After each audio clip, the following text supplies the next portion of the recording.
Alright, good evening everybody. Welcome back to the 10,000 signs per minute project, where we're going to go for a belt-based approach. A belt-based approach. My English is starting off very good, very well, very fine tonight. I'm late. I did put a new time on the schedule, 6 o'clock my local time instead of 4 o'clock. I'm not gonna lie, I wanted to watch the race with Max Verstappen. And it started at 4. But yeah, at least looks like more people seem to be able to catch the start of the stream than when I start at 4 o'clock, so maybe it's a good thing. Maybe 6 o'clock is a better start time in general. Hello! Hey Odium, thanks for the 5th month subscription and for being here basically every time and helping to moderate the chat and stuff and greeting people, because God knows I don't watch chat as often as I should. Hello SDB. We just teasing. How is the lab noises? Are they already prickling your ears? The labs are one of the loudest sounds in Factorio, really. Maybe apart from hand mining and throwing grenades on your own face. Yeah, I think so. Max Verstappen for king. If he would be a candidate, you know, we would vote for him for sure. I mean, Arnold Schwarzenegger did it for California, so why couldn't Max Verstappen do it, right? Right. So last time, what happened last time? Well, where are we? Where are we in general? We are researching infinite technologies. Let me switch back on the minimap. I switched off the minimap for the cinematic cinematic intro. Right, so we have a base, a starter base, plus some external outposts, 3 belts of green chips and a belt of steel is coming in. Rest is local produced in the old steel furnaces over here. We got a nice compact main bus going with all the horrible splitter mechanics as you are used to by me. And what else? We are launching rockets by now. And infinite science is a thing. So we have a satellite already. Space science is still in the chest. As soon as the space science disappears, the satellite is inserted in the rocket, I was going to say, but of course the rocket needs to be ready for that. So not the best demonstration. Last time, chat. What was happening last time? I'll tell you what was happening last time. Last time I had a perfectly good tileable nuclear reactor, but it was not perfectly optimized for the situation. And then chat decided I should spend the 2.5 hours on designing a new tileable nuclear reactor. So this is the new tileable nuclear reactor with 640 megawatts per block of 4. And we've got like a central chunk with 2 reactors dangling off the edge. And as soon as you... This is a loud song. I should put the music down just a tad actually. I forgot about that.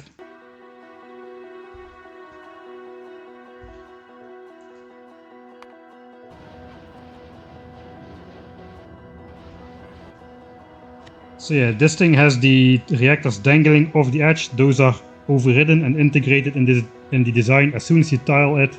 But those make sure also the outer reactors will be producing the maximum value. So now we finally got a fully optimized nuclear reactor.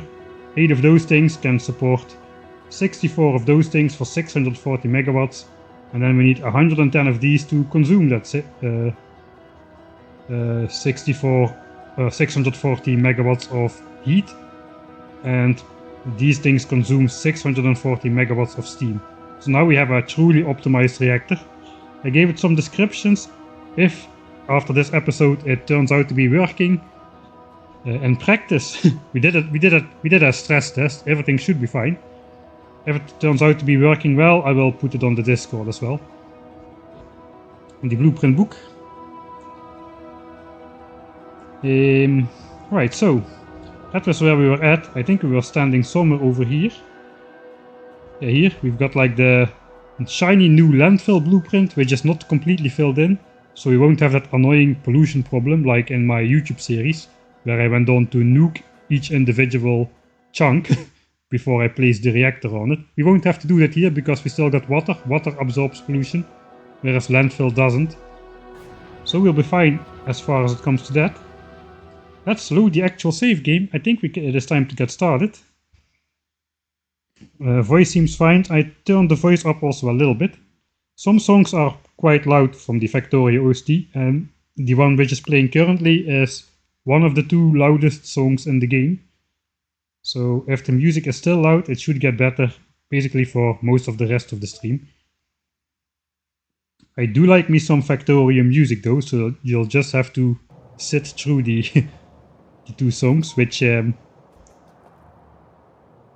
done. So yeah, we've got this chunk aligned set up. I did it last time. So I'm not gonna mess with this. I'm just going to assume that it is good. And we're going to let the bots place all that landfill. Alright, so I came here last time. It was about 3 hours ago in game time. With a nice set of requester chests which requested exactly the stuff which we need to build the old nuclear reactor. Unfortunately, you guys made me redesign the whole thing, so now these numbers are off, and we need like a new number of things. So what we're gonna first do is transfer this stuff over to this stuff, see what we're missing, and we're gonna use the spider to collect some goodies. First of all, let's grab all this shiny reactor stuff. I imagine this stays roughly the same. We're gonna need to pick up 4 extra nuclear reactors for the first set though. So let's add it to the logistics request of the spider. 4. Let's set it to exactly 4 as well. Alright, so that's the first thing. The next thing, 320 of those. I have only 240 for my old one, so we need 80 more heat exchangers as well. This will make sure that it automatically gets delivered to the spider in exactly the right quantity. So if you also set an upper limit, it's just going to have this exact amount instead of like 1 or 2 more. Yeah, we're gonna build it now. I was planning to build it last time, but then we spent 2.5 hours designing it deep into the night, and then I thought at the end, when it was all working, I'm going to bed. we will build it next time. And now it is next time, so that is good. Alright, in the old one we needed 440 of those. Here we need a little bit more, 480 plus an additional few, I think. Yeah, we need 550 of those. So we need 70 more. Does that fit in this chest? Maybe. But we also need more heat pipes. So maybe it doesn't fit. Let's see, this one required... Oh, that was 1200 exactly, I think. Yeah. And this one requires 1620, so 420. 420 extra heat pipes. Guys, that cannot be a coincidence. 420. Nice. Alright. 1600, huh? 1600. Yeah, looks like we do have 7 empty slots available to put it in this chest.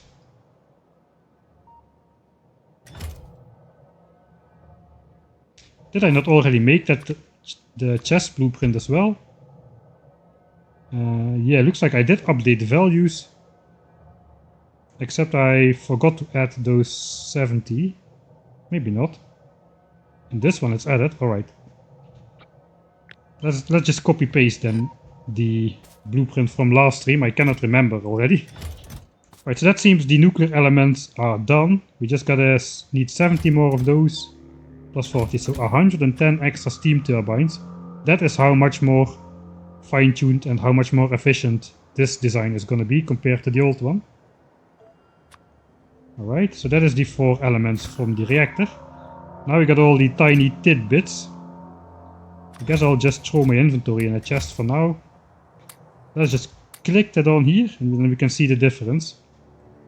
So we need 46 more substations. This is going to be only a one-time issue that we have to do this. After this, the chests are going to request the correct amount.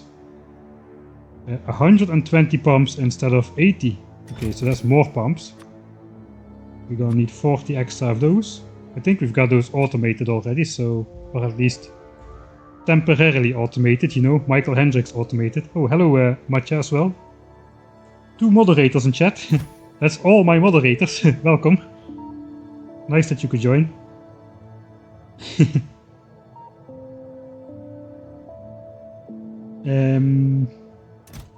Right. Roboports, we need a bit more as well. We had 60, now we need 70 because the whole blueprint is a tiny tidbit longer than it was before. So we need some extra roboports to cover the distances. Keep calm now. Everybody go in lurk mode. Oh.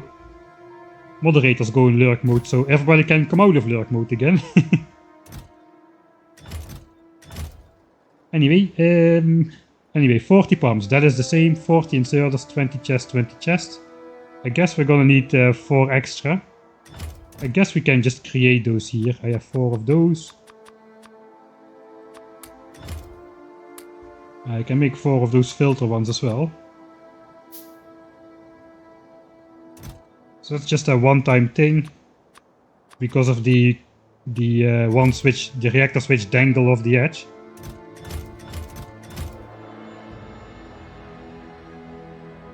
Alright, we're also going to need 4 extra provider and 4 extra requester chests. I can make those as well.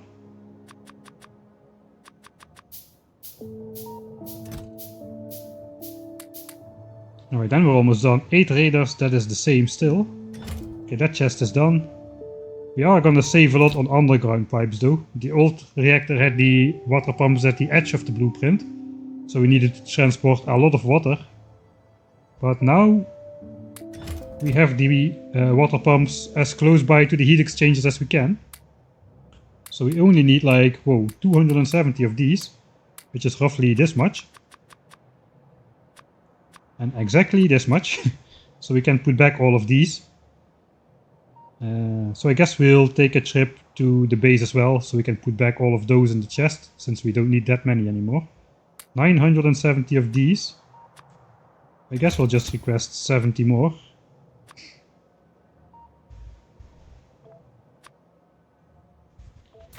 I think that's it.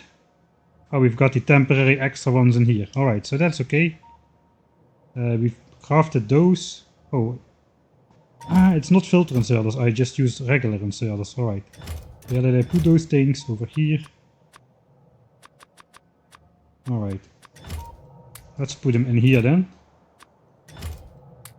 And those chests as well. Okay, they can stay in there. It's just for temporary taking those things. So now the spider has all the stuff requested that we are missing. And we can go back to the base and pick up the stuff. So I guess the spider can bring us over. Do we have 5 legs? I think no, we don't have 5 legs. Should be using 5 of those guys for the highest spider speed possible. So what can we do while we are looking? I guess we can switch on pollution. It already was on. I didn't see this giant big red blob in the middle apparently. Right, we did clear up biter expansions as well last time. They are already popping back in here, but yeah, it will take them a while to become a problem again. So we don't need to worry about this stream at all, I don't think. Last time we fixed the radar grid, took out the expansions, did a starter bot mall. Yeah, we're gonna get this requested stuff from the bots on the spider. So that's gonna be fun. I'm here. Where are they going? Alright. Thank you bots, I guess. Is that all? Probably don't have enough stuff. Yeah, we don't have the reactors just yet. We do have all of the rest though, so that is nice. I guess we can just temporarily... Let's first put back these pipe to grounds while we still can. Before the chest is filled up again. Right, chest is already filled up. Okay, that allows me to get rid of that annoying odd number of pipes. That's what you get for making decorative underground pipes, I guess. I was just watching the Factorium, yeah, I wasn't sure if I should upload the Vitals for Resources playthrough, because the first 16 hours basically is gonna be roughly the same. Well, not the first 2 hours. The first 2 hours is gonna be the same, and then the next 14 hours is roughly the same as well. Only the 4th episode is really gonna be like interesting in my opinion, and then the finale is again handcrafting your way to the rocket as you're used to by me. Right, so I guess we can just grab all of this and just throw it in there to force the creation of those extra stuff for extra reactors, so that the spider can get access to the full 4 reactors we are requesting. In the meantime, I did make a small list of base improvements which need to happen. I did this. Oh yeah, right, so we need to reset up these reactor buffer sizes. This one is set to 20 reactors, that is correct. The heat pipe one is set to 1200. We should set that to the new value, which is 1620. So that's already for the next expansion of the reactor. Not that we're gonna build it now, but we may as well just set those numbers right. Instead of 240 heat exchangers, the new one has 320. And this is not even gonna fit. We need 550 of those. So I guess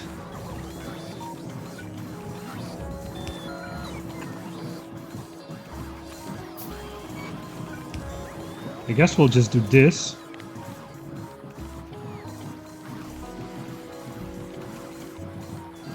Or 5, 6, 7. Okay, that in total amounts to what we want. 550. I need to make some green wire. And we'll just hook these chests up together, and this inserter can read 550 out of the combined value of these chests. So okay, that is done. How is the reactors going? We already have 4. I have 2. We'll just do this one more time. Okay, that should make both of them. Right, so that is all the stuff we need. Alright, so the first thing we need to do now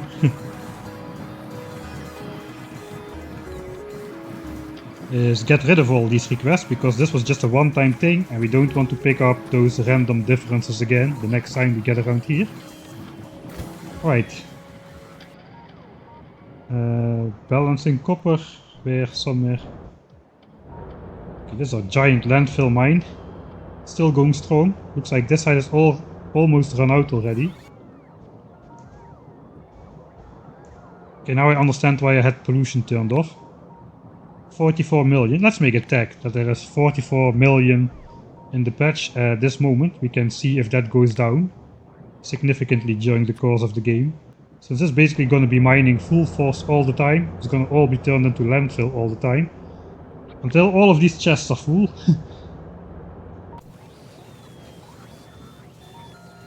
I want to see the interesting way of balancing copper lanes.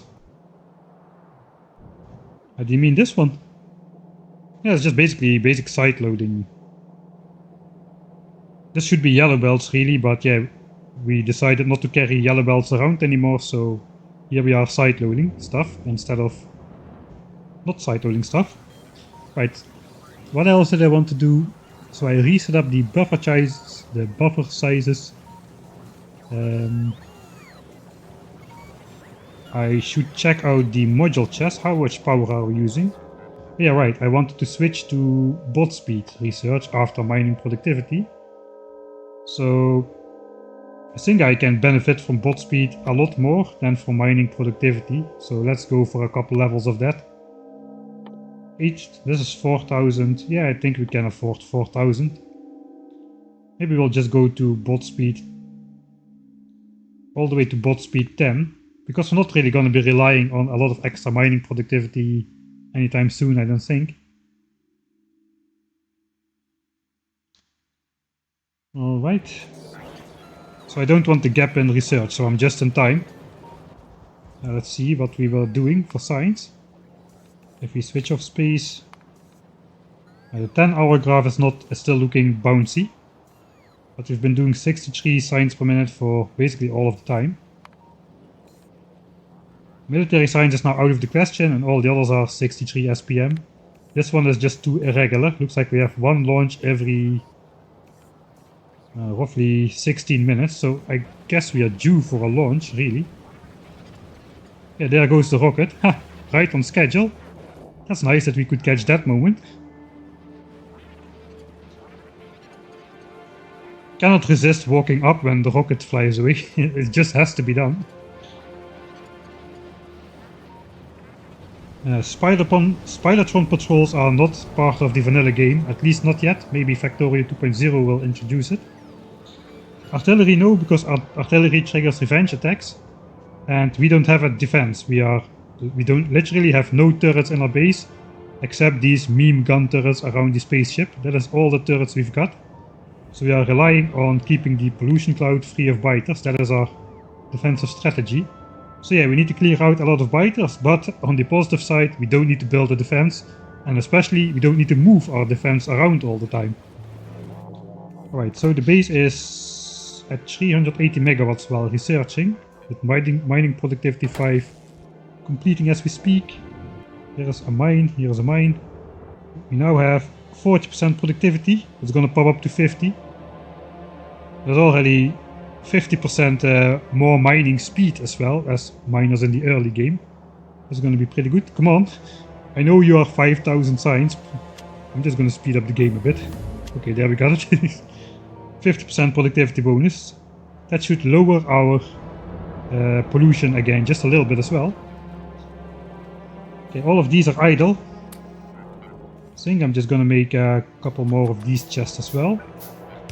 I put in my notes that I should do this because eventually we're gonna be needing like tons of module trees. It looks like I need to empty out this chest. Alright, so now we can make even more modules.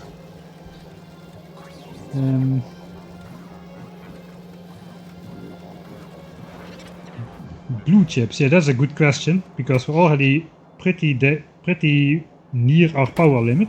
I'm going to try to switch on blue chips yet again as well. So the base at least keeps producing stuff while we are out doing other stuff like designing whole designing whole unnecessary nuclear reactors when you've already got a perfectly working, though slightly suboptimal design. Yeah, I'm not gonna get over that anytime soon, that you made me do that. I guess we're also gonna expand bot frames. We only have 12,000 robot frames in stock, so let's go for another 6,000.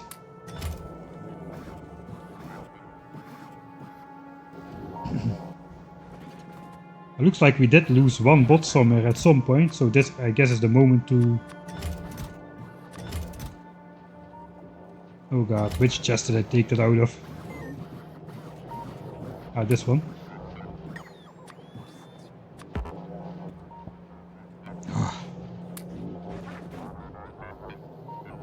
Come on, how hard can it be to make one construction bot? Apparently very hard. Yeah, this is going to be a full 10,000 science per minute playthrough, that's correct. This is like the 5th or 6th stream already, I think. We've got our starter base set up, and we're now working on getting a nuclear reactor built. So we spent last episode designing the same, now we're actually gonna build it. But first we're making first we basically make sure the base keeps producing stuff. Back up to 450, 460 megawatts, we have a maximum capacity of 480. So we should keep that in mind. We're almost done with the base optimizations. Just spent some time glancing over the base after last stream. Re-enable blue chips. Oh yeah. There is one more thing. There's two more things we need to do. The first thing is, I thought I was struggling for copper ore, but actually I am not. The thing is, I should just upgrade this balancer to red belts. I guess the base bots can do that.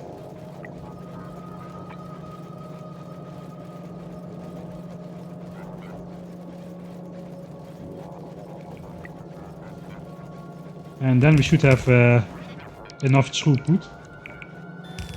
So theoretically all of these can be yellow belts in my design, but because the yellow belts input and the yellow belt splitter is like with some irregularities, not all of the copper comes through at the correct speed. Now these belts are double the speed they need to be, so that is going to push the copper ore into the last furnaces reliably as well. So we will have full belts of copper ore coming out of there again. Alright, the last thing we need to do, we don't need this oil storage. This is a map with rich resources. We're gonna basically always have enough oil pumping capacity. So what I want to do is I just want to start emptying out this reservoir with some sort of priority. I guess I'll just place a substation down in the middle of the path for now. And I guess I'm just gonna wire this guy up to say only if the tank is not full, basically. So this guy is now switched off, disabled, because the tank is full. This tank is gonna remain full until this thing is empty, and only then this will empty out, this pump will start working again. And we can deconstruct this, because here is going to be our bot mall. That's probably going to be the focus of today's stream, getting this bot mall up and running. So we can have automatic access to all of the stuff we need to make a giant outposts outside of the base, because we have quite a few steps to get through. Alright, that is the last thing I wanted to do. Okay, looks like we are within the limit of this. Okay, we are getting attacked. Saw a glimpse of the biters. That's gonna happen regularly. Those expansions will pop up roughly every 5 minutes or so at this point in the game. Right, all copper furnaces are on, so that's good. That was the last thing I wanted to do, really. Alright, so let's take another look at how much landfill we need. We need roughly 16,000 landfill.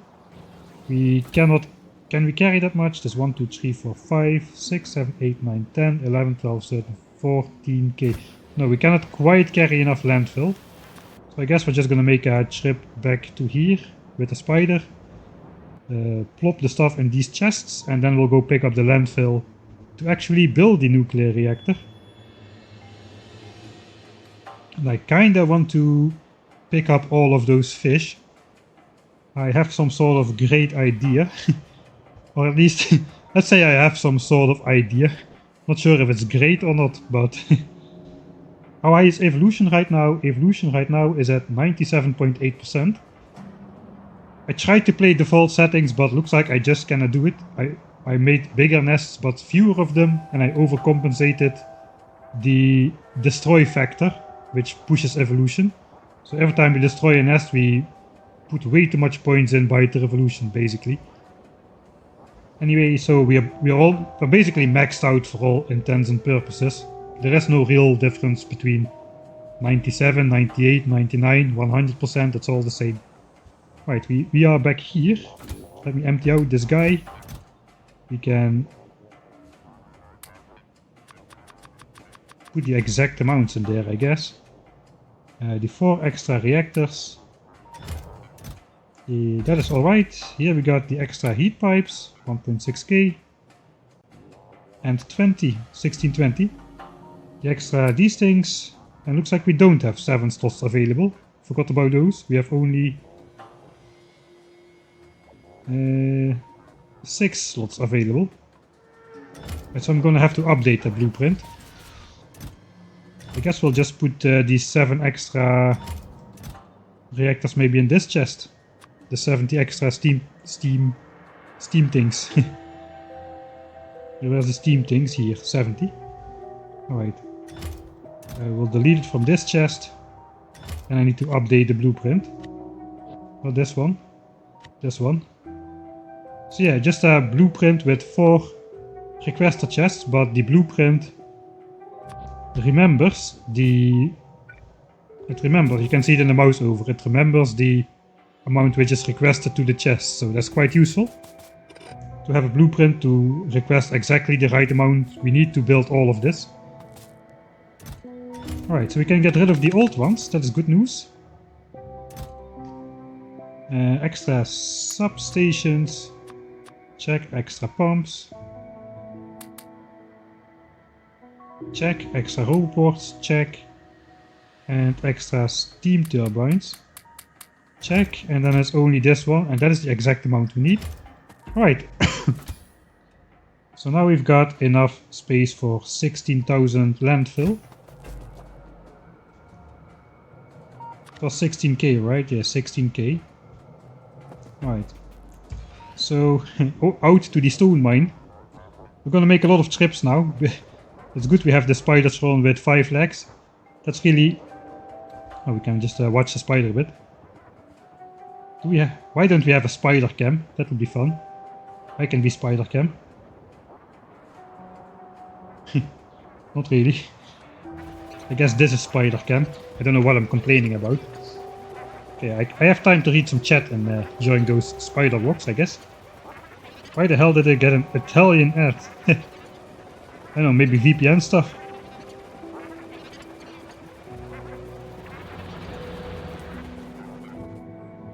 Uranium is at minimum, yeah.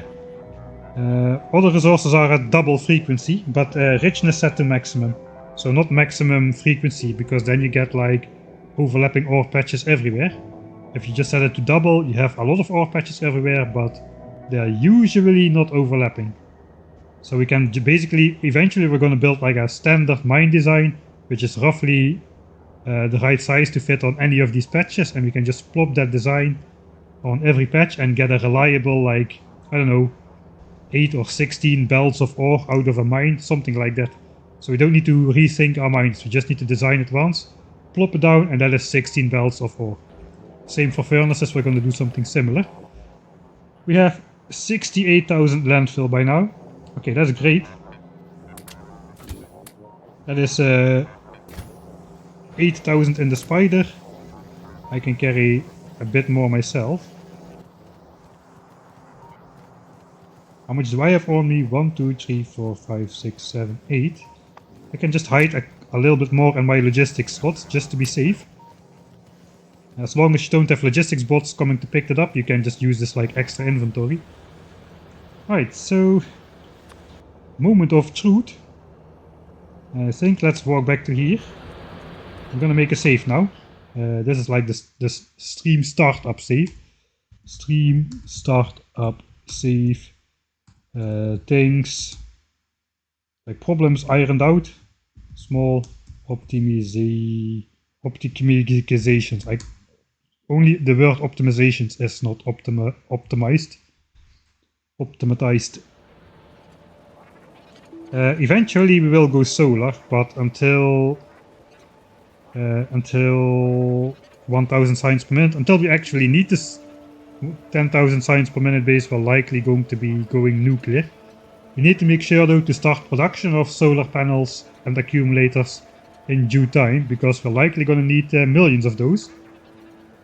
By the way, I did update my milestones order, so we don't have this overflowing onto the next line, and I can play on the normal size screen without those black bars on the side. So I put the automation science, logistics science in separate categories, instead of having the categories like 1 science, 1000, 10,000, etc. So we've got 10,000 of all science packs created. We are on the way to 100k. How far are we exactly? That's a good question, which nobody asked, but I'm going to check anyway. Science. Okay, we got 64,000 red and green signs, 55k blue, 40k yellow, 26k of purple, 33k of military, believe it or not. We've been researching a lot of military technology.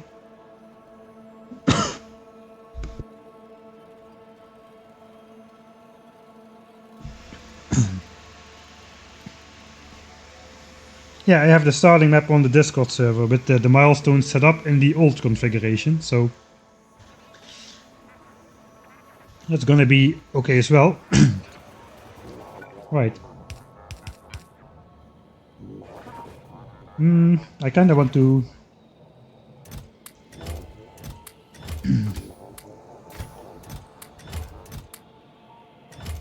now we can get this back out of our inventory slots. Let me think. Let's save again. This may go wrong, this placing of the landfill. I want to do the first little batch myself, without the bots. I guess we should keep like a small area like so. I can just walk on a one tile white landfill really.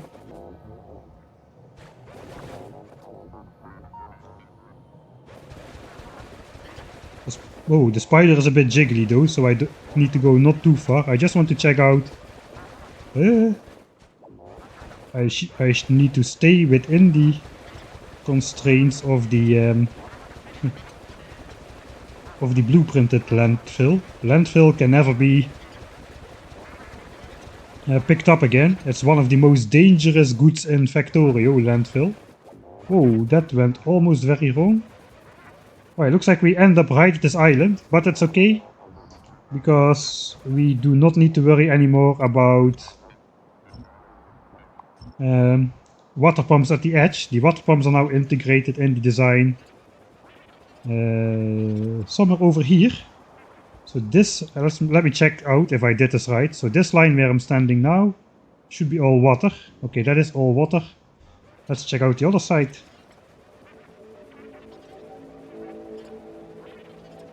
The other side, yeah, it's about here. These are like the water ponds for the offshore pumps, if I remember correctly. Okay, so yeah, we are passing this small island over here. It is vital that this area is water all the way up and down. That is kinda the thing of this tileable nuclear reactor. It's only tileable if you can place it on the water, because otherwise you will never be able to find a shoreline where you can tile the offshore pumps. Right, so now I'm going to get rid of all my landfill. That exactly fits somehow. Alright, that's good. So now if I switch on my bots, I should not be placing landfill, right? Right, because now I want to make a special deconstruction planner. And we're gonna deconstruct ban the fish from this entire area, which otherwise is going to be landfilled over. Those fish are gonna despawn anyway, so if I do this, I switch on my bots, we're gonna be picking up all those fish.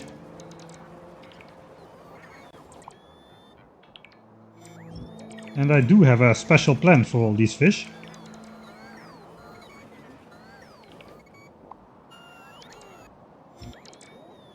Which we'll get to a little bit later.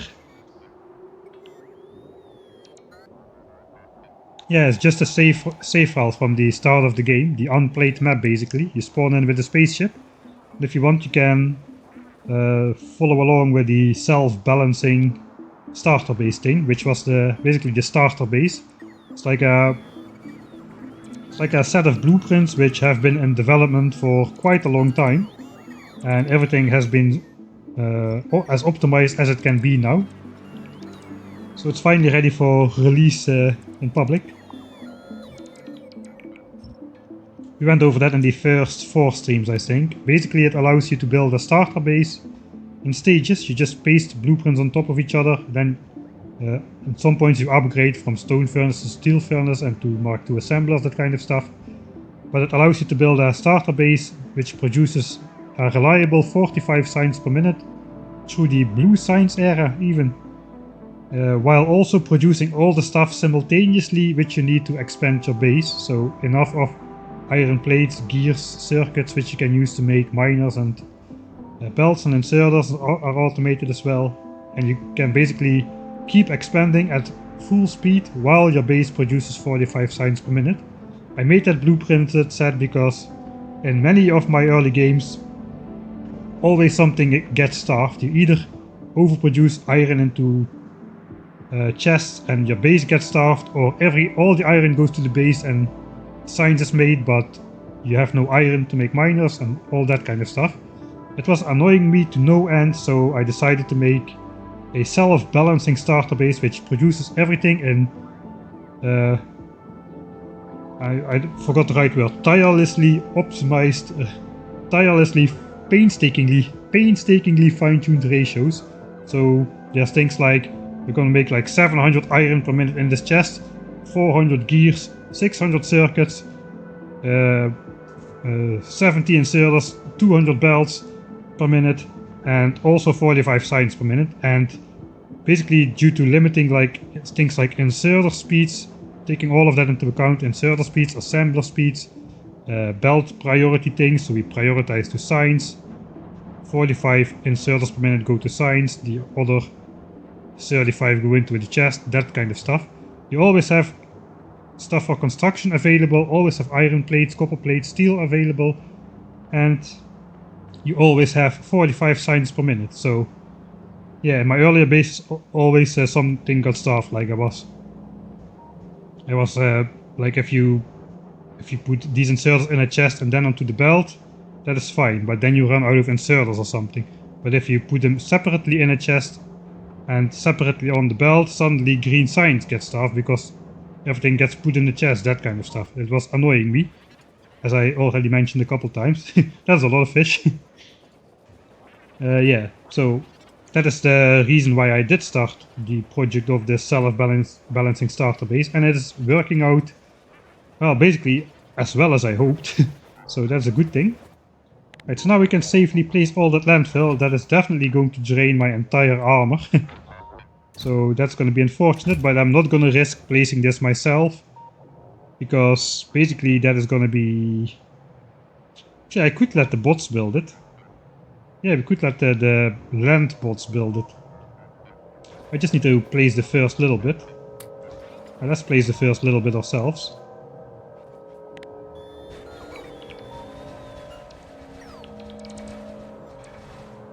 That blueprint book is also available on Discord, and the starting save of this map is also on Discord. So you just need to sign up to the Discord, go to Michael's Blueprints, and you'll find everything in there. Alright. So now, theoretically, I should be able to just switch off my Roboport again. We can experiment if this works. I do need to bring power over here though, so... do I have those things on me? I kinda do.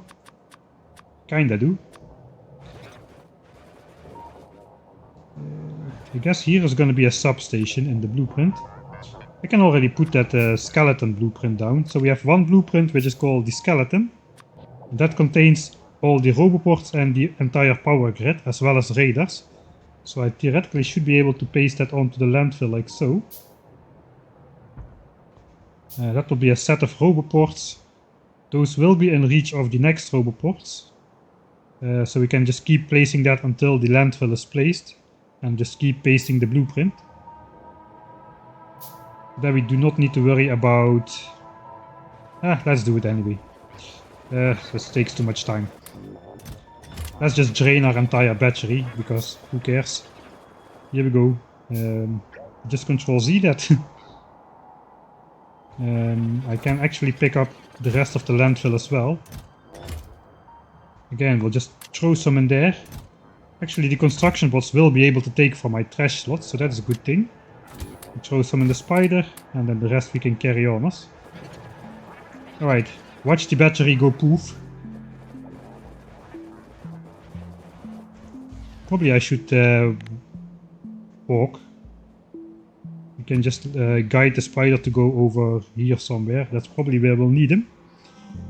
Okay, the spider cannot wait, but we'll have to. Kind of want to get a nice shot of this. Alright, I guess this will do.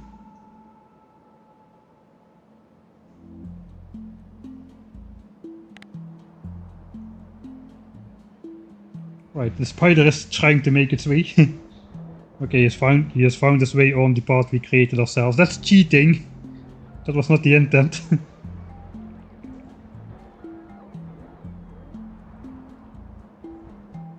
Right, unfortunately I cannot guide myself.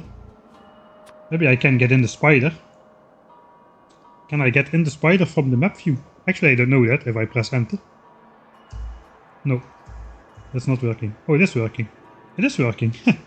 Nice.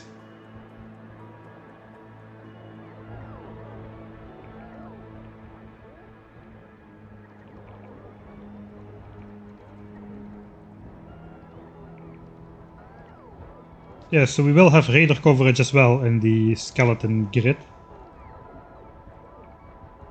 Alright, battery is going poof already. Bots are already getting tired of trying to follow me around. 60%. Yeah, I think we're not gonna make that. Well, it looks like I am out of landfill. Can I empty out the spider from here? No. Okay, I have to go out of map view then. Aha, okay, so my personal construction bots cannot take from here, but I know for a fact the base construction bots can take from your trash slot. That's an interesting difference. Yeah, of course, why you go place the furthest landfill first? That's what I want to know. Alright, if you insist on draining as much battery as possible, I'm just going to walk in from the other side, really. Okay, is everything already drained? We are still full. Alright, let's just go to this side. Let's see if they then insist on flying out as far to the left as possible. Probably, knowing these bots. Bots are not your friends in Factorio. They pretend very hard to be your friend. But trust me, they betray you at the first opportunity they get.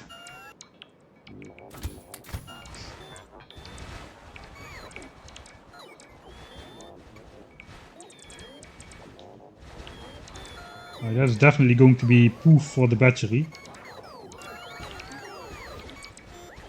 Battery is going to go to 0% now.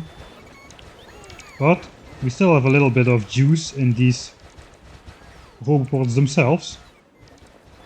There's actually a fair amount of juice. Like, I think they have like a 35 megawatt buffer inside. The batteries are 100.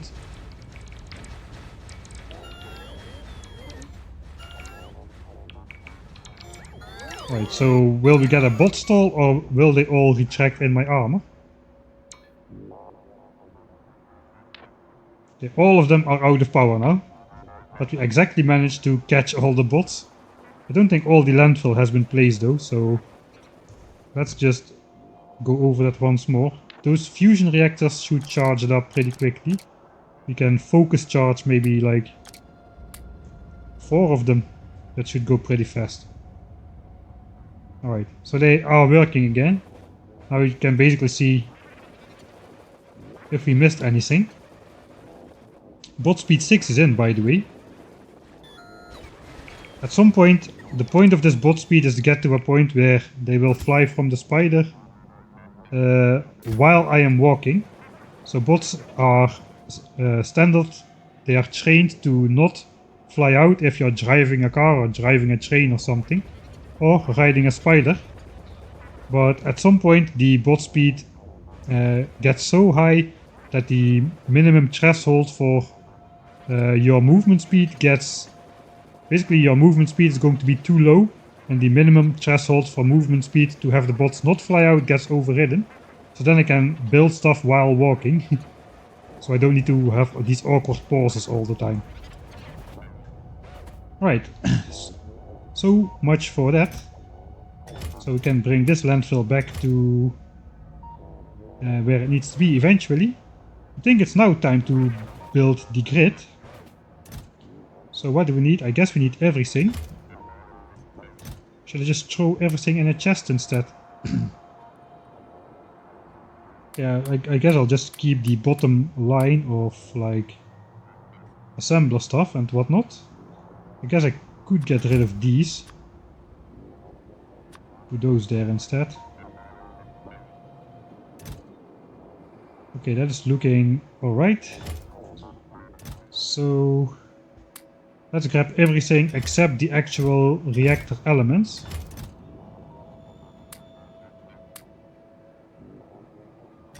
And with that we should be able to build the blueprint. I'm gonna switch off my bots. I bet I can do this from walking speed. And have a nice scenic shot. Looks like I forgot my remotes as well. Should have this one somewhere here. Let's do this. The module inserter. I can take it from here, I think. No, I cannot. I can take it from here, right?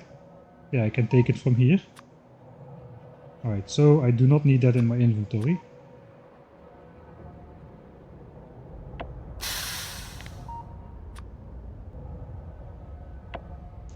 Alright, thanks Gonkin Droid. Is that Spencer Bean? I think so. Or an impersonator, that could be as well. Hello, welcome. Thanks for the subscription through Amazon Prime. I think first bot account to subscribe to my channel. Right, what was I doing again? I think I was going to make like a nice and scenic wave of building. So again, we take that skeleton thing, can plop it on here now, and we should be able to just build this in one giant, nice, shiny, beautiful wave. Let's send the spider over there so we can come back with that guy. Okay, let's hope this is going to be a scenic shot. Unlike for my YouTube videos, there are no retries for this. Can I walk here? It looks like I can. I do not have the reactor, so they won't block me. Yeah, okay. This line looks fine. Alright, here we go then.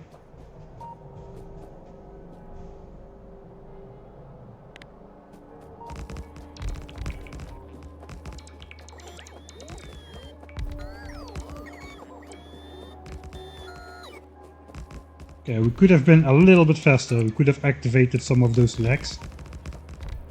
But in general, it's working out. The bots are already fast enough. Let's try it out with like 2 legs or something.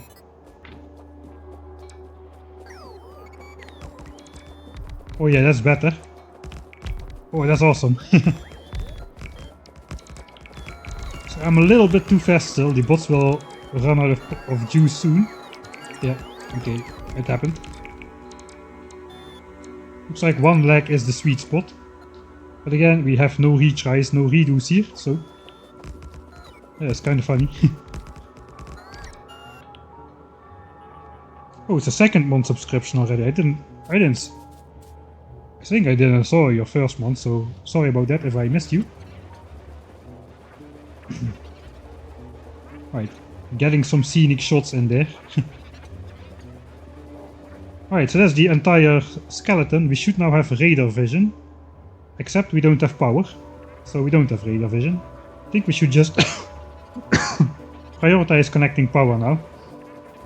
Maybe we should actually prioritize automating nuclear fuel cells. I don't know. Did I do that already? No, but I did start up that Covarex enrichment stuff. But we do have enough of that stuff to start off a couple more of those centrifuges if we wish to do so. I think we probably wish to do so, but this is going to have to be fully automated as well.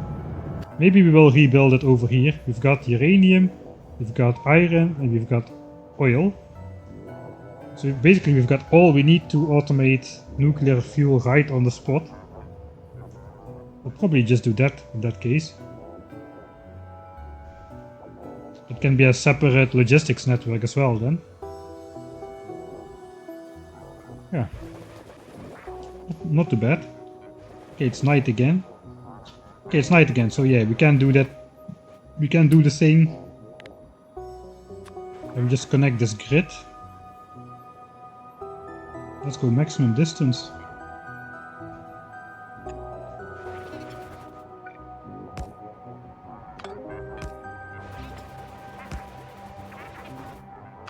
The one annoying thing about walking in Spidertron is that he just bounces up and down all the time, which makes it hard to place stuff in a straight line and to place like blueprints and stuff.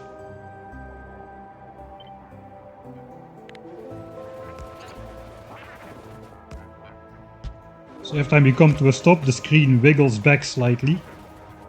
It's like so.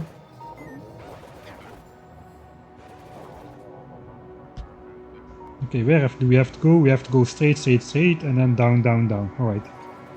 Straight, straight, straight, down, down, down. I guess I can do that. Let's throw those other bots in there as well. That will drain my battery again. That's fine though. The battery will only drain during those giant giant construction processes. For the rest we will be fine.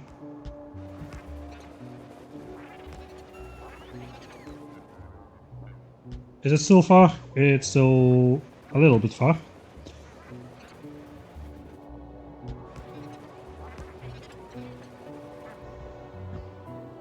Still a little bit far.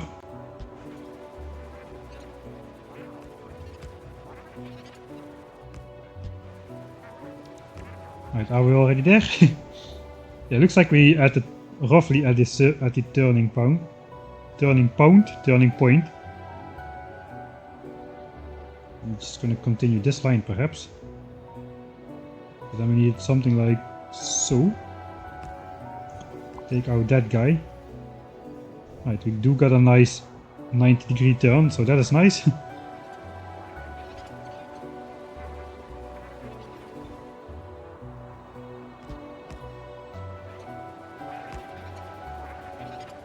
Alright, looks like we already got that speed which I wanted. Let's try that. Okay, so I'll just place the blueprint. And then I'll just walk at full speed and try switching on the robots. If the bots fly out, the bots are already fast enough. No, not yet. I still need to stop before they fly out. I think that will be the case around bot speed like 9 or 10 or something. I don't know, maybe it's even higher. Or maybe I just need less legs or something, I don't know. For now we'll have to deal with that still.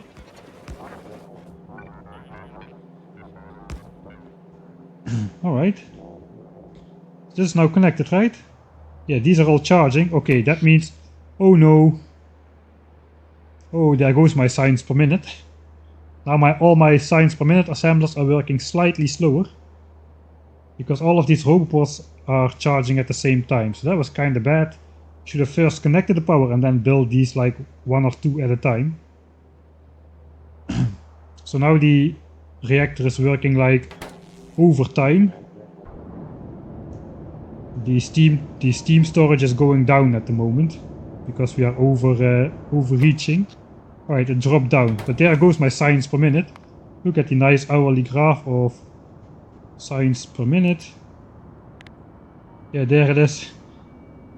63, 63, and here is the drop of the roboport charging. Dang, that's gonna be annoying. Now we need to start the 10-hour graph over again. I really hope they add like 2 hour or 5 hour, or better yet, they let you type a number of hours or of minutes or something, like in this square over here, and you can say, okay, I want 120 minute view, because the gap between 1 hour and 10 hour is just way too large. 1 hour is not enough for like reliable measurements of stuff. And 10 hours is just annoyingly long to do a test, so yeah, that's not optimal. Right, I should have taken the landfill back, but I guess maybe now that we're here, instead we'll just take more of that landfill.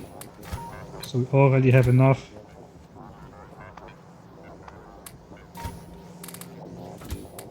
The spider also can do the trick, by the way. 20 extra inventory slots in the trash, plus 80 over here. And then we have these extra trash slots over here. Alright, so this is the maximum we can carry. I guess we'll just be walking back to over here again.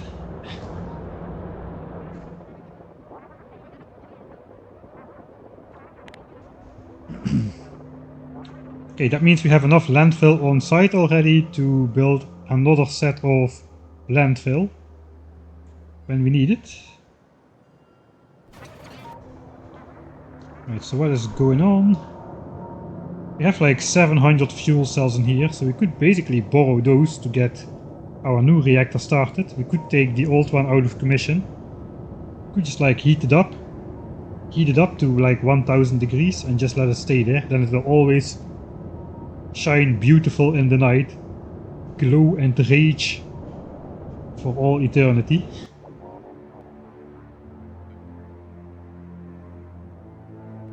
Alright.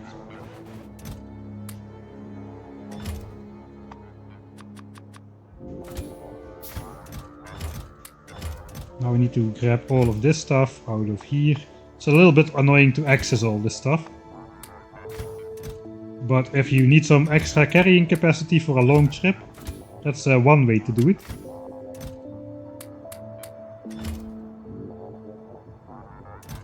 Alright, that is like almost 20,000 landfill.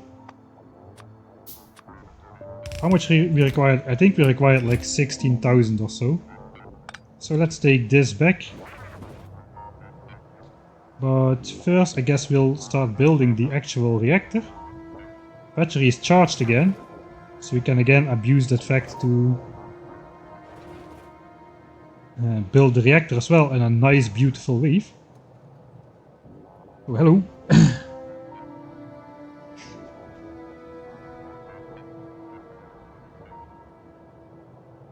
What feature or change am I looking forward to the most? I'm actually curious to the quality system. That's quite a big change. I'm not sure what I think about it yet, but I would like to give that a try. It sounds like something you can spend way too much time getting lost in, while not automating your factory, so I'm not really sure if that's gonna be good. Alright, I guess I'll just throw everything in here again. And we'll just carry the bots and the reactor elements. Can I carry all? I can carry exactly all. So now we know we should do it with one leg, probably. And then we can get the nice bot speed. Actually, probably we should do it without any legs for this one. We can just keep one inside, I can switch it off. We can toggle it on and off then for the beautiful shot. So, then it is time, I guess. We're gonna place this, not the skeleton, but now we're gonna place the actual, where is it? Reactor. I need to tile it myself 5 times. So it has those two dangling off the edge. Those are gonna be outward here. Those are basically only there to ensure the core reactors produce 640 megawatts, which is the amount we're counting on. So theoretically I could just click and hold it and I can just drag it up. And that should be everything laid out. And that is why it's tileable. You can just tile it and it self-expands and it just increases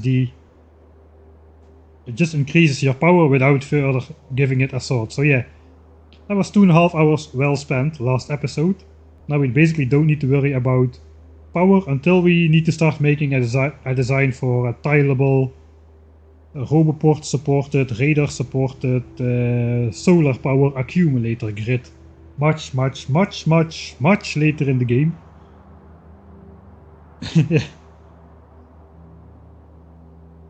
Alright, so I think I'm gonna try to make a save. Where can I walk here though? Just on the bottom line. Looks like I can walk all the way through if I can outspeed the bots blocking me in this pipe spaghetti here. And this is gonna take a long time to lay down though, this central part with all those individual heat pipes.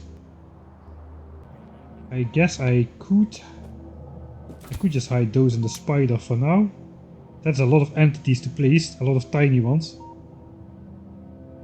So all of this is not too bad. Yeah, I think we can get that done. I think we can walk with the legs. Alright, I'm gonna make a save. Then I'm going to thank somebody who subscribed. Build nuclear reactor. It always goes like, it's not somebody who subscribed, it is 2KNK who gifted 5 subscriptions. Thank you a lot, man.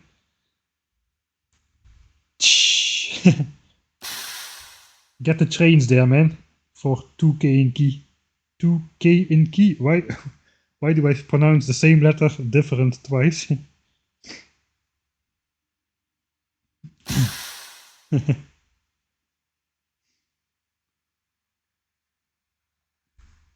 No train crash. Hopefully no game crash. Trains can crash all they want. Alright, so it always goes like this. I was thinking was going to start off by quickly building the nuclear reactor. And before you know it, we're already streaming for over an hour. And we still haven't actually built it. It is a lot of work to get the entire... to get all of the steps completed, to get all of the things set up before you can actually build, start designing builds for the 1000 and 10,000 signs per minute things.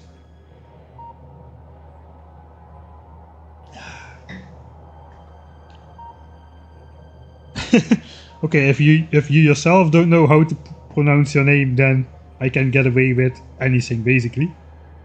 Alright, let's try to do another beautiful bot dance.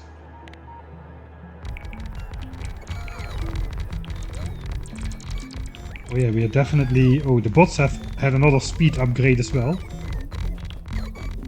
Yeah, that looks nice. That could be a nice time-lapse moment. Oh, I made it through the...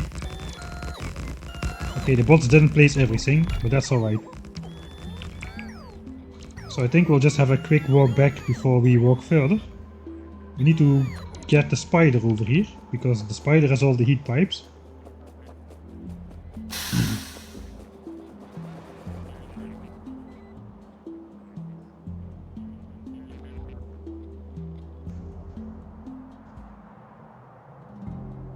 Looks like I'm missing... oh, again? Thanks, thanks Dragon Roar for the 10 gifted subscriptions as well. That's a lot, man. Thanks a bunch. Now we need to get 10 trains in chat. Soon you will all be auto-banned for spamming too much emoticons in the chat. Looks like I just forgot to take the pipes and stuff. So that was my epic moment wasted. I'll just load this one more time. No autobans, please. I don't think autobans are set up though. We're gonna listen to a lot of well, I know most of you Factorio fans are train lovers, and I don't usually build train bases, so at least we can compensate for the nice and beautiful, the best part. At least we can compensate for the best part about train bases, which is the sound, while avoiding the worst part of train bases, which is getting run over by your own trains every 10 minutes, you know? Right. So what do I need? I need this. I guess I can just... I need the pumps. I guess we need those things. Let's just grab all of this. This is all non-buildable stuff, so we don't need to grab this. And the 4 extra reactors. Oh, correct. Thank you very much. Spider still has the heat pipes. Yeah, the rest we will have to carry ourselves. I think we will have to walk slowly. The bots could not quite keep up just yet. We have bot speed 7 now though, so that is good. Extra nuclear. I think I'm just gonna do zoom in. We're just gonna watch 3 lines, even though the bots will place 5. Let's go. Oh, that is actually quite speedy. Am I at 1 time game speed? Yeah, I am. Alright. In this part we are definitely too the bots are too zippy. But now we get to the part with all the pipes. There they're gonna struggle. I'm gonna get stuck in the pipe infrastructure now. Ah, yeah. I got bot blocked. I actually cannot move out of here. They literally locked me into this pipe. As soon as they will stop flying all around me, you can see this. I'm basically locked forever in this reactor bar for now. Right here you can see the water pump design once more. Basically 4 water pumps for every like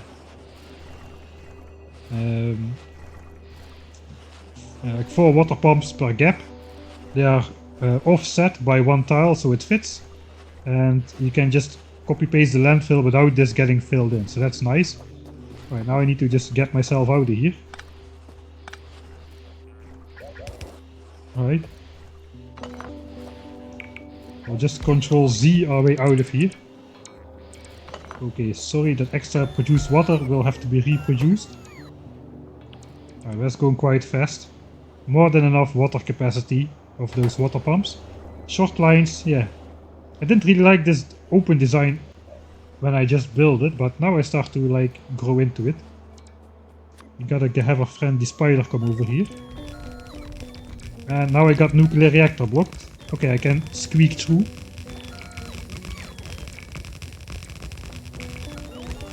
Oh, that's gonna be another expensive battery charging party over here.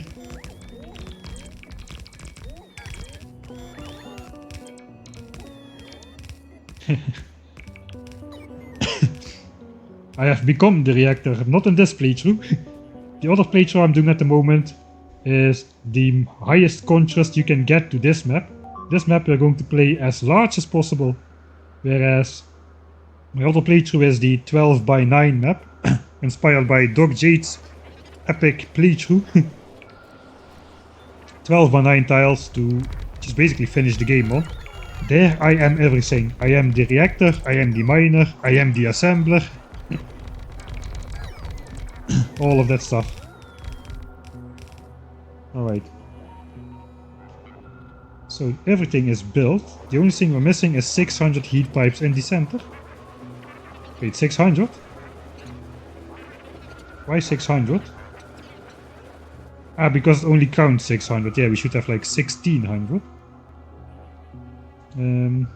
How big is my square? My personal square is this big. It's not big enough to cover the entire thing.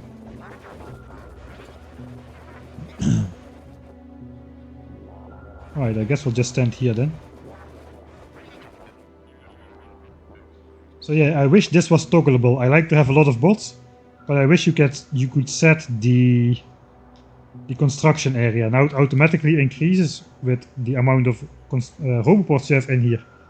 With one it's just like 25 by 25 or something. I wish they would let you manually set that. That would be great. Okay, we just grab this out of the spider.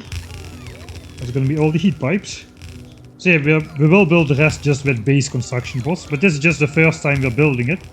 So I just want to showcase everything for the first time, really.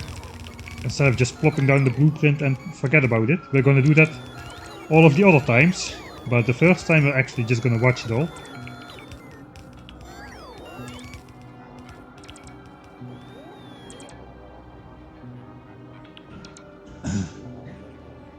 Alright, battery is poofed again, but I guess we still have enough battery in the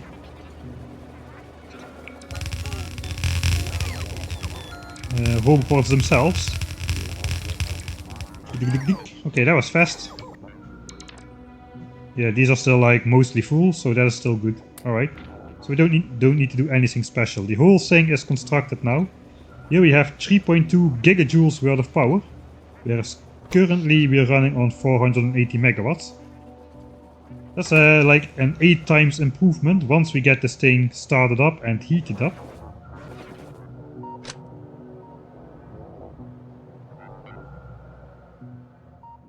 I guess we can just get rid of this radar now.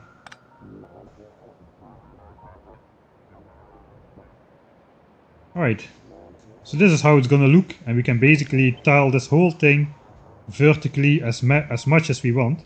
Hey, what is this? Looks like some worms on this abandoned island over here. Those unfortunately do not absorb pollution. My nuclear plant does absorb pollution now though, thanks to these small water gaps. It is quite minimal in these chunks where the reactors are.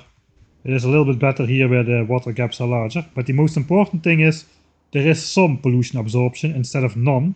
Which means eventually, if the air is going to be clean, this air above the reactor is going to be clean as well. And I won't be annoyed as much. Right, let's grab this.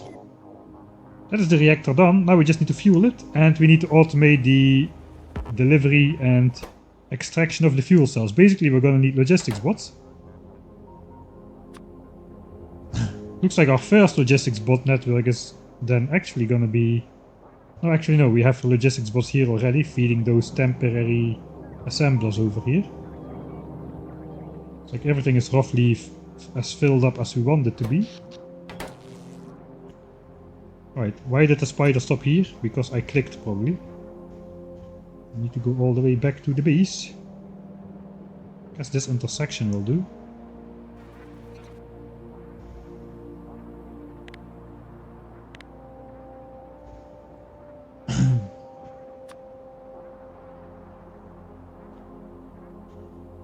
I do have my requests on, so this is gonna get deleted from my inventory, that's okay. So we need to walk by the stone mine over here. So we can actually put back this extra landfill. How's it going here? 44k landfill. All of these miners have run out, so let's reclaim those.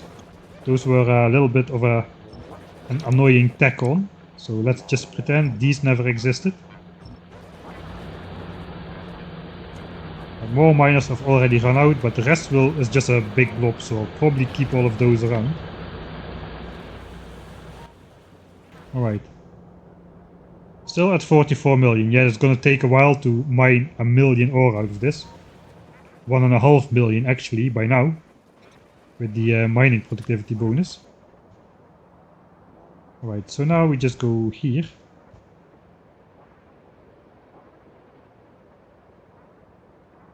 I did not check out lunar landings. I also don't know what freight forwarding is, so...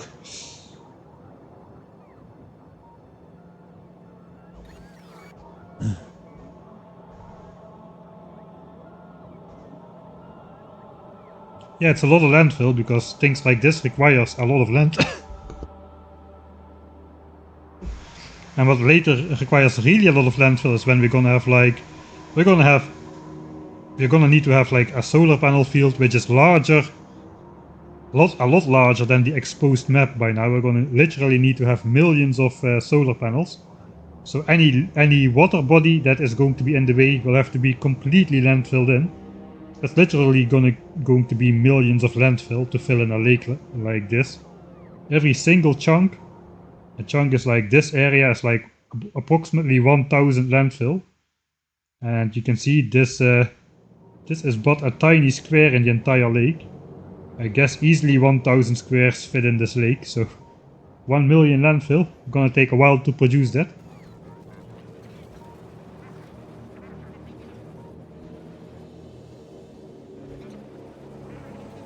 Alright. Oh yeah, we did automate this fuel cell stuff.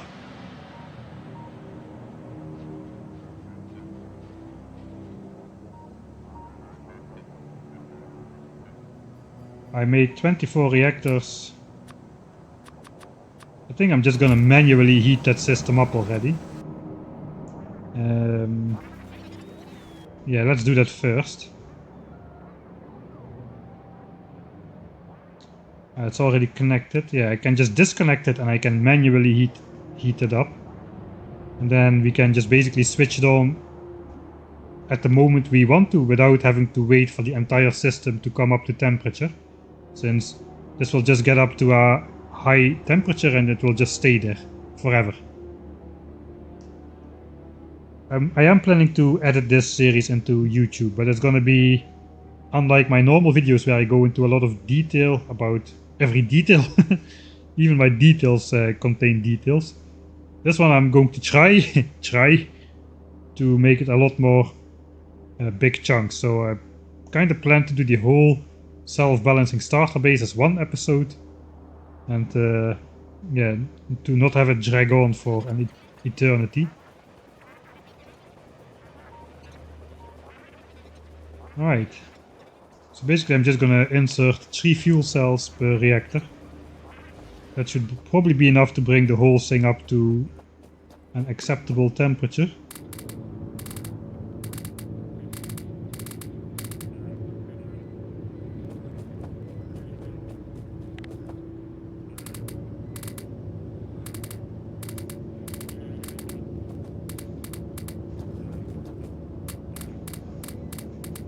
Alright, so now the temperature of these reactors is slowly going to go up.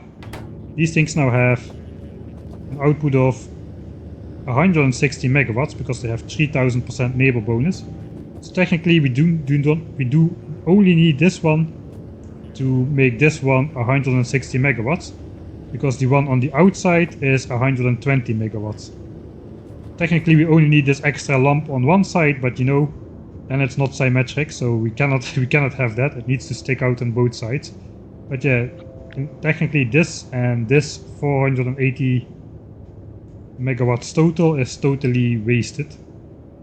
I guess it helps to maybe produce heat a bit more fast. Alright, we're already up to 200 degrees. Actually, we need to disconnect the system or the power will, or the heat will just get used up. I think that's gonna get to 1000 degrees. So I guess we just take away this power line. Now this is a self-contained system. Does it actually work? All these pumps now don't have power, so that is probably not gonna work. Yeah, it's not gonna work. we need to have this connected. I guess then we'll just wait around and watch it switch on. I'll just speed up the game a bit, because why not? We have the speed up mod. That's a nice vantage point. Maybe like so.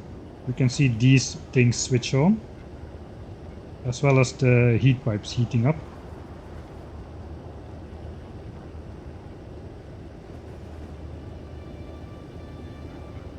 At 350 degrees, here we go. 4 times game speed.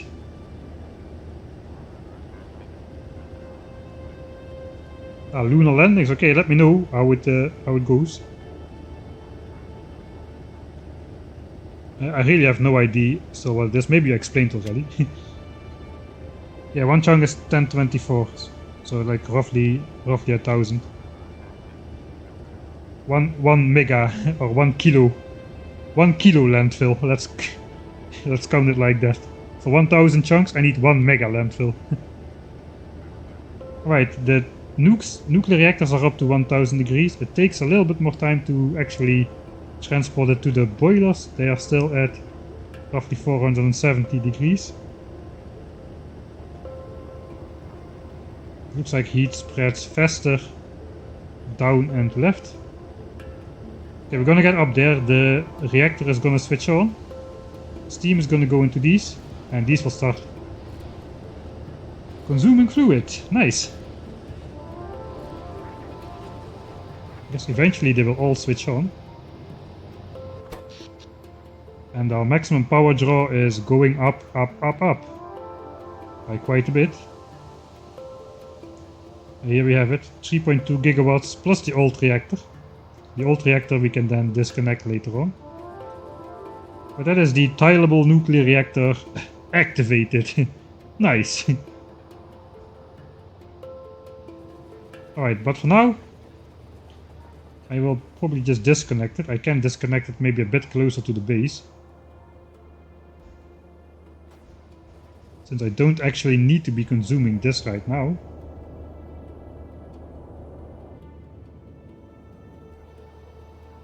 Let's just keep it connected. It does not really matter. Soon we're gonna have all the fuel cells we need. Actually, let's just make a save. Let's stand in a nice location for the save. Right, it's already glowing? Yeah, it's starting to glow. You can see the difference in temperature. Here it's glowing, 640. Here it's still 300. It's still below operating temperature at this area. So it takes quite a while for the heat to fully spread through the system. But our stress test indicated that eventually it gets up to maximum power from a cold start under maximum power draw. So if that happens, that's going to be good. Anyway, I guess it's time to walk the base and we're going to figure out the next thing what we're going to do. Let's look on our list. I think we can have another check mark. I think we should change this one to properly automate nuclear fuel, and we're gonna take away that check mark. We are gonna check a check mark under the more power though. As you can see, last stream we had to put one in between to quickly design a whole new tileable reactor for some reason. Thanks to chat. Says chat. That is all your fault officially.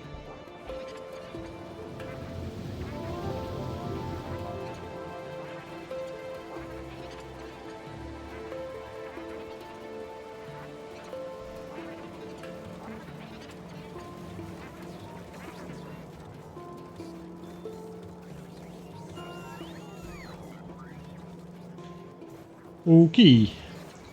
Now the big question is, why did I want to have all these fishes?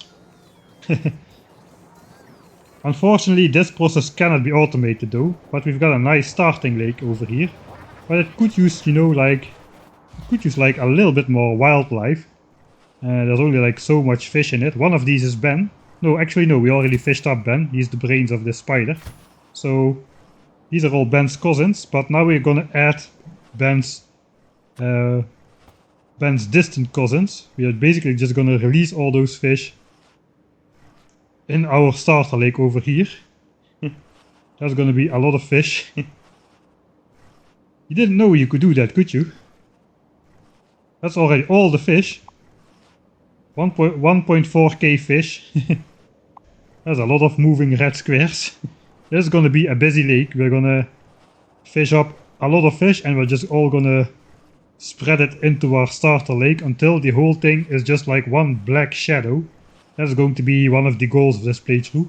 Make this into one black shadow. And then once we want to do 10k SPM, we have to fish it all up again because the fish are killing my UPS by moving around my starter lake. But yeah, we'll see how that goes. It looks like some of them actually have... Huh.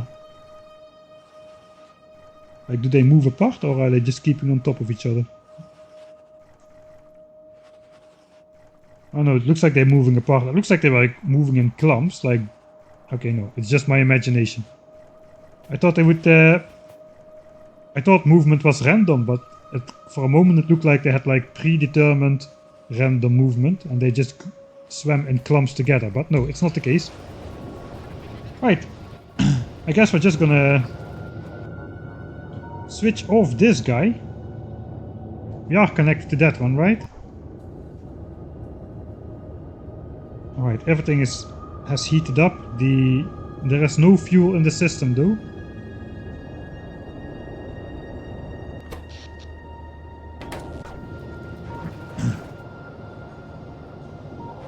Yeah, I guess we're just gonna grab...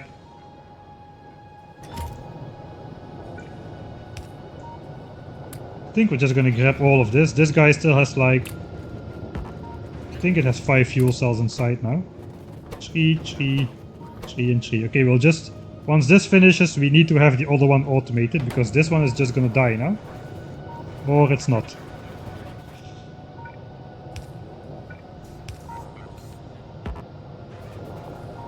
Let's do this. Give me all my fuel cells. Give them back to me. They're all for me. Okay, belt is empty. This should no longer work. There's no space in destination. All of the fuel cells are going in here. Alright.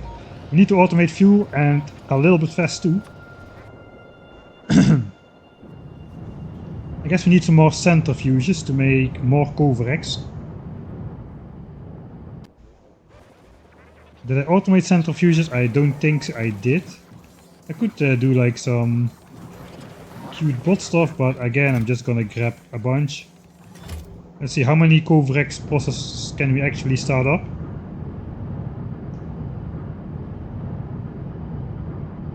It's actually just reloading. We have 82 in there.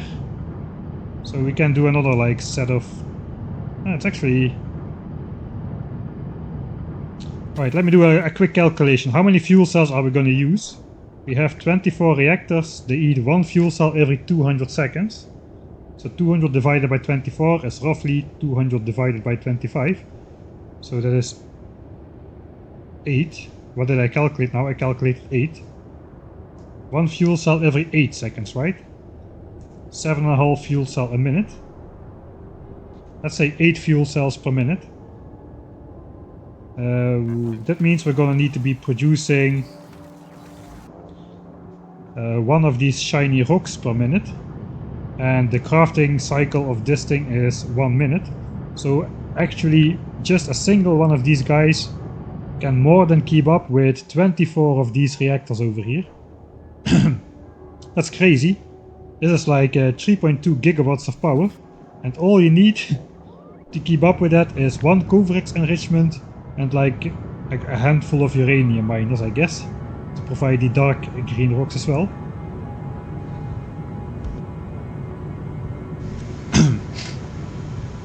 Alright, so we're gonna have more than we need from this stuff. So we don't really need to change this up though, we just gotta automate it and deliver it to... And we gotta deliver it to the nuclear reactor. That is basically it. There's no fuel saving mechanism in place. So we're basically gonna be using all the fuel all the time. Also we need logistics bots. And we need like a buffer chest or so.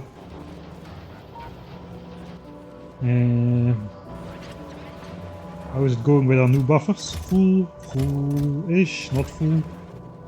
These are not full either. That's okay. We'll just slowly produce in the background. All of these are producing the bot frames, that's good. How many bots would I want in this network? I mean, I guess technically like 5 would be enough or so, but let's just do like... Let's just make like 100. 100 logistics bots, that seems like a good amount to start off with. Then we can expand it a bit too before we run into trouble. Right.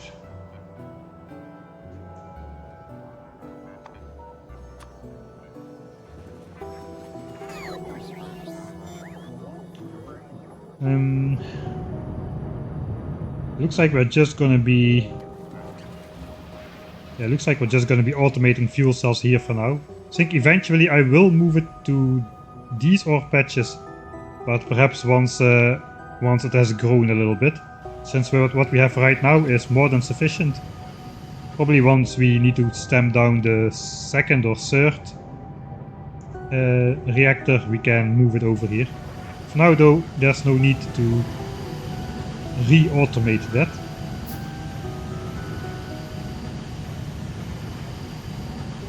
I guess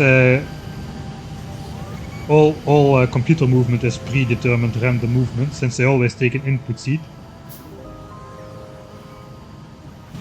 Right.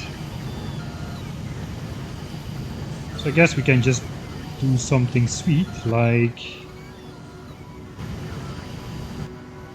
Well, of course, as exactly a break starts when I am about to do this. So let's bring over the fuel cells first. We can do the first actual automating of the stream 1.5 hours in, on camera then for everybody.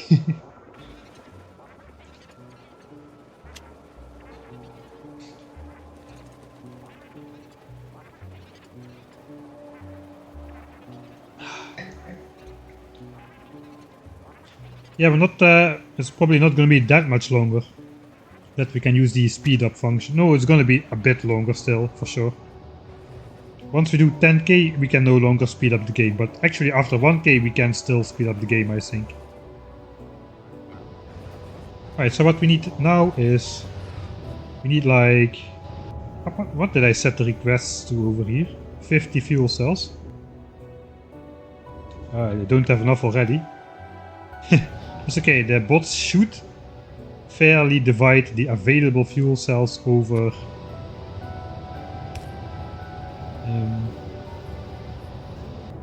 they should fairly divide the available fuel cells over the reactors.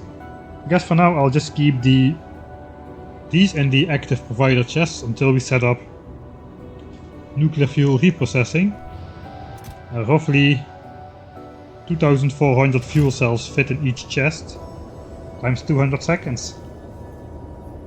That's like 4800, 48,000, 480,000.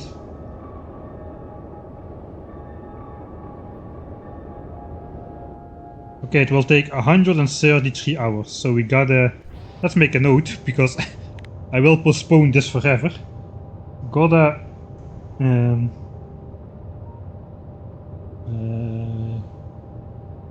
do nuclear fuel reprocessing before the game is at like 100 and let's say 150 hours. Actually, I calculated 160. Let's do 160. Nuclear fuel reprocessing. I guess we can do this symbol here. Let's see if I actually automate this before in the next 160 hours somewhere. No, I'm just gonna put it out here. Maybe I will separate those networks. We'll just have like bots in one network. You can separate networks like so. So they don't connect to each other. There's like one tile gap in between, as you see. And you can actually place... Why is it not one tile?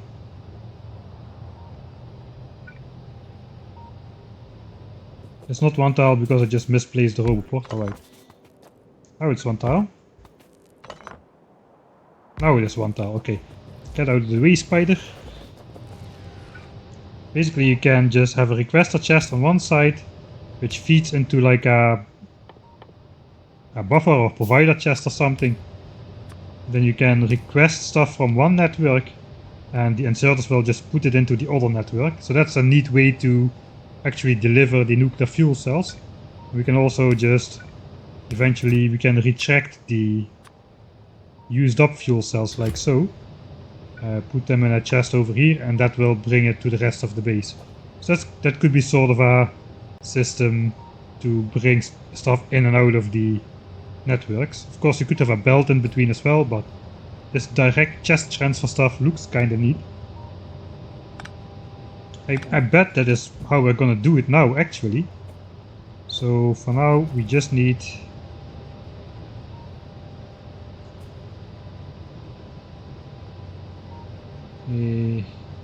kinda lines up not so nice with the landfill and stuff.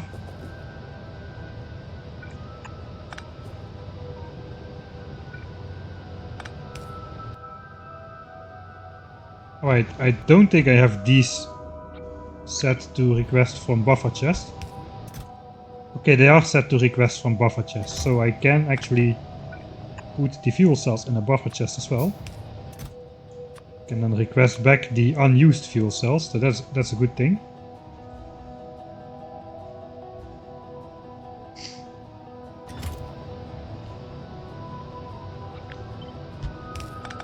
Okay, we already have some sort of crude automation going here, except it's emptied in a steel chest instead of a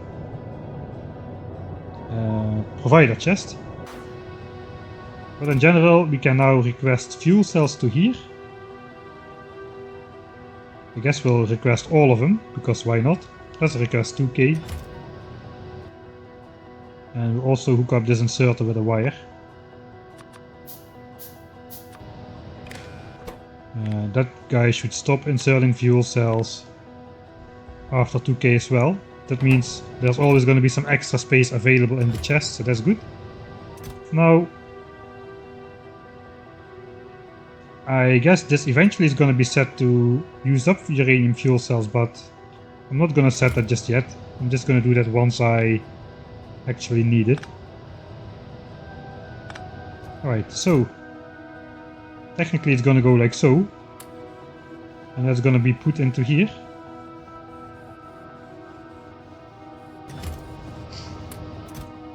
That should work.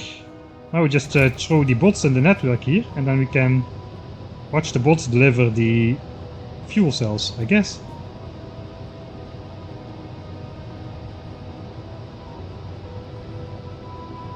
Yeah, let's make another save before we do something possibly scenic.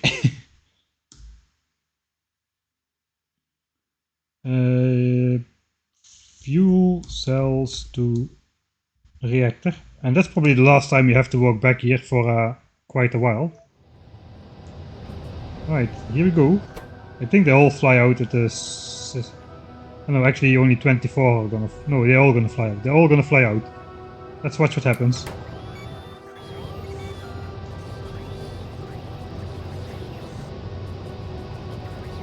Nice shot. Oh no, I'm getting stuck in the infrastructure. We have to watch from the map view the rest. Of course they recharge right before delivering the fuel cells. Right, so this thing is not limited for power. So we are going to be using up fuel cells for like 3.2 gigawatts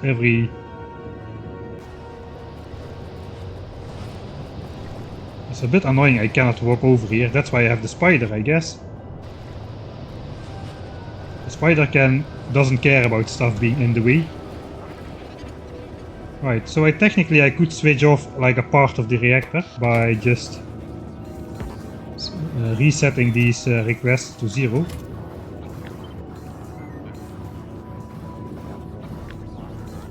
So I think I am gonna do that.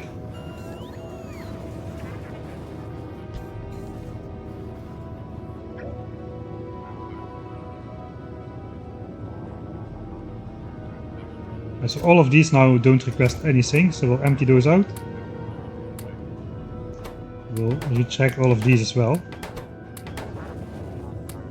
And that won't actually use up, we won't be using up 3.2 gigawatts of power when we really don't need to just yet. We'll just keep the center blobs active, and that should be good for roughly over 1.5 gigawatt of power. And once we need more, we can just re-enable those requested chests for the other reactors.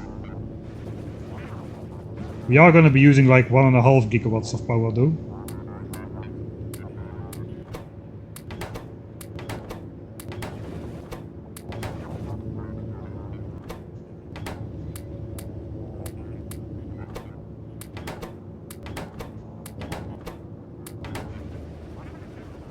Alright.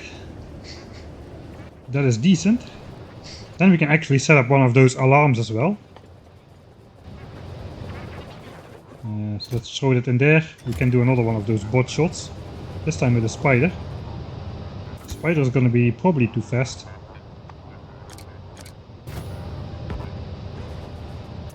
It's not going to work because the bots are going to be flying out from all the way over here. So they're going to be recharging a lot.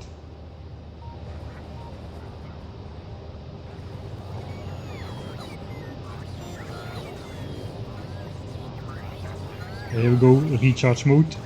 So they're gonna go in staggered flight formation this time.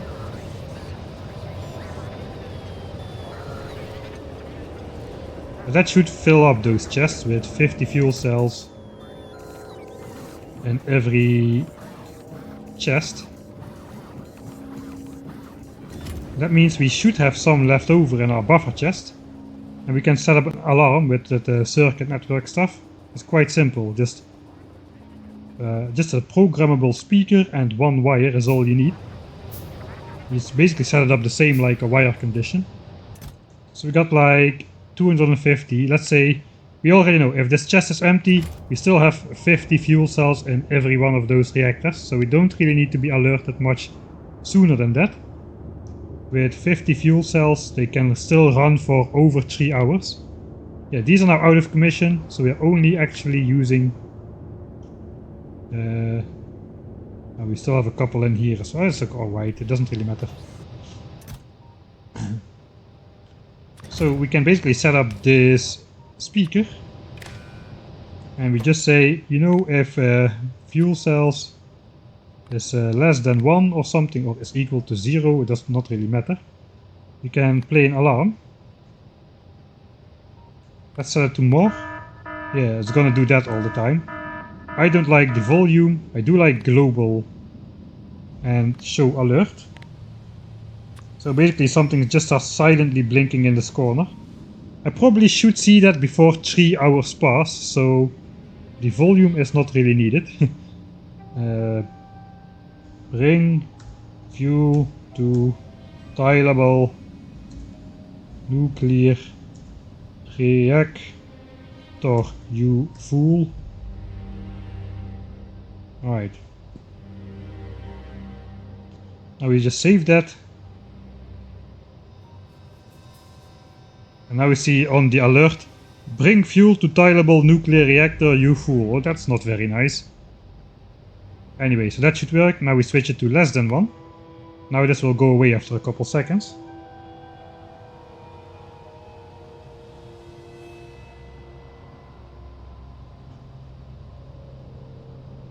Just arrived off to watch the VOD from the start. Not super necessary. We basically only prepared this and built this and did a tiny few base optimizations. The actual automation part is just gonna start pretty soon. Now, okay, so now if, let's say this chest is fully emptied by logistics bots, like so, now we're gonna have this alert on the map. Okay, so this is working properly as it should. So now we just put this back, and basically we can just forget this exists until we need more power, basically. Then we're just gonna come back and expand it. But that is power sorted for the first step of the post-starter base phase of this 10,000 signs per minute playthrough. Post-starter base power sorted. Alright, finally we can go do something else except besides worrying about nuclear reactors and stuff. Actually,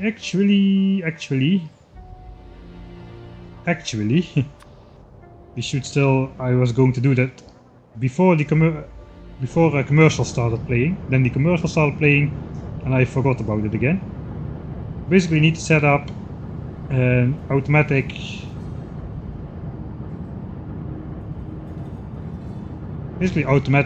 fuel stuff. That's what we're going to need to set up.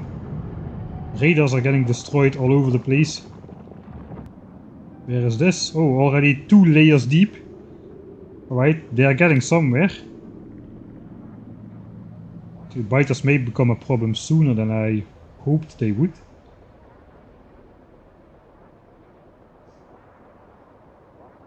How big in gigabytes? Yeah, it's like several gigabytes for sure. That's because I save all save files individually. It's like a safeguard method. If I ever need to refilm something, and I do often, I can just find the nearest save. So I like to save right before, that's why I save right before doing like scenic walks and stuff. So I can re-record it a couple times until I get it right for the video. It's just a force of habit to save before those moments at this point. Right. So technically,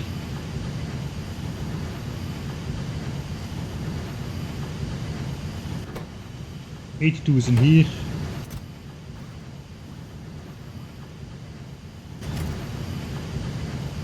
Alright, we're gonna need another requester chest with some iron. I kinda built this a little bit awkwardly, that is slightly annoying.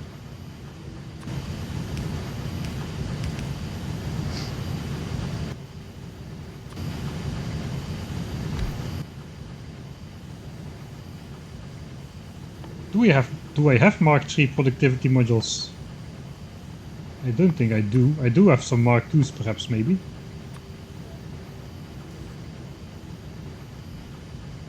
I may not have those. Am I in the network? Yeah, I am. Maybe it's time to start making some of those modules.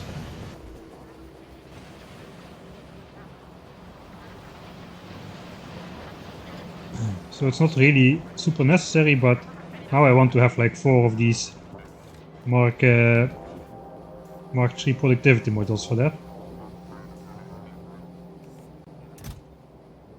Okay, so 4 Mark IIIs is 20 Mark IIs is 80 Mark Is, if I'm correct. So that should do the job. I guess we'll automate the first batch of actual Mark II and Mark III modules at the next step, when we are actually going to be making the bot more. We'll just put some temporary starter modules in there. For now though, this will get those done.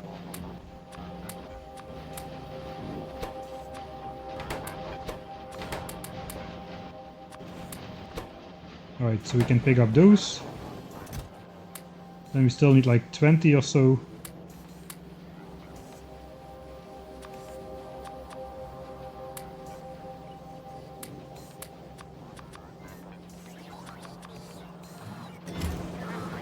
And 20 blue ones. I guess we theoretically could just handcraft those.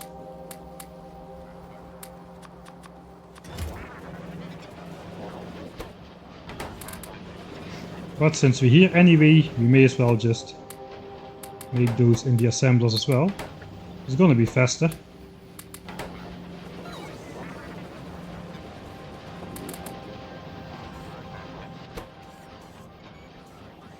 Alright, one more. We can wait it out.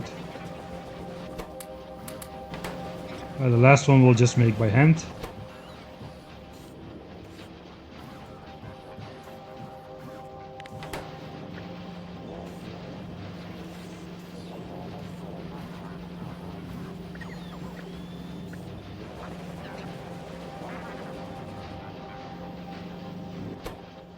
Okay, last one we'll make by hand.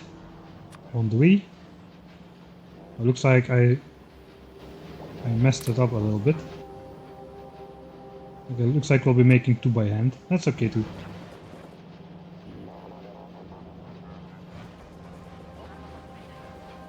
Alright, bot speed 8. I want to keep the queue filled. The queue is still filled for a while.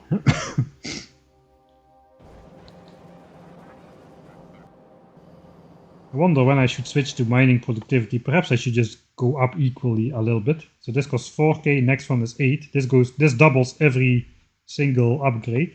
Whereas mining productivity just increases by 2,500 every upgrade. So if this one is 4k, this one is 8k. I guess we'll do like that is 10k. Let's just do bot speed. I'm not really sure what I want yet. Anyway, here we want nuclear fuel, that is for sure. I'm just gonna put like productivity modules in there, just for fun.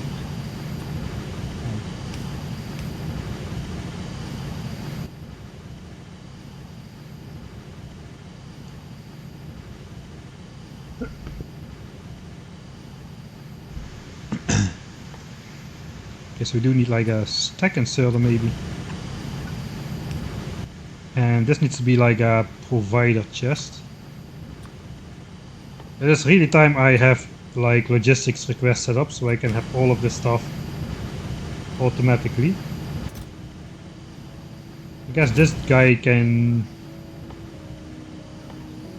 Should I just make an infinite number of fuel cells? Perhaps I should make really a lot of fuel cells.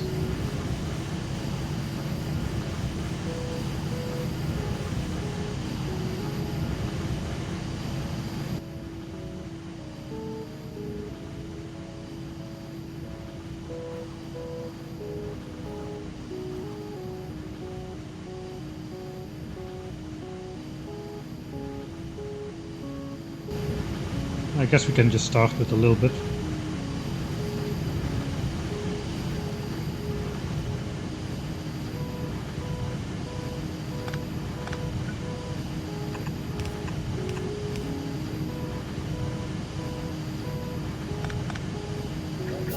Just want to make something nice and symmetric.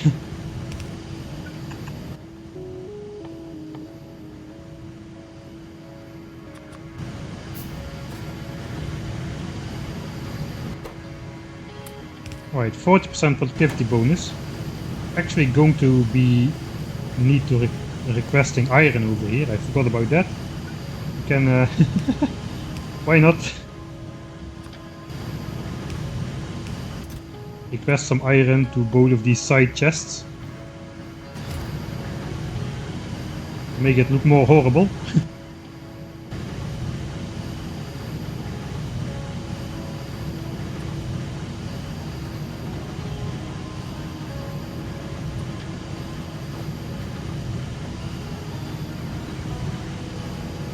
Yeah, that looks sufficiently horrible. Okay, so now we have that. We can probably just grab this off the belt. And we only need the shiny uranium. We can also just request some of that into these chests. Maybe I should do that instead. Let the bots handle it.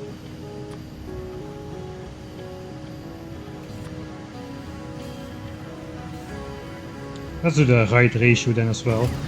190. This is starting to look sufficiently stupid.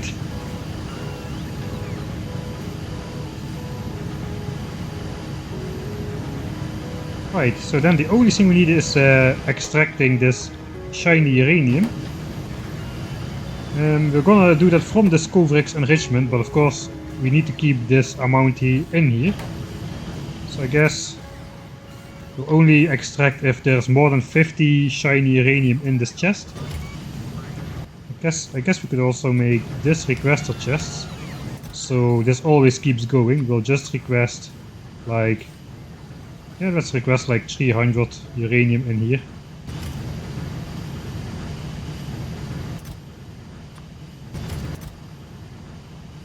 It's gonna take a while before all of this is converted into shiny rocks. But once we run out of uranium, it's gonna be requested from here automatically. So we really don't have to worry about stuff running out of something or breaking or something. I think we're gonna be totally fine. I probably want to request some speed modules over here. Because of the mining productivity, we can now speed up those guys. They were like calibrated to a lower level of mining productivity. So instead of just redesigning this, building more of those, making more centrifuges, I'm going to do the lazy thing. And we're just going to be speed moduling those things up.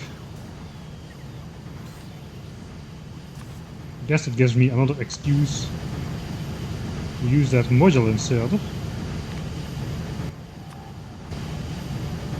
We'll just set centrifuge to speed module. When we wave the magic wand,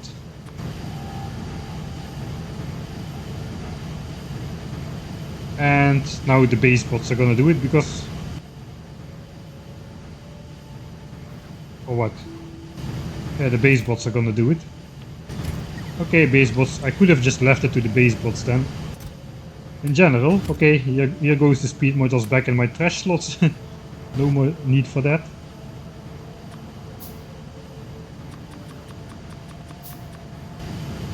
Let's make some of that wire since I use it all the time. Alright, so what I want to be doing, we'll hook up some filter inserters. We first wire them up so they don't start inserting. Stack size 1, stack size 1. Basically, they only should take the shiny uranium. But they don't do it because they don't have a circuit condition set now and they are connected by something. So what are they reading? They are reading the contents of these chests. So I'm just gonna say whenever there's more than 50 in the chest,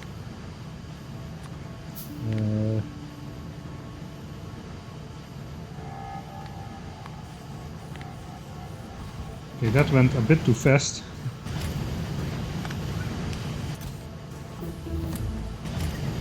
Right, so there's now 54 in this chest. We copy this to this one and this will put 4 of that shiny uranium on the belt here. Alright, and the rest it will leave in there. So this cycle can just continue forever now. This is automatically getting resources, it's making its own uranium-235. This is gonna remain at least 50 units in this chest, so this guy can always restart itself. We have the dark green rocks now requested from over here. They are produced over here. Infinitely so, probably. So that means we are basically going to be producing infinite nuclear fuel.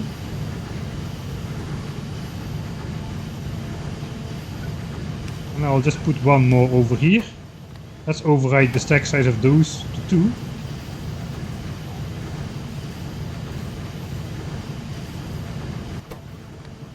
This one can be 1, which inserts the fuel.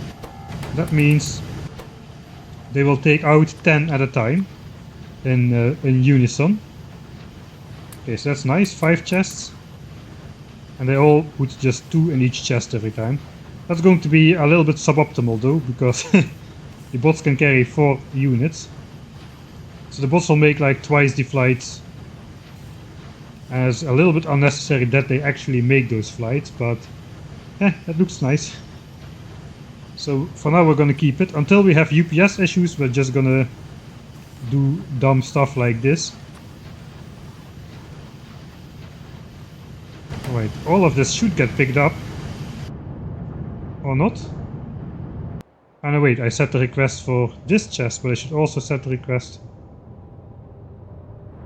No, okay, no, wait. Yeah, that's what's going on. I should connect this Roboport network if I want the bots to fly out all the way over there. Do I want the bots to fly out all the way over there though? I could just make like a fuel delivery train for now. That's making an actual ch instead of the roboports.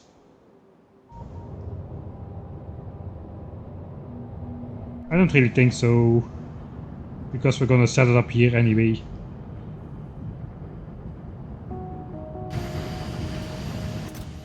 Ah yeah, you're right. Thanks. We were not requesting these chests of these rocks over here. A train? Belt? No, not a belt. A belt of fuel cells leading all the way there. Belts have too much internal buffer. Or like external buffer, I probably should call it external buffer. Okay, we already have this roboport arm out of here. As long as we make straight turns, the bots will eventually get there, and as long as they don't build like concave shapes, the bots will never get really stuck. So I guess we can just roboport our way out of this problem. Let's just request like a whole bunch of those roboports. We're not gonna need that many, but let's request 100. And that's really the last step we need to do about that nuclear fuel problem.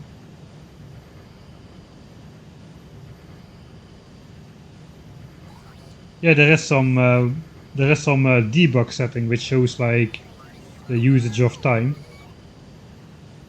and you can from different entities and stuff. Do I have my roboports? I do have my roboports. Right, so you have like this usage.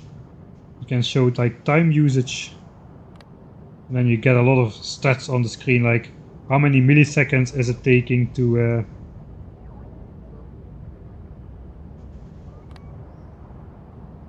so how many milliseconds is the update, the frame cycle. 16.6 is where it should be. Once that starts growing above, then you start to have problems. So right now we still have like 6 milliseconds of sleep. A lot of stuff is going on with the texture somehow. Don't know how that is happening, but that may be a problem later. You can also see if a specific mod is causing a lot of lag, so we can troubleshoot that way. We also can see it per entity, so we can see the inserters. Let's slow down time for a bit, so we can actually read it. The inserters do like 0.4 milliseconds. Let's check the reactor, 0.003.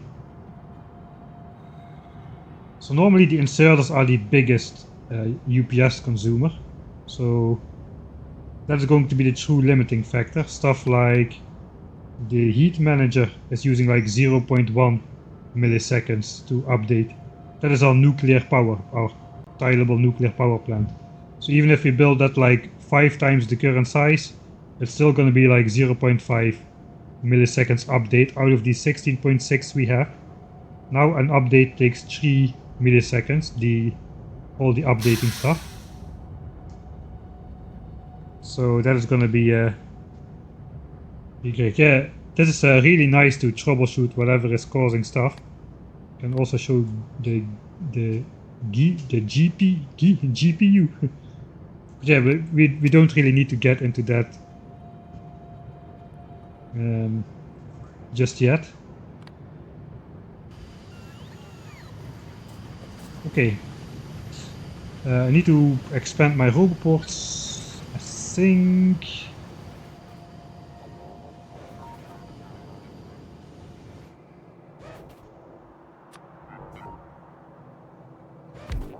Oh, there's a tree there.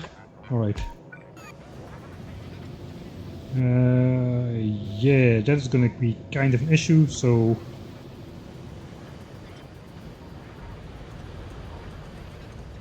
I guess here around the base, let's just try to at least fill it in a bit.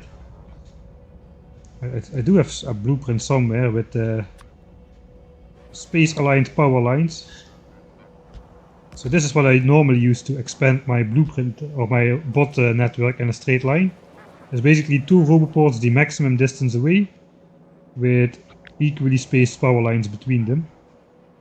I have another one which is the same but for pipes, which they have different spacings though, so there's basically like 3 pipe lengths and power line. For now though, we're gonna just use that roboport one. I think I should put that already on maybe on my hotbar even. With this we can basically build out our home port grid as well.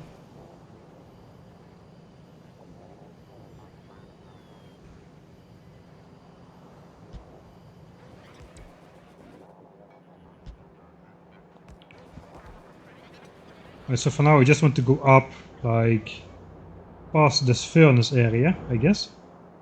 So this is decent. So for here, kinda do not really want to go through the mine in case I want to mine more of that resources. It's gonna be annoying that it's in the way.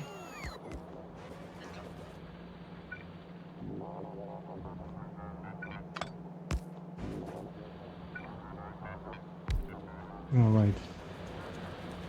So now I'm just gonna try to make my way up with that blueprint. Of course it's not gonna fit.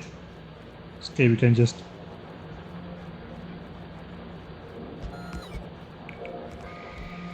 drag it down slightly. Now we can just normally go up like normally. That should connect the roboport networks, and then the bots will fly out to bring our stuff or bring the fuel cells over to the nuclear reactor automatically.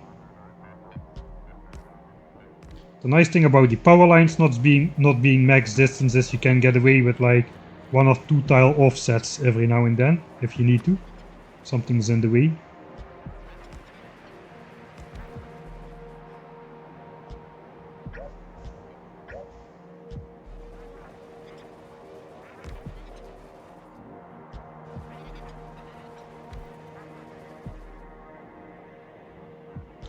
Right, we can also connect this landfill grid if we want now. Maybe we should do that. We are not requesting landfill to anywhere, are we? I don't think so. We could actually upgrade these to buffer chests and just request landfill over here from the general storage area, production and storage area over here. Right, we have gone down to 43 million out of the 44 we started out with. So that's good. I guess progress.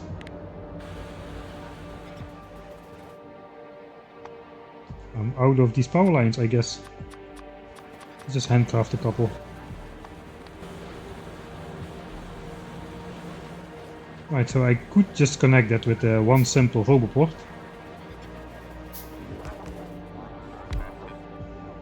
Alright. It is missing power here though.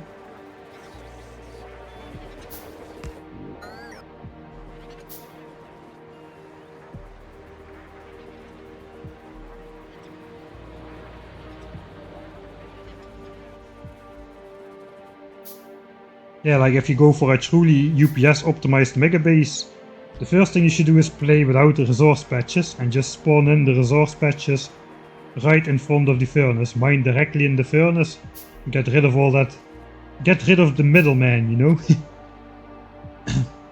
Just the middleman just consumes a lot of resources and ultimately does nothing for you.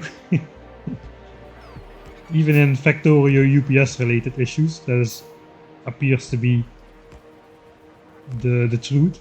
Okay, so now I'm building yet another power line up here, which is good. Redundancy. Not that if we accidentally disconnect one power line later on that the entire base will stop working, since all of our power is going to come from this area.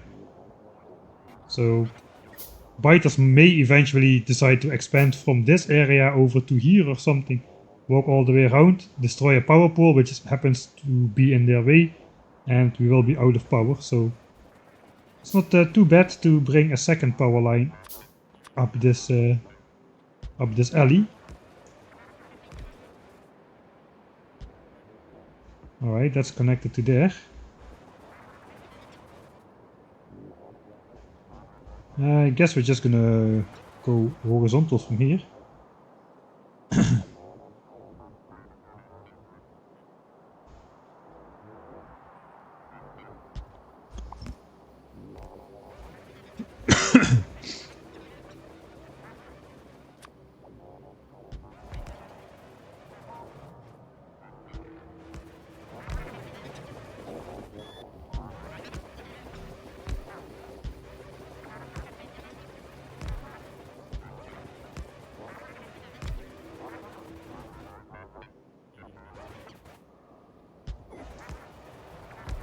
I don't know about belts. My tests show that no belts, they are of course not a non-factor, but they are not as insanely, they are not as heavy as inserters for sure. I think also with train networks you can get into like pretty large issues. I'm out of power lines. At the base, do I have construction bots in the base network? I do. I should have power. I did not automate big power lines. Okay, that's what I'm missing. Alright, I guess we need those. We have a steel outpost. It's also far away though. I guess... well, how far are we out of stuff? Let's just do a requester chest at the edge over here. And we'll just request some of that steel. I should more properly prepare these builds because everything takes a lot of stuff now. I just don't really want to set up more stuff before we actually build the bot mall, which is going to be the very next step.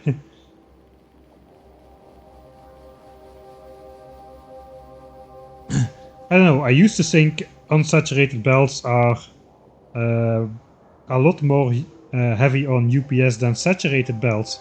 But apparently it is no longer the case. I'm still a little bit skeptical. I didn't really test this myself, but... okay, bots should be flying out now. Yeah, bots are coming with our stuff. This is why we want to upgrade the bot speed, so they can bring stuff fast. Right, they do the recharging thing. Okay, let's see, they're not gonna make this flight in one time, so they're gonna go for another recharge on the way. They're gonna make this zigzag pattern until they are close by enough, and then they're gonna make the right turn. But they're not gonna get stuck. They are gonna do this annoying slowdown stuff though. So for that to not happen, we need to have like sort of a grid system. But for now, this is gonna be good enough. So yeah, the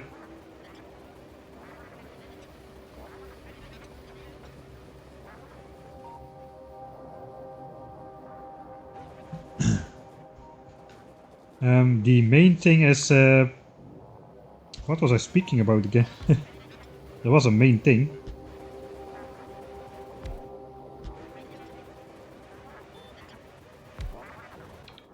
Alright, the next one is gonna connect.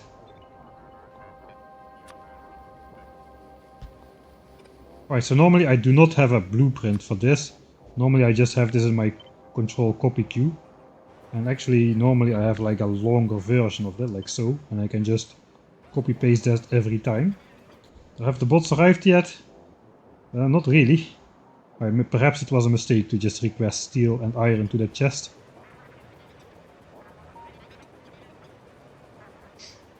Yeah, bots do get... I think they solved also... you can have the situation where they try to cross a lake, but if the lake is too big, they'll run out of juice before they're halfway. Try to find the closest roboport to recharge, which is the roboport they came from. Recharge and then do the same thing all over again. And they basically get stuck in an infinite loop. The first time that happened to me, you didn't have this worker robots button here yet. And I actually lost them. I couldn't find my bots for like hours.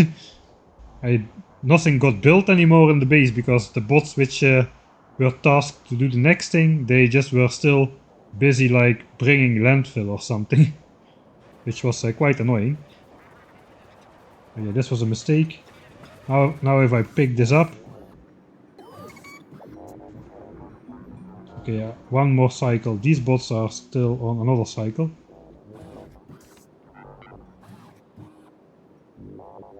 Thing is, if I pick this up, they're gonna just fly back in exactly the same pattern. They're just gonna zigzag here until they can reach this area over here. So, yeah. I guess it would make sense to make another square here, so at least they fly and go to this one. Basically, the sharp or the shallower the angle, or like the sharper the angle, the more time they spend doing the zigzag thing. Something like that. I don't know if that makes sense. I'm out of copper. Okay, this was all in vain anyway. Holy moly.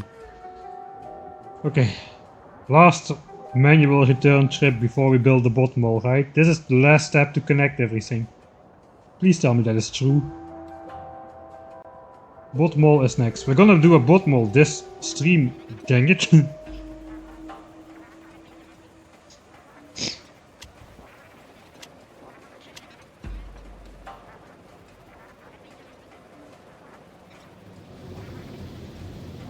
Yeah, bot queue stuff is mostly for if there's like several tasks to do in quick succession. Like if you have 100 bots over here and you build 300 bells, normally it would call 100 bots from here and then the other 200 bots from somewhere far away in your base, if those are the closest. They're gonna change it so those 100 bots just get 3 tasks queued and they'll just quickly build these 300 bells before going back to sleep. That is annoying because I have blueprints like a blueprint with like 20,000 pipes, which I used to use to recall all my bots to a certain place. That is gonna break because bots are gonna be they're gonna be having smart tasks like that. So before I could reliably call back all bots in the entire network by placing more entities than that there were bots, they would all get called to place something. And then they would all settle in a nearby roboport, which is useful for filming like epic bot sweeps and stuff. So that is gonna break in the update. How is it going here? Oh, it looks like all of this is empty. That's good, we can get rid of this already.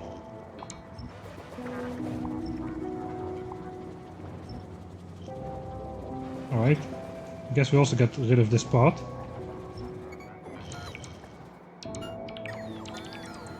And eventually we'll get rid of the... I guess we can build over the umbrella. We can keep the umbrella. Perhaps we'll upgrade the umbrella to hazard concrete. It protects us against cosmic rays which cause connection issues during the solar eclipse. We build the space exploration umbrella. I really should get a move on a bit more than this.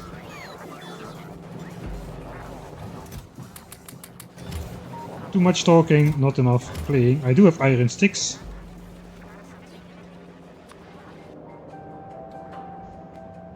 They're somewhere at the rails.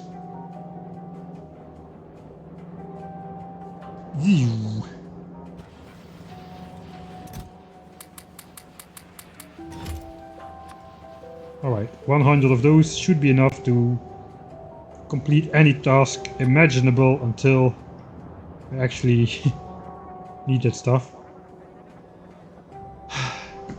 2.5 hours to get a nuclear reactor just built and automatically supplied. Holy moly. Yeah, those are the kind of time scales we're looking at to get anything majorly done. It's gonna get better though once we have the bot mall, because now we're just spending a lot of time ping-ponging between these different locations. Let's just sprint over there.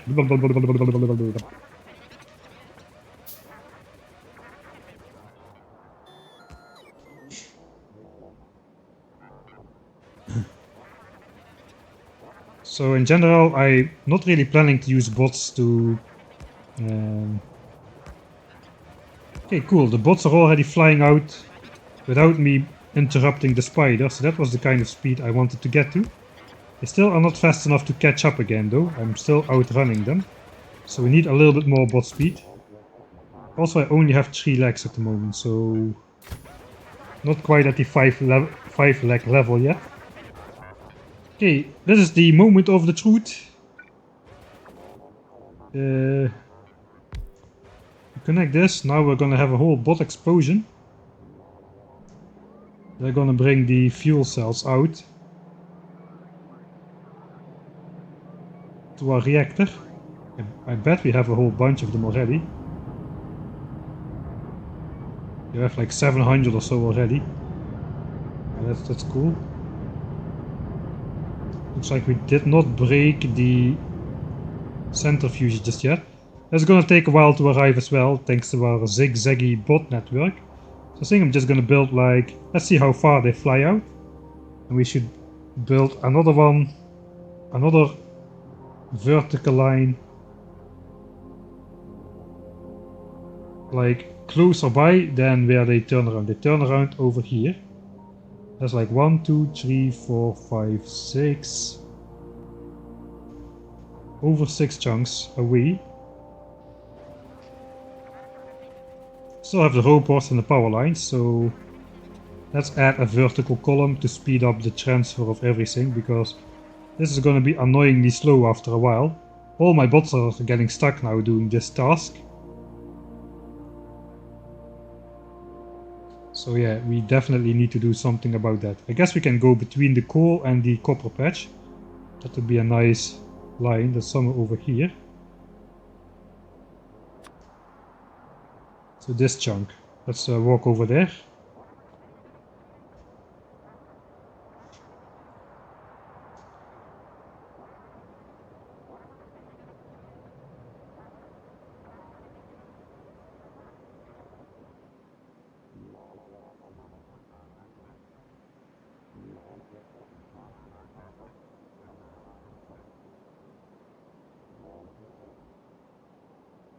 Yeah, so those zigzagging steps, we need to take into account the max flight distance of the bot. It's gonna increase slightly at higher bot speeds, but not by a lot, because the energy cost, the battery of the robot is gonna remain the same, and the energy cost is calculated like a large number times distance, the distance they fly. So yeah, a large number times distance they fly plus a little number times past time. So we are gonna get up to a further flight distance slightly, but since most of the bot flight scales with distance, there's basically a cap on the maximum flight. Basically, we're gonna minimize the time factor, but the time factor already is small, so the maximum flight distance is not gonna be upgraded by a lot. One of the things which I was in the base game was like better bot batteries, because this is a common issue in a lot of bases. Alright, we need to just go down somewhere over here. Guess we'll just intersect.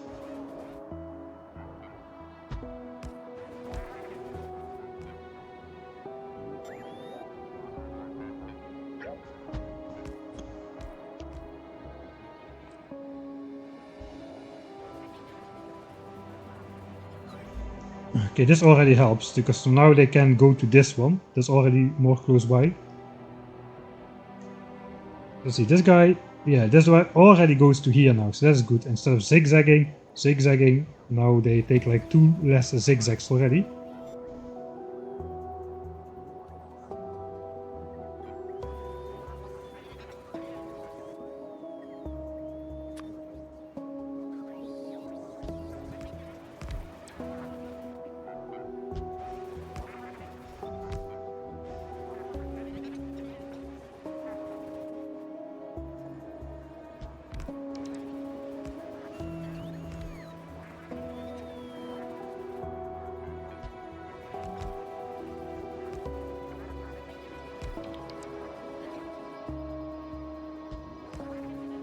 This is why it's nice to have the spider speed, because that the bots still fly out when you're walking at maximum speed.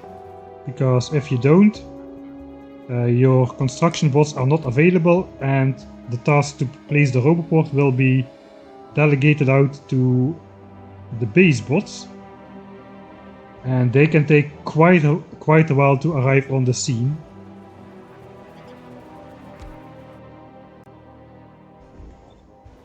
I guess we're just gonna go this far for now.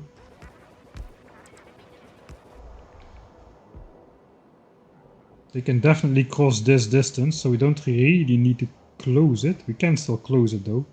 Maybe we will still close it.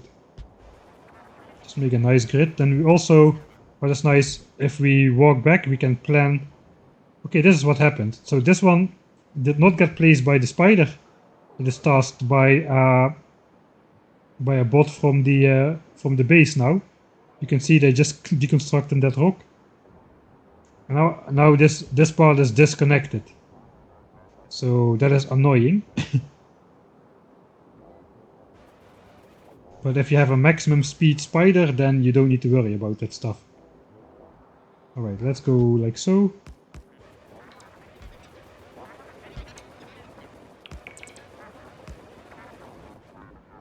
Alright, again, they are not placing it, a base bot is coming to do the task. So let's place this one manually.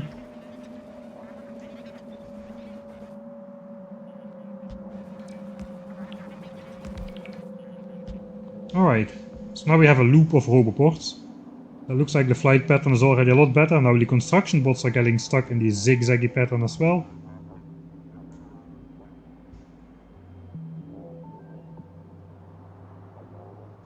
So they're gonna be zigzagging anyway until we build even more here, so that's already a lot better, it takes a lot less time.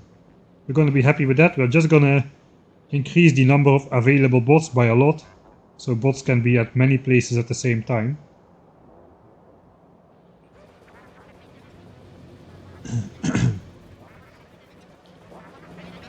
Alright, let's check how many rockets we launched so far.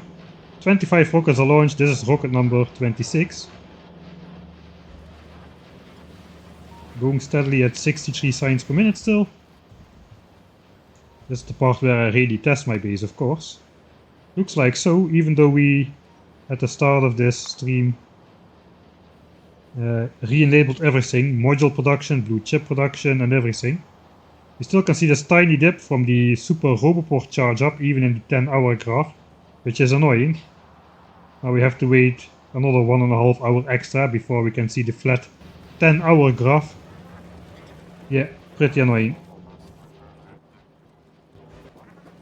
Alright. Oops, I still had the 100 roboport request, that's alright. Okay, the bots are starting to be zippy, that is nice. The zippy bots are good. Did we finally then do the full thing? Alright, 940 fuel cells in there, more are gonna get in there. 120 fuel cells are on the way. That is a lot of fuel cells on the way. Alright. So we're definitely going to want to produce a bit more of those nice construction bots. Let's grab a full chest of these. How many bots do we have now? 1000. Let's go up to like 5000. That means we need 4k of these robot frames, which I cannot really carry at the moment. So let's throw this stuff in the spider. Let's throw all stuff in the spider except the red chips.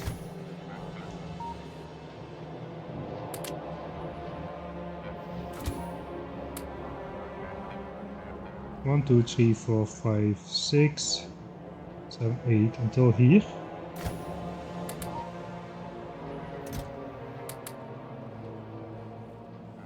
Alright, that should be 4000 robot frames.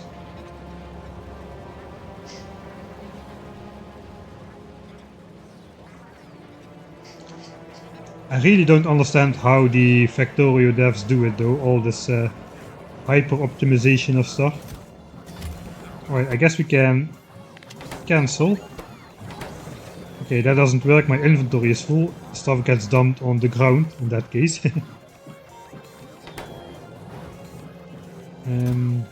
Right.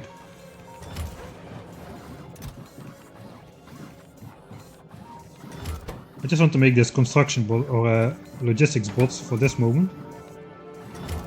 This one as well, let's just dump it on the ground, who cares. We'll clean it up with bots.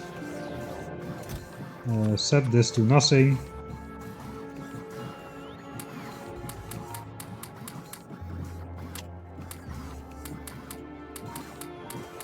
Alright, so this is 2000 of those guys.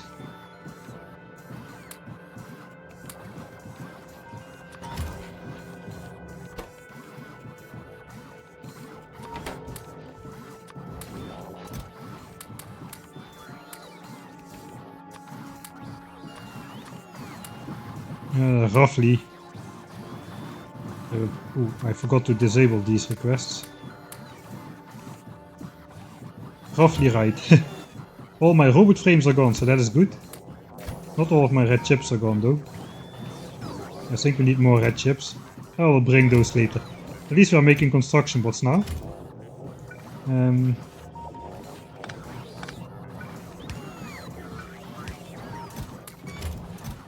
Just gonna throw those in there.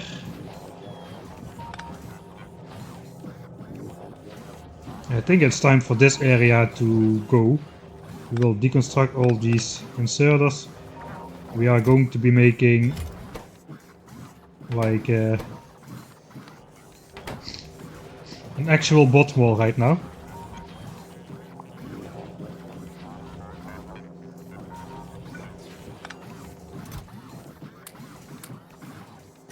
Alright, let's get all of that stuff off the ground.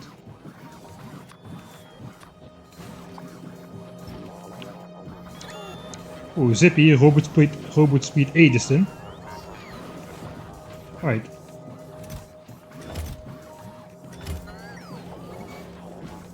So we do not have the appropriate amount of these things, I don't think.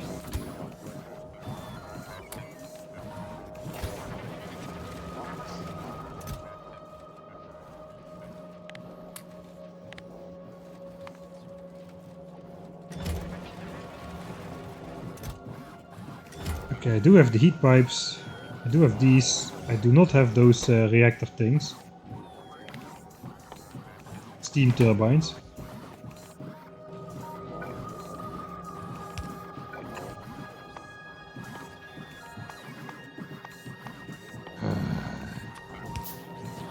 The struggles. Okay, no wire conditions. We'll just manually chuck these in here. Let that one fill up. This one should have like 7 slots then. And this one has 20 pieces going in there, so that's going to be alright as well. That's going to be enough for the second expansion. Just need to do this.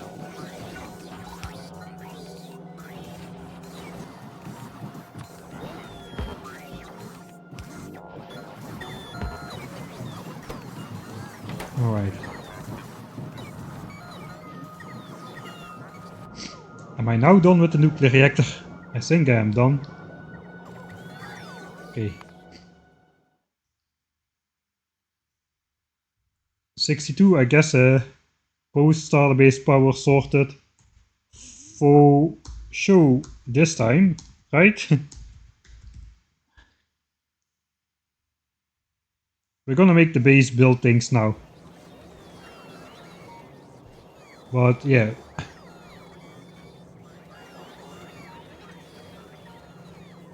So basically the thing is, once I set up this robot mall, it's gonna require a lot of power, and we were out of power. So we had to make new power. So we had two options: build something temporary, which takes a lot of time, or make something permanent, which takes also a lot of time, but it will be permanent.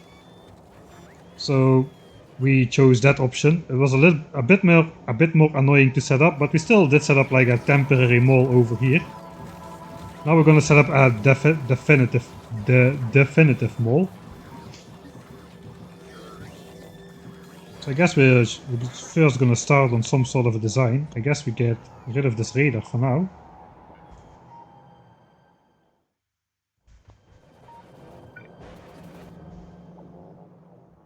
It should be in this chunk. The radar should be in this chunk. I guess I could put it...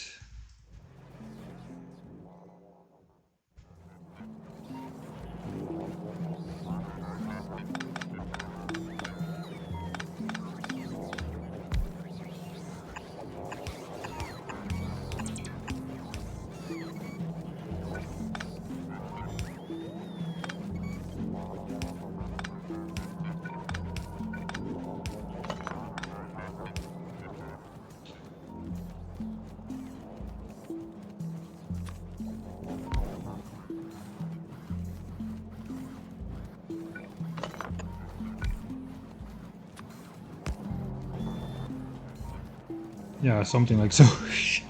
Okay, then we can get rid of this guy. It's in the same chunk, barely, exactly on the corner, so that counts. Alright. Still need to switch off my starter plant, actually. Kind of forgot to do that. We can basically very simply just disconnect it. Man, my inventory is a mess. If you just disconnect all of this. Now the whole nuclear plant is disconnected. Right? Yeah, now we have the 3.2 gigawatt figure, which is the correct figure. There's all these steam turbines counted up together. So we can see this thing is now at 1000 degrees. It shines nice in the night, actually. Pretty.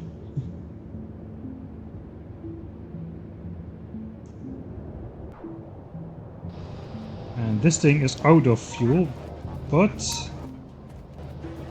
Oh yeah, we still have this requester chest set up here. We don't need it anymore, so we'll just do this. We'll just set this up to be never true.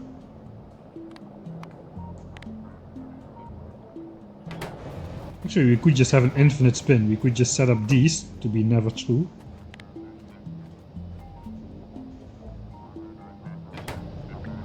They will never grab fuel.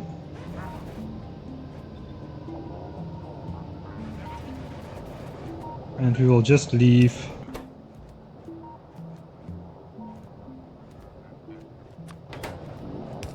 we'll just leave these spinning on the belt for forever. First of all I want to... It is also now disconnected. Look at all the fish in the lake. That's a little bit more than a natural spawn, wouldn't you say? we gotta get more fish, man. Let's not make that a priority though. Alright, so basically what I want to do is I want to get this thing up to 1000 degrees. I want to stop this thing from consuming power altogether.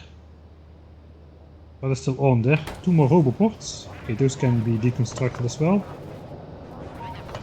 These radars can go. I guess we can have a radar instead in this chunk.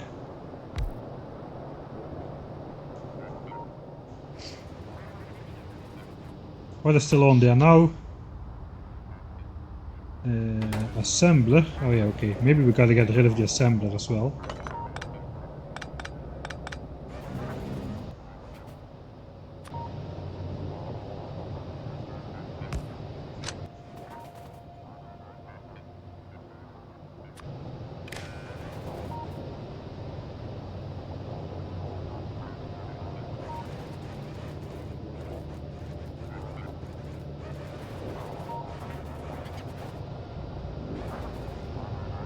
Kinda want to make a nice legacy reactor. First of all, let's just start heating this thing up. That should definitely get it to 1000 degrees. What is still on here? Just a couple pumps. Those pumps will shut themselves off once the fuel tanks, once the steam tanks are full. And then we just got a bunch of inserters. Guess we could like upgrade, quotation marks, those to like burner inserters.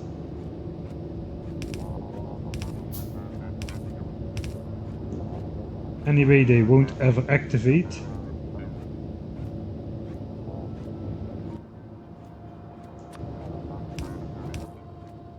These will though.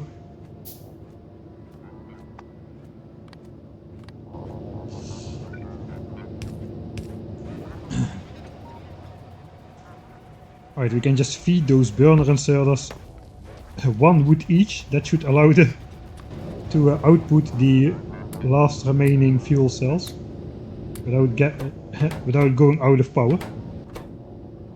Alright.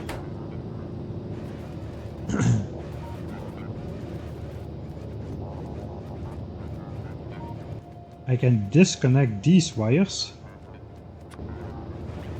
We can have the green wire remain connected, but if we disconnect this, okay, that is now no longer something. Nothing is on this power network anymore except these pumps, these electric pumps.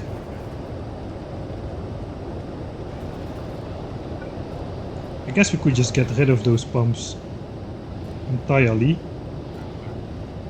And then we won't be using any power at all. And then this will stay nice and superheated for forever until the end of the game.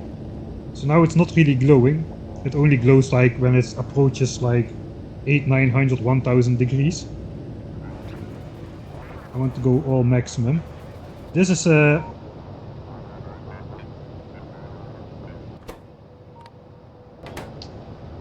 This is powered on this network, but no longer on this network. This is not connected to the plant anymore. Only the green wires are. So the thing is, I just want the fuel cells to go on the belt every time.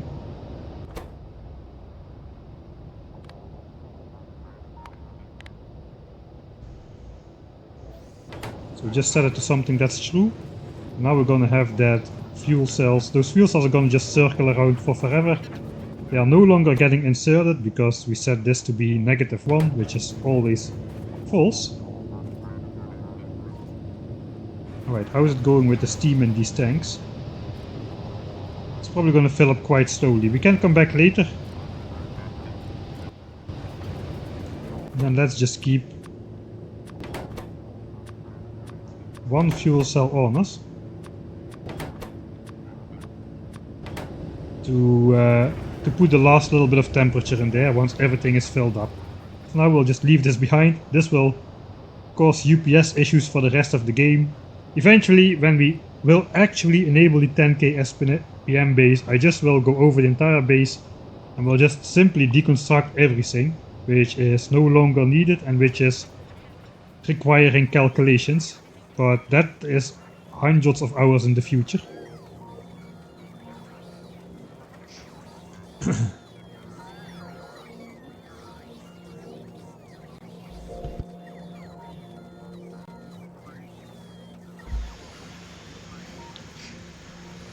I don't think the landfill and these offshore things take long to place. We can basically really belt or train the landfill in and have local construction bots place this.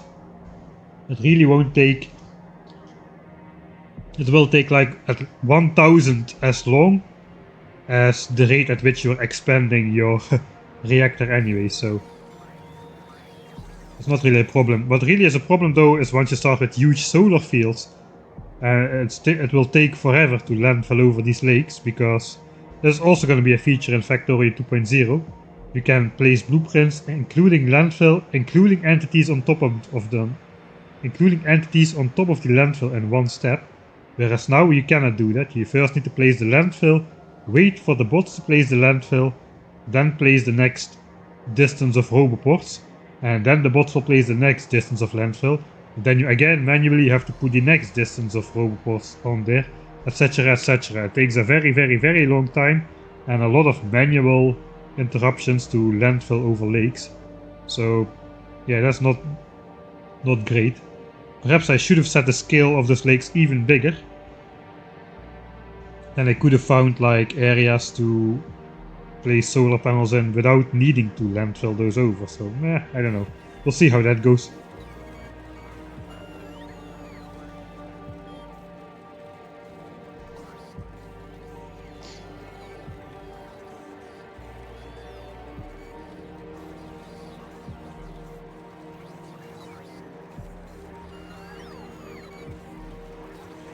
Oh yeah, the coal power plant, we also don't need it. It is disconnected. It is just still there as a relic. I like to keep relics around, even though that's not a particularly special one. It's just a standard steam power plant with a line of extra steam engines attached to it. That's like a buffer. It looks like here's a chunk border. You can see that because all the fish get stuck at the chunk border. So basically they only are active a certain distance away, and if you go further out, as soon as they swim on the chunk border they get deactivated, so all of them get stuck in this line over here, apparently. Alright. I said something about too much talking and not enough playing. It's not really doing a great job. Okay, we did properly automate nuclear fuel. It's never gonna break. Perhaps the scale is not quite up there like for the end game, but we don't need to worry about that. We can expand it later. We're gonna be producing so much nuclear fuel. These chests are just gonna fill up even before I hear a rocket. It was not a rocket, okay.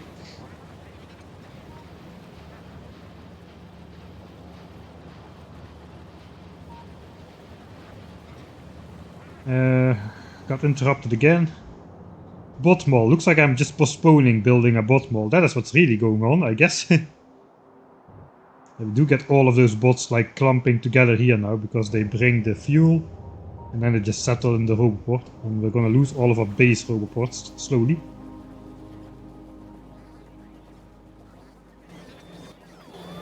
Right, those bots should all be ready, or at least half of them. Right, that's what those chips were for. Yeah, well, that is what those inserters were for as well, I guess. Man, at least we got 1k bots.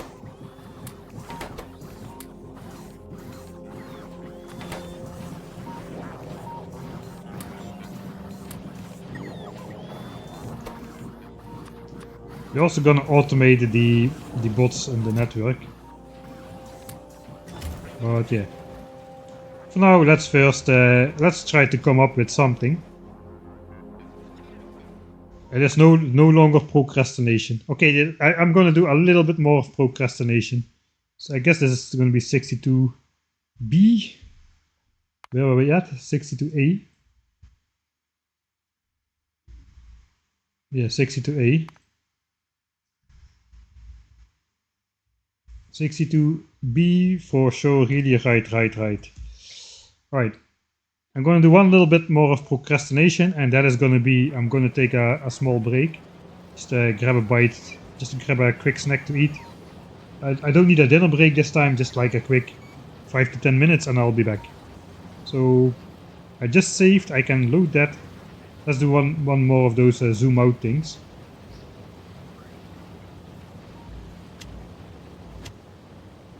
Oi, that's quite a zoom. That is definitely not going to be like 60 UPS. That's pretty sweet though.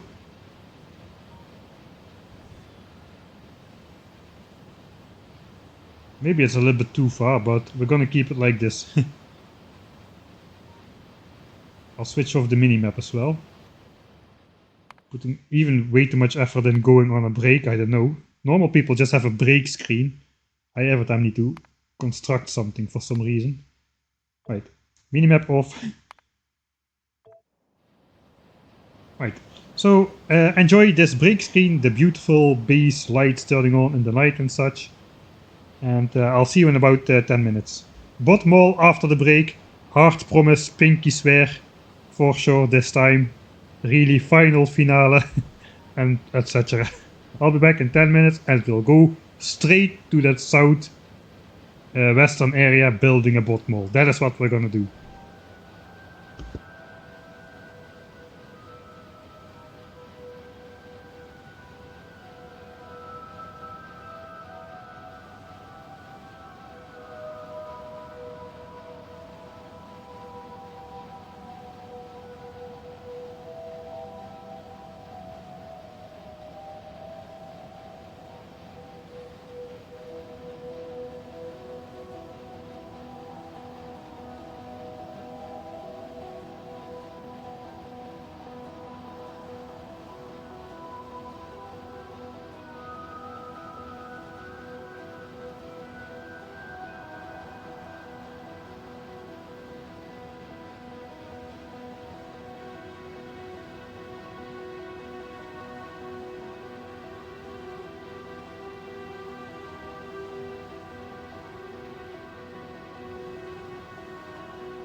Right. The base does look nice in the night. Let me quickly browse through chat a bit. Oh, it was only a 9-minute break. Then, alright, I still have 1 minute to read chat. At least one more rabbit hole before the bot mall. I'm just gonna ignore everything. The biters can be destroying my base and I won't care. I will be designing the bot mall. Big words, but when it actually happens, let's see what actually happens with me. Oh, actually something got destroyed this time, huh? Alright. Probably another raider. Can actually check that. Kills in the last 10 minutes. Yeah, we lost 2 raiders. Looks like in the last 10 minutes alone. It happens a lot that the biters take out my stuff, my raiders. Alright though.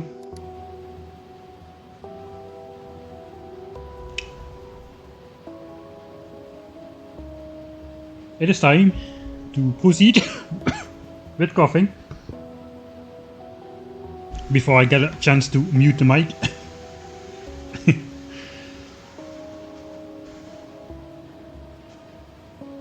Alright, those raiders are gonna get destroyed again probably because we need to reload.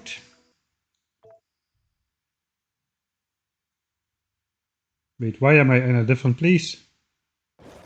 Or am I? No, I'm actually where I should be. Alright, bot mall time. So ideally it fits in this area. It looks a little bit small for setting up absolutely everything like I want to.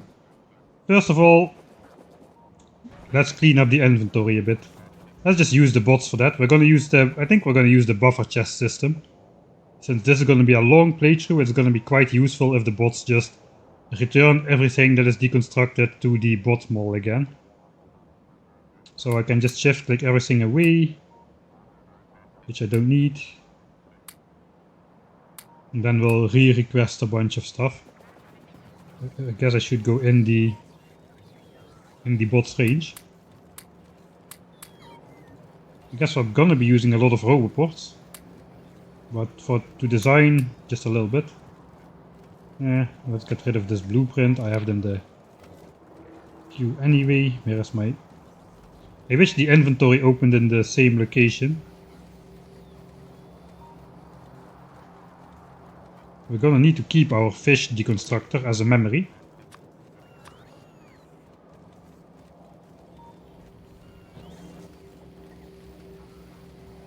Right, gone, gone, gone, gone.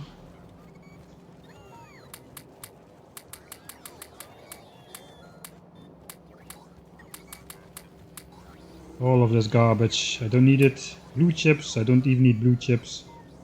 Fuel cells, we do still need those fuel cells.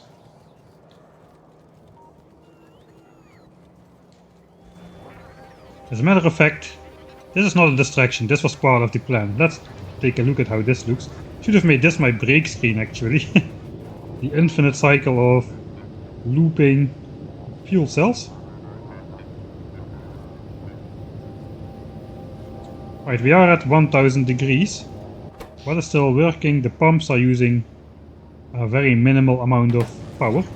So what I want to do, we're just gonna replace all of those pumps by some underground pipes.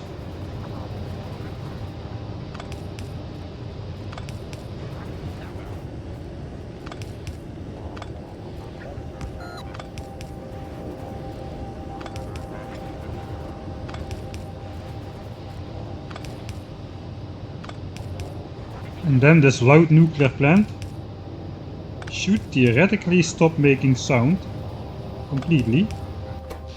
One more pump. Because if we do this, it's no longer powering anything at all. Yes, silence. So it's no longer running, which means the temperature in this grid will stay maximized forever. So I guess now it is time to insert the final fuel cell. Kinda did deconstruct this one heat exchanger by accident, so let's wait a little bit until the heat dissipates through the system again. See, like I told you, no distractions at all. Alright. Let me actually... Now we need to gather some stuff. I guess we're gonna be using some long-handed, some fast ones, maybe stack inserters even, substations. I had those already. Robots a lot, chests a lot.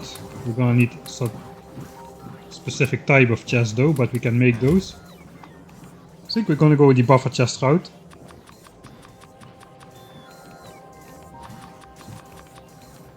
Okay, that gets out of hand a bit. Here comes the green chips from the bots. Let's start with 50 of those. What else do we need? Maybe lights? Did I automate lights? I did automate lights. Alright. I guess I have everything to get started then.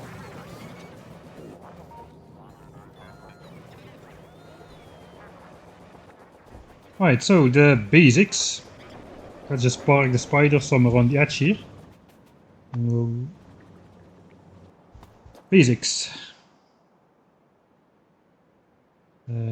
Let's request some modules as well. I'll just request those to this chest over here. Basics. We want to have an assembler. Like so. We're gonna have a requester chest. We're gonna have a buffer chest.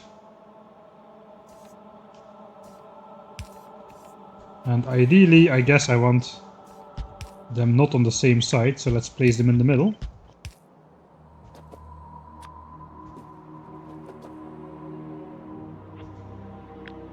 So let's do place it under here so it does not blink all the time.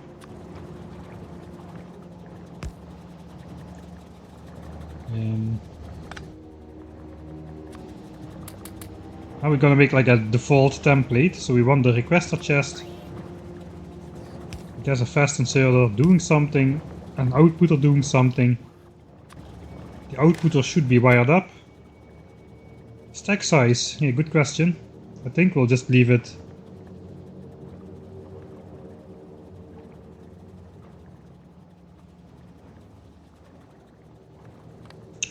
That's fast, so I can think we can do stack size 1.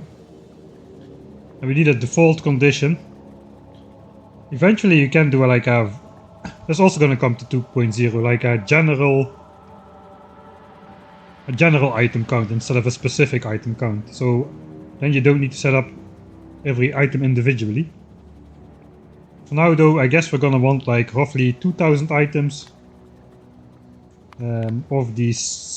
of something in a chest, so we'll just set this to 2000. That means this inserter will put 2000 things in this chest. And then it will stop, and 2000 is probably going to be like 4 lines most of the time. So that's a good default value to use. Requester chest.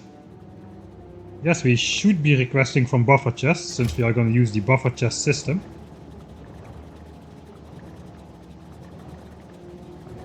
With the star you can do any item. We can do that already, huh?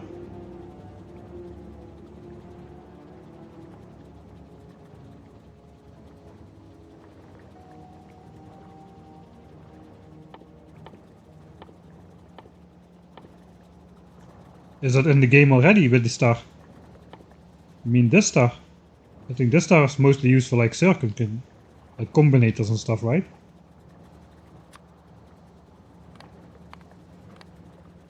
And this is false every time, whereas if I set it to belts, it's at least it's true. So now it's disabled, but now it's waiting. This star does not work.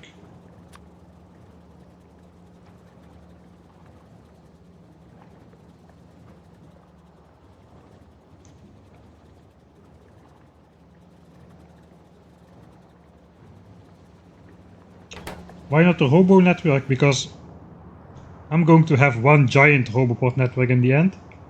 And I don't want all the items everywhere to be counted. This is going to be my my mall, my construction area. And this is where I want the things to be counted. And if I manually move like 500 assemblers over to some place over here, they should no longer be counted. We should just be making new ones here. Right, so perhaps I should do green star. Ah, look at that. No, it's actually not. It's just disabled all the time.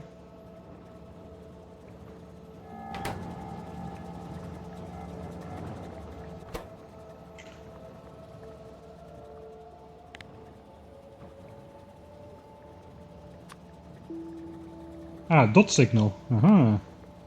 Dot signal is the star. Alright. I didn't think that would work, but apparently it does. Okay, now we gotta test it out. Let's make the dot signal 50. So what about if there are now like 50 chests in here? Okay, no, it does not switch off.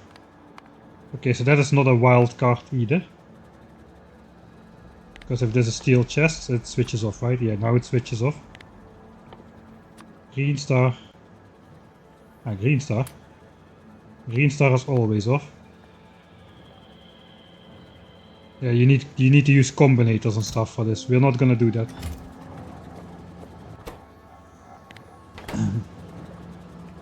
Anyway, I like to set the individual things anyway, because the amounts I want to have will change over the course of the game. So I may want to start off with like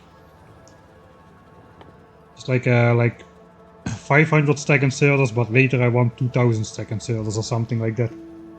So for now we're just gonna set an empty value of 2000 like the default, and that's gonna be it. Okay, now we just need to copy and paste that guy a couple times. How many can we fit under a substation? Looks like 6. Alright, so that is completely covered. We need to make space for a lot of hoverboards as well.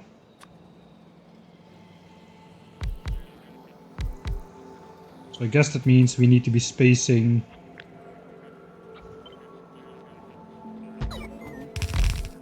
I guess that means this guy's spacing is going to be in the middle instead.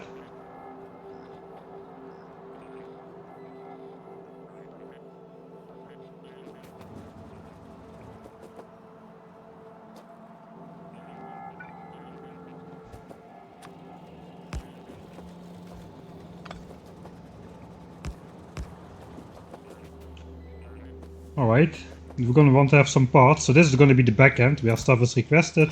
It's going to get made and it's going to put in here. So I'm going to want to have like some sort of part.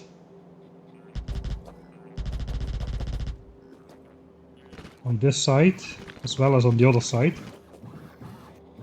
And now we just gotta find a way to nicely align that. I'm going to switch this umbrella off for a second. We're gonna just place it out here for now. Okay, the rest is gonna be done by the base bots apparently. Guess that's fine. We should upgrade that to hazard concrete anyway. Maybe we'll not make this symmetric. This is just like a crude drawing. We're just gonna paste that on top when it's all done. Right, so how does this fit in?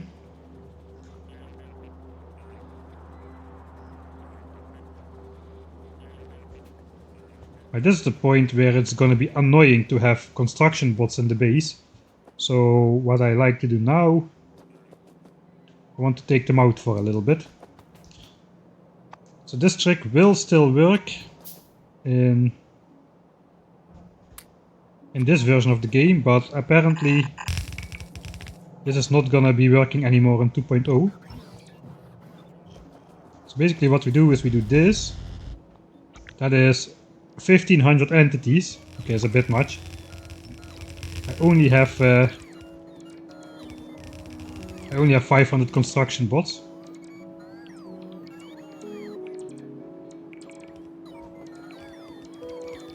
Alright, they construct all of it. Now all of my construction bots are in nearby roboports, but we can do it even better. Now they all are going to bring it over here.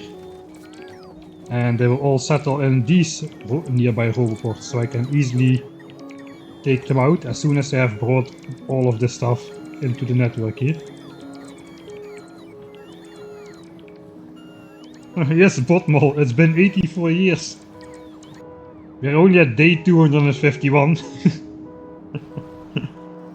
Yeah, but I get what you mean. Right, so all the construction bots should be close by. Right, how many bots are left in the network? 7.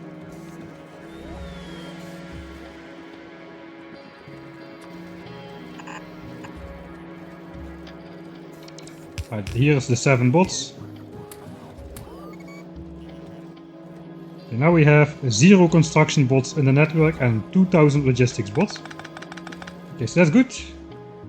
No construction bots. Now I can just design this in peace. Normally I would do that like somewhere away from the base. But yeah, since it has to fit in this area and I want to see how it looks with the rest of the base, it's nice to do it actually in the place where it's going to end up. But now we can basically just copy this around without the bots trying to place and deconstruct it every single time. So that's good.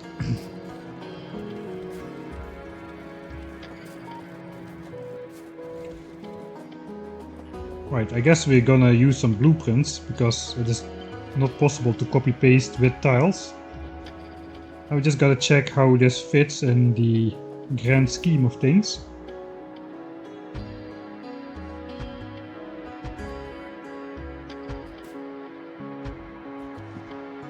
Alright.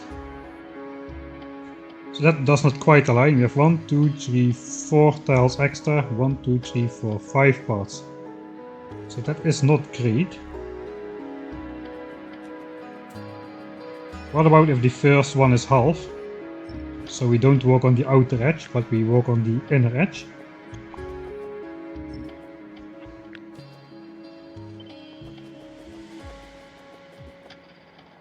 I guess we'll leave that in place.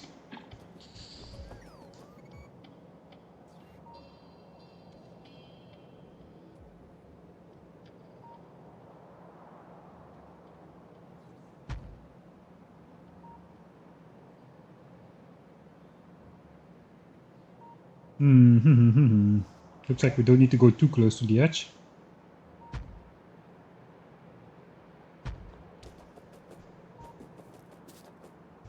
I think we need white. We have all these white parts everywhere. Maybe let's try 4 white parts instead.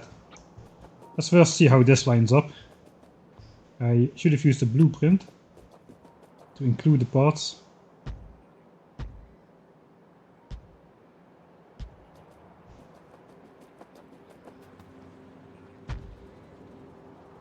Okay, how much tiles is that now?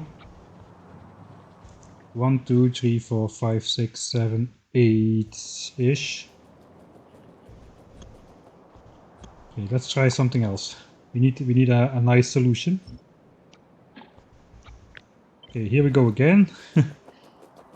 Let's start on this side this time. We'll take let's take a 3 tile white part right next to the chest, like so. So that's gonna align like so.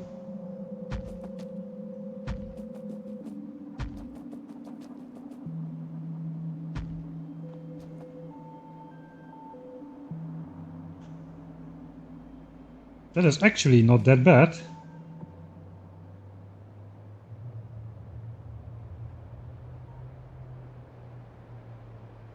I think I want the robopods to be on the outside though, so let's try this then.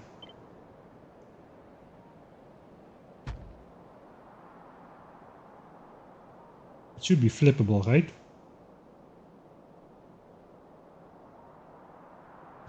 Maybe not.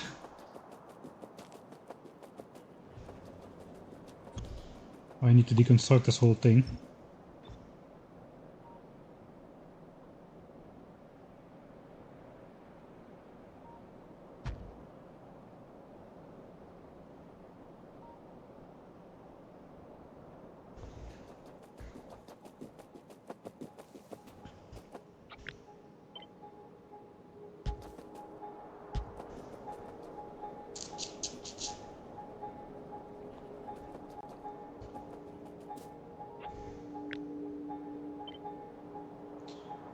This is always a fiddly thing. It's best to just design it first and only then start fiddling with the actual design. But it was fitting before. Oh, I think I missed some subscriptions. Sorry about that. Thanks Dupe Blow for your subscription through Amazon Prime. I need to scroll up, I remember hearing that before. Yeah, Skrilljax, thank you Skrilljax as well for Prime subscription. Okay, I think that was it. Who was the last guy? Oh, and yeah, Whiskey Jack. I don't remember calling out your name either, so thanks as well for the subscription through Amazon Prime. And Sly Slime, 5 months already, holy moly, that was before the break. I remember seeing that, I just forgot to call you out because I'm horrible at that stuff. Okay, what if we just make this a little bit shorter? Alright. Thanks Bodacious as well for your subscription through Amazon Prime. And I guess I should do the thing then. Did you know that if you also have Amazon Prime, you can support one streamer of your choice for free every month? That's right, you can take Jeff Bezos' money straight out of his pocket and redistribute it elsewhere, like some sort of misplaced modern day Robin Hood or something. Don't really know how to say that stuff. Right, we're gonna try something again.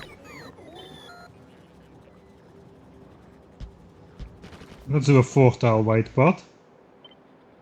I guess I can just use my bots. Let's switch them off again.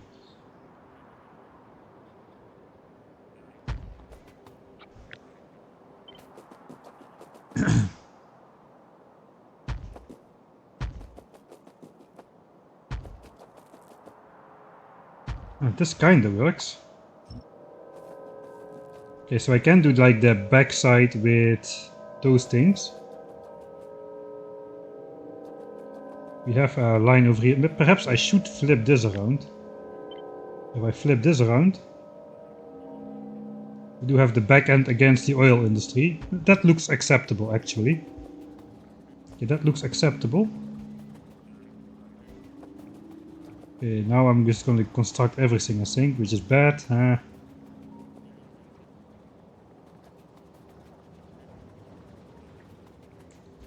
I guess we're just gonna have the stuff be constructed.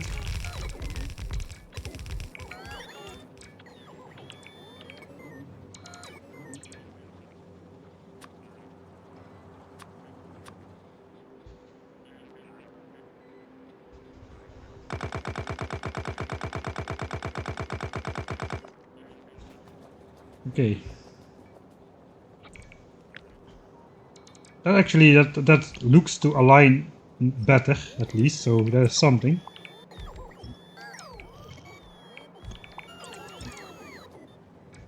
Okay, how are we doing for like this alignment?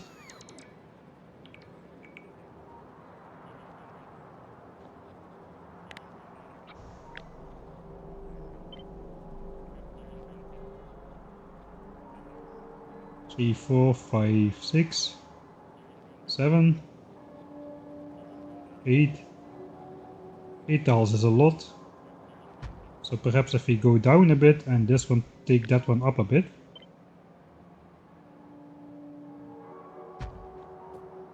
That would be a nice alignment. Let's paste in the parts as well.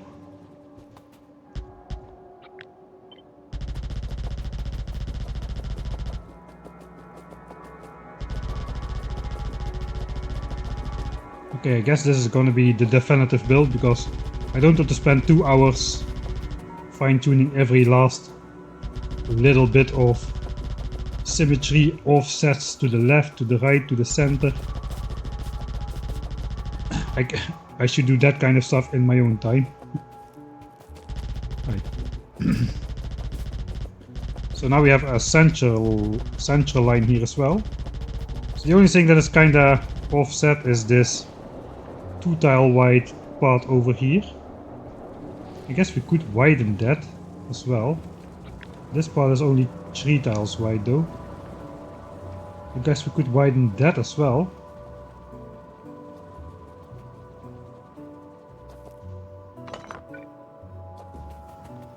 Yeah, I think that would look okay.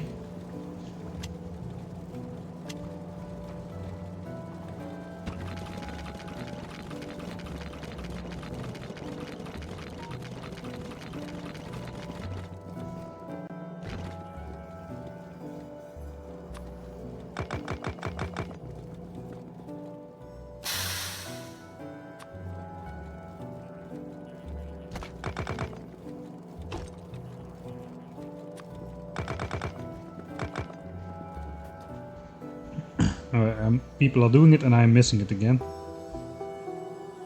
Literally spent 10 minutes trying to sub. That's terrible. Grid megabase. No, not grid.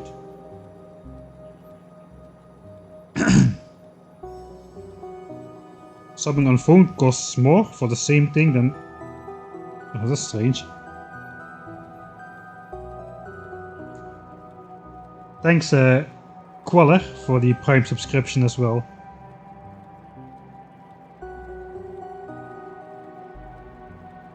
Yeah, Google Play and especially the Apple App Store the Apple App Store likes to eat pieces of your apple pie from every possible location they possibly can. Alright, I kinda messed something up though, because all of these power lines are not connected. Well, that's just a... Okay, that is at least the tile grid. I guess if I throw all my stuff in a chest, except my bots, and I switch off my logistics, such an annoyance. And I switch off my logistics requests. I can just pick up some bricks, because we are still working with bricks here, not with concrete apparently. I like how the bricks looks. I don't really like how the concrete looks in this game, to be honest. Okay, now we can place the parts with our bots, and we can pick up all that stuff and not place anything, I was going to say, but of course they're gonna place all that stuff. That is fine though. I have a trick for that as well. The trick is basically just to deconstruct everything again.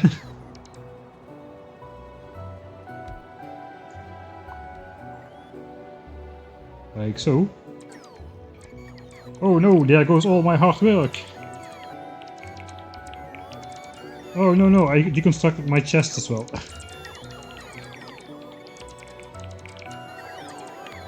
Now we switch off the port and we just Ctrl Z. And everything is back. Now we can actually check the alignment. It looks like this should move down one tile in its completeness. And I think that is then, after that it will be properly aligned. Let's keep that one as a reference. Oh wait. I have the rail piece included, so that locks me into a 2x2 grid. There's still one flaw in this design, that's the power. None of these substations connect to each other. This would connect to each other. Alright, looks like we're placing the substations like this then.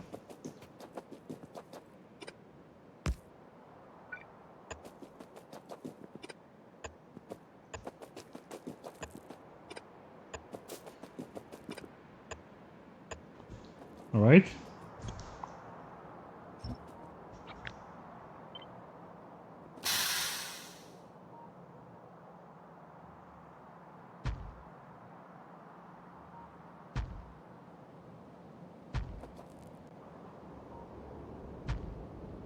Thanks /DMO for your Prime subscription as well. We're making Jeff Bezos poorer by the minute. I don't think he will notice, but you never know. Stuff always seems to be going well until it doesn't. Okay, now I copy this. That should also... Okay, now we see the power lines connecting. They are still not really connecting as they should, but we could be using these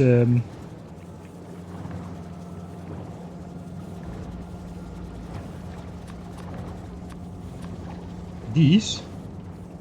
And if you place those, maybe they will connect to something. Okay, they do. It is connected by one measly wire, but it is still connected. Right, bot mole is happening. I hope we can fit everything we need in this number of assemblers. How much is this? 132. That is a lot of different things. But is it enough? We'll find out in the next 2 hours or so.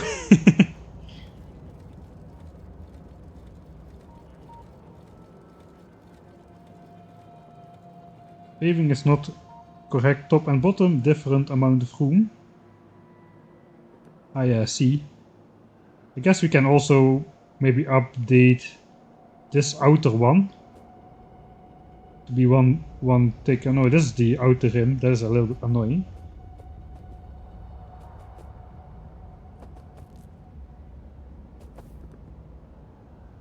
Alright.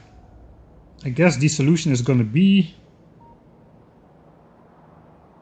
Okay, all of this is thinner, so we're just gonna delete one giant strip of this stuff.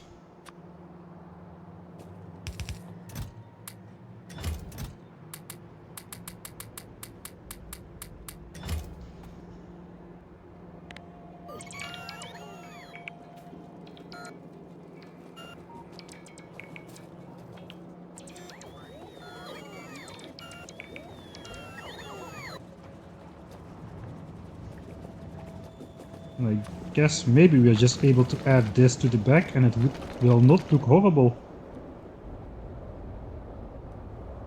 Alright, that is alright. This distance is okay too. It's okay too. All of this can now move up one tile.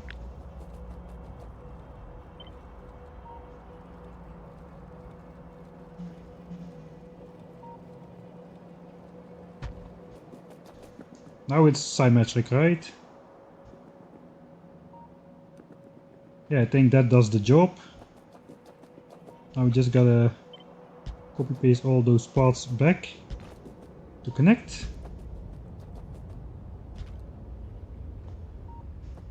And then I gotta make a type of upgrade panel which I never made before and I don't even know if it works. I need to upgrade stone bricks. You cannot upgrade stone bricks. Okay, you cannot upgrade stone bricks. Why not? I want to upgrade my stone bricks to hazard concrete. Oh, looks like we're gonna have to do it ourselves. This is a roughly 197, so we need to make 200 hazard concrete. That's easy.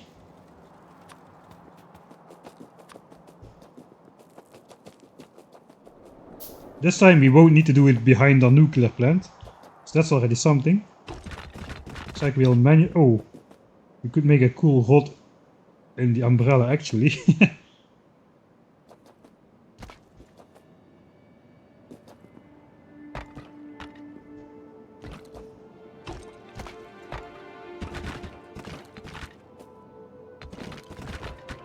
So far the umbrella has protected us well today. It's definitely not always the case. Gotta be careful to keep its original design.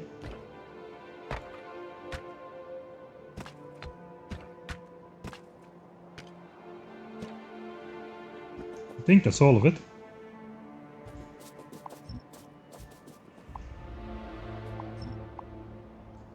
Alright. 197 pieces of hazard concrete.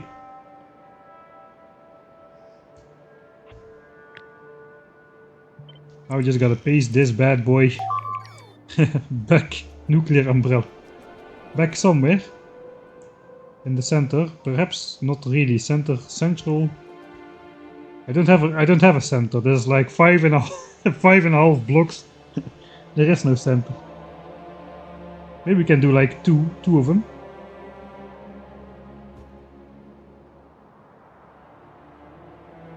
Align them with the path like so. I think I should not align them with the path actually. Maybe just here in this center like so. Will it be visible under the robots though? Kinda want to go some strange offset, like so.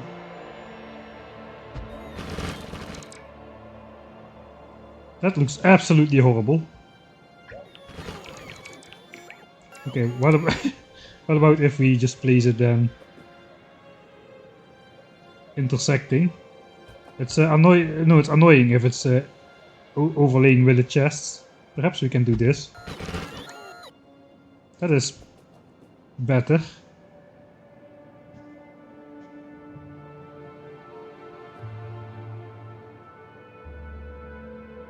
I liked it a lot better when it was just a separate entity though. Maybe we can just place it next to the old nuclear reactor. Oh, here's a nice space for it. Next to our giant fish tank.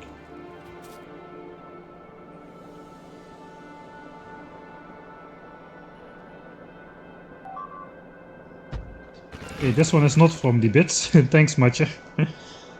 You call this upon us. Another expansion group. How is it going with expansion groups? Yeah, don't think they're gonna be a problem this episode.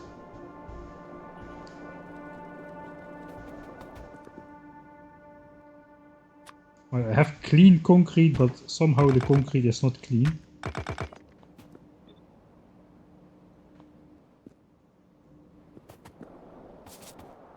Okay, let's clean up the area just around this a little bit.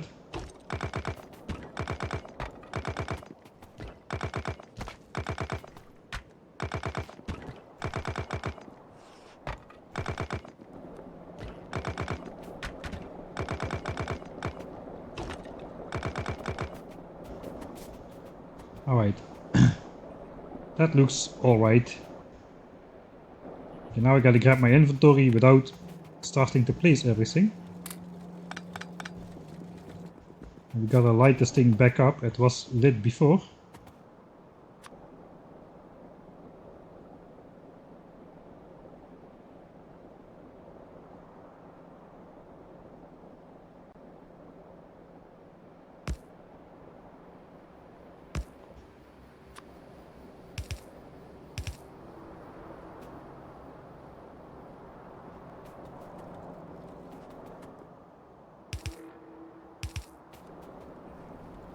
Okay, that looks alright. Shiny umbrella part next to our giant fish lake.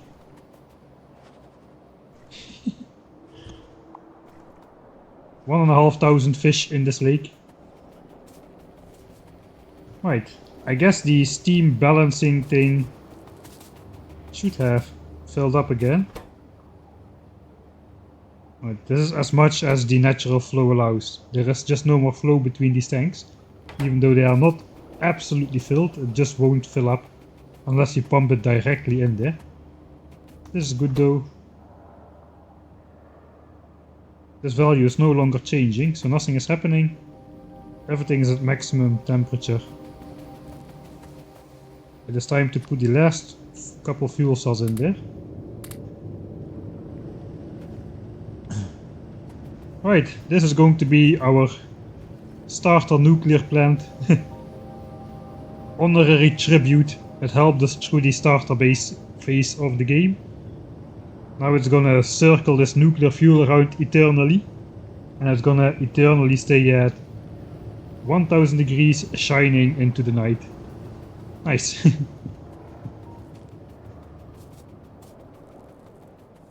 Protected by the umbrella. Alright, yeah, I think it looks much better like a separate entity than just pasted on top of these chests here. Alright, now we're missing a whole bunch of stuff here. What are we missing? We need 132 of each type of chest, 132 assemblers, a bunch of roboports, a lot of stuff. Most of the stuff I can just take from these chests by now. Yeah, and we're gonna get rid of this temporary assembly area. That's gonna be out of use for now.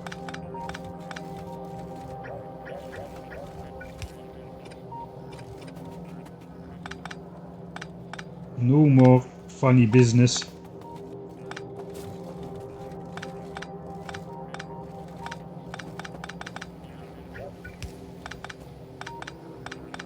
These things are just gonna revert back to personal assemblers if in any point we need some. The next phase of the nuclear reactor is ready. We've got everything we need for that. More bots we've got as well. We have all the bots though? No, we don't.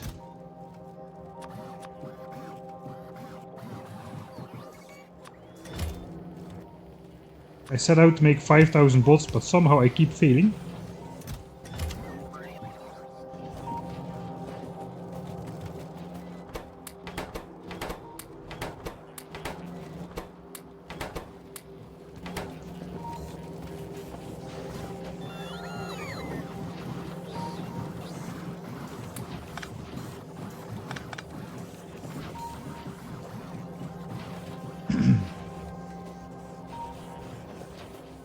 Right, so no more inserters except that guy. That's alright. Okay, then we need to collect all the stuff. I need to make the chests. We don't have those yet. But we do have steel chests. So it is fairly simple to make all of that.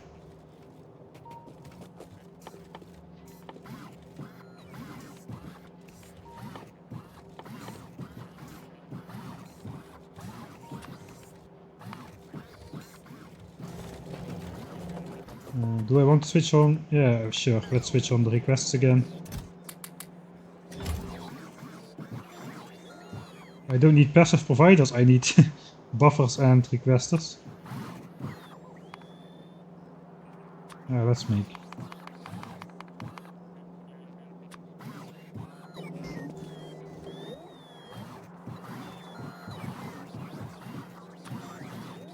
Roughly something.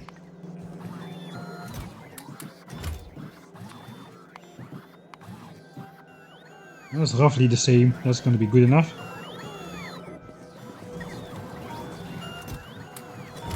Assemblers. I did not automate those. Is that a problem? Did I not automate assemblers? I thought I automated assemblers somewhere. I have 2000 furnaces but 0 assemblers. Whoops, no assemblers were automated during this game. Right. You know what that means.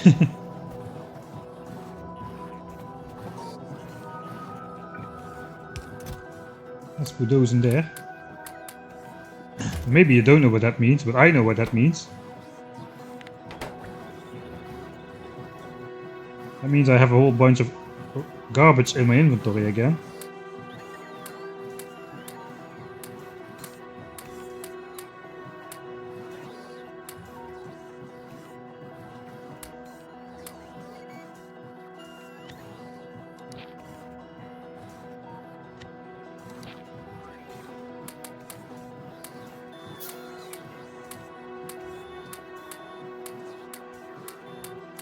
All of this is gonna get sorted eventually, so I'm now just mindlessly clicking that out of my inventory, even though the bots are returning it to me. Right, that means we're gonna need to quickly make how many assemblers? We're gonna get at least one more use out of our area. Let's make like 200 Let's make 200 of those assemblers, because we can. That means we need 400 of the Mark IIs and 400 of the Mark Is. So if I switch off my logistics request, I can then safely throw all my garbage in a chest. The Mark I assembler. We need to make 400 of these. That means we need 3800 iron, 2000 steel. Realistically 4000. 2000 gears I said, and some circuits.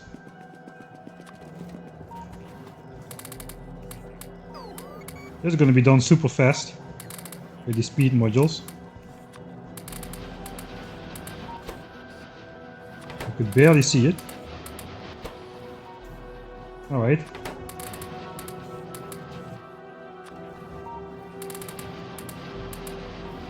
It is completing faster than I can insert stuff. So that is a good sign. And that should be 400 Mark I assemblers, alright. First step complete, now we need 400 Mark II assemblers. For that we need Not iron, but we need steel this time. 800 of it.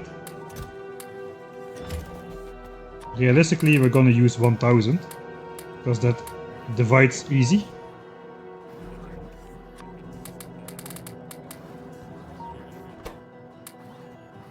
And again, 2k gears and a bunch of circuits. There's a little bit too many gears.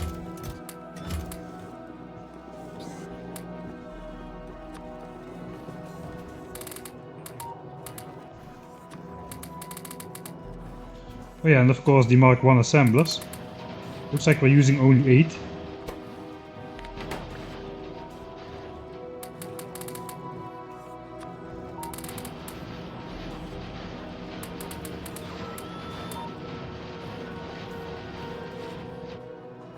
Alright. And that is 400 Mark II assemblers. That is how fast it can go. This system is not half bad. The system is pretty decent. It's just now we're gonna from this point on take full advantage of the logistics bot. And now we need to make this into 200 Mark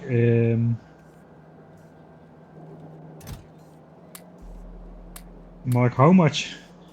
Mark 3s. And that's basically just this.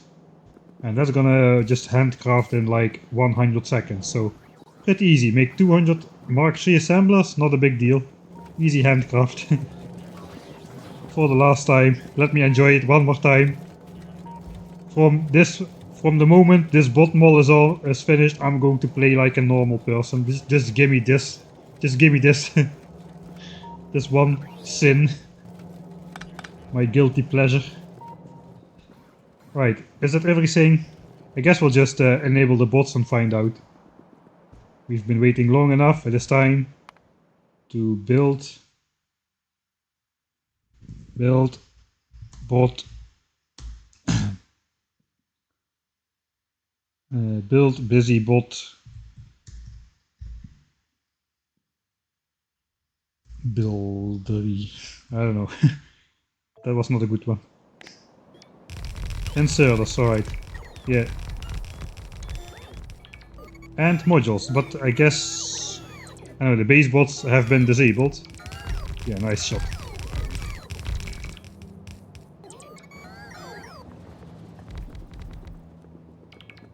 Alright. Roboports, inserters, and a whole bunch of modules. I'm too lazy to go get some modules myself, so let's just have the bots do it. Couple of roboports, they were somewhere over here. A whole bunch of inserters. All of them are fast inserters actually. Alright. Attempt number 2. Or pass number 2.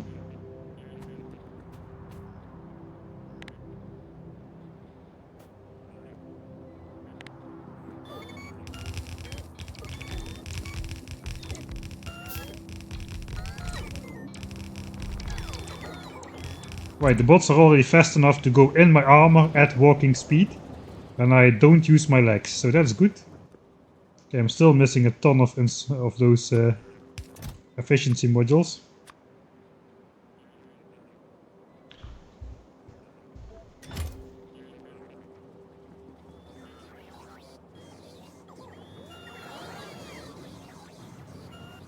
Alright, this is looking actually pretty sweet. It was not really designed to be a part of the starter base, but it does appear to fit quite nicely. Just need to get rid of these oil tanks. Or just not build up this small part. I guess that would be okay as well. Right, for now though, we can actually get rid of that condition. This thing can just fill up again. This is our full oil storage at this point. Explosion of modules.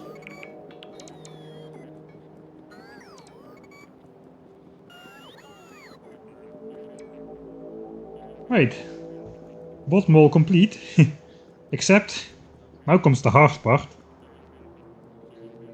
Now we need to set all the requests. But before we set all the requests, we need to first figure out what do we want and what goes where. That is gonna be That's gonna be quite horrible, I think, to figure out.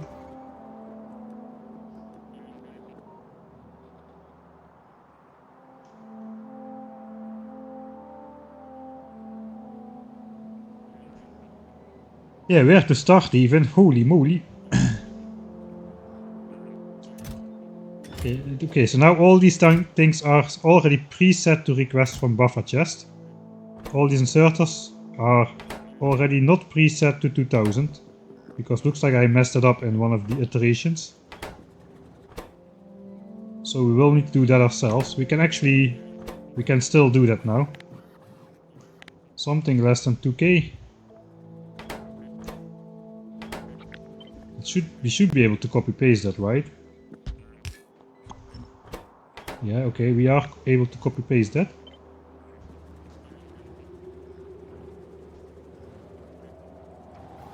Now we can just copy paste this. Every time one step bigger.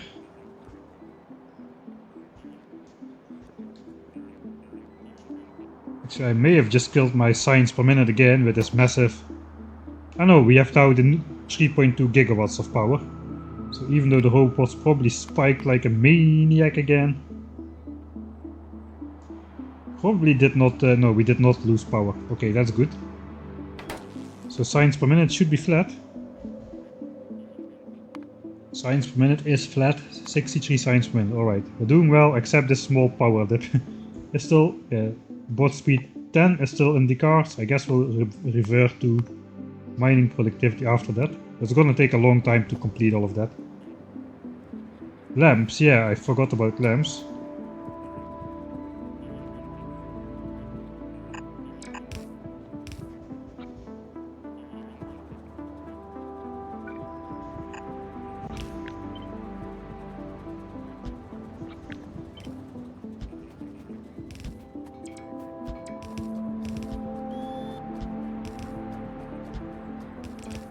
Look at me placing blueprints without even stopping. I'm almost like a speedrunner now. Oh. Not sure if that's a good pattern or a bad pattern. I think it's a good pattern. The light exactly doesn't reach the intersections. Ah, yeah, nice.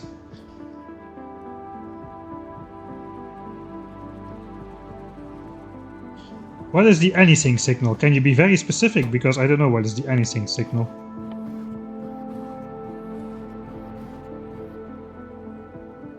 This is not the... I tried it with this guy, but this doesn't work. It probably works if you use like combinators next to everything. But I don't want to clutter up this area with combinators. Also, I will probably individually reset stuff later on, so I will align it to the proper assembler. Wait, the first or second, right? Okay, I tried it already. I will try it one more time because maybe I missed something. Okay, so let's say this thing should only be enabled if there is like... I can do this, right? 25 efficiency modules. Now it's disabled. There's 50 if it's more. Now it's waiting. Now it's enabled. It's waiting for source items. If I change this to star, let's change it to green star because it's connected to a green wire. It is waiting for source items.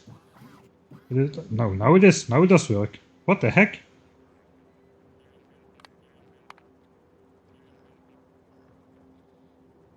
Huh.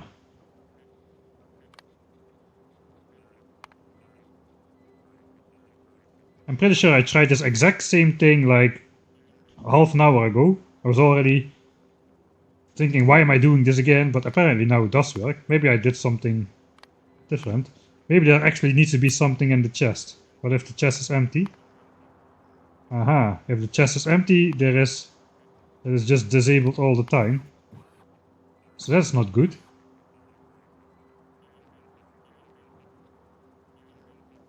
If the chest is empty, it's disabled all the time. Maybe that is how I tested it. But if the chest is not empty...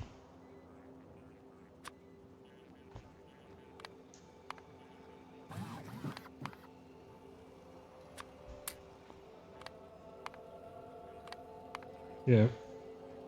Okay, so as if the chest is empty, then the anything signal kind of breaks, it appears.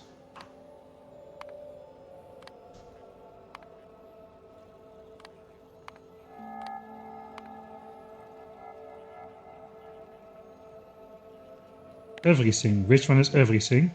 Ah, red is everything. I thought it was... I thought it was set to red and green signal, but looks like yeah, everything. Waiting for source items, waiting for source items. That's also not good. This one is always active if there's nothing in the chest.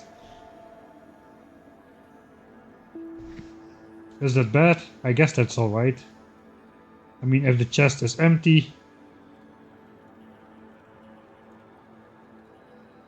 If I want to actually switch it off, I could just do this temporarily instead of... Now it's waiting for space and destination. So yeah, I do not want to do constant combinators just for this. A wire looks a lot better if I put like one of those two-tile things. It would look like this everywhere. And I don't really want to do that. I think that looks very horrible.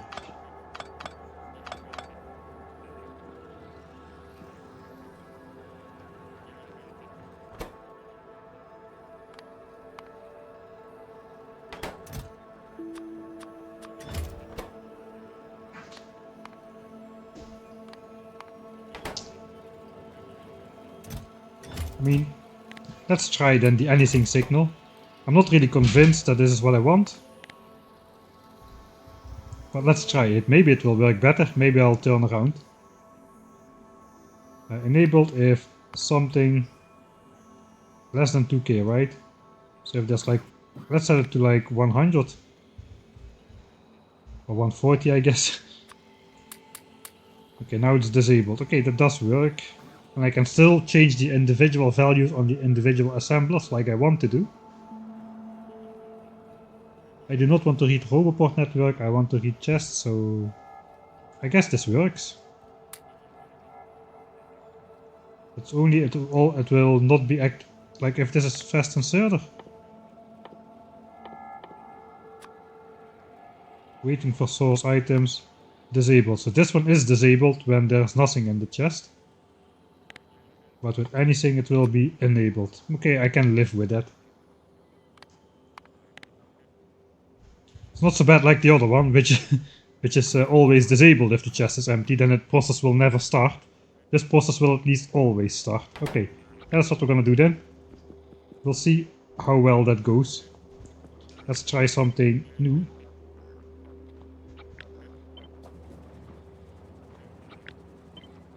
I hope I did it right.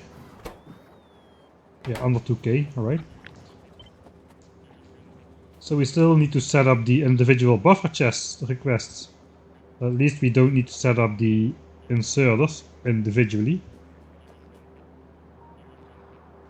Well, let's check if this one is set properly. Yeah, okay, so it also copied correctly far away. Right, it's night again. That's how fast it goes.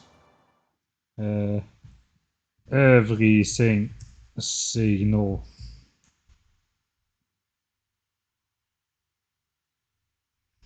I never understood circuits and programming is my job. I'm gonna adjust these values for specific stuff. Yeah, but let's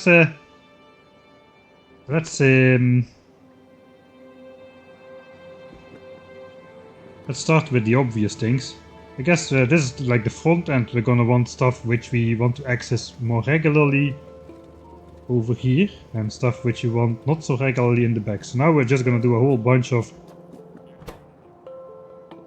looking what there is to do. So okay, I'm not gonna automate every item in the game. That is just nonsense. I don't need wooden chests, I don't need iron chests. I don't need a specific space to store those, they can just go in the general storage cluster. Okay, so what do we want? We want these for sure. I have a feeling I should just be setting this up on some separate assemblers. This area is nicely lit up though, so let's do it here anyway. Alright, chest, I just want to make sure I don't miss anything. We can do all the different types of chests close by the chest one. Alright, that's all the different types of chests, right? 1, 2, 3, 4, 5, and the steel chest. Right, what's next on the list? We just go through every single item. Storage tank, we want to have it at some point. We're gonna still juggle those around eventually.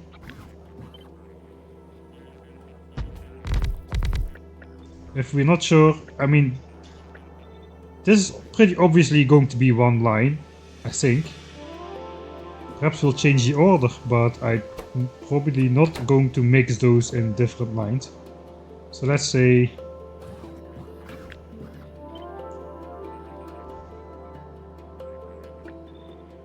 we're mostly using like requesters, buffers, then these, then these, then these, and these on the top. Maybe something like this would be a better order, since we have what we need most in the front. Right, next up is then these things. What is more? Belts is going to be some separate line. I guess we can do belts. Should I do belts separately here from the science area? So this base is not designed to do that. I do not really care to sustain 63 science per minute forever though. If we are going to be requesting a lot of resources and the base is getting starved, so be it. We have every technology in the game, we're just slowly getting a couple of upgrades to get a 1000 science per minute base going. That's gonna take over science, and this base is just gonna be production to expand basically, so I'm not really too worried about the belt stuff. So where is lubricant actually? Lubricant is all the way over here. Because we have blue belts, of course. There's the blue belts here. Just as a placeholder, we'll do red belts here. I guess I need to do yellow splitters, yellow undergrounds anyway. So I may as well also do the yellow belts here then.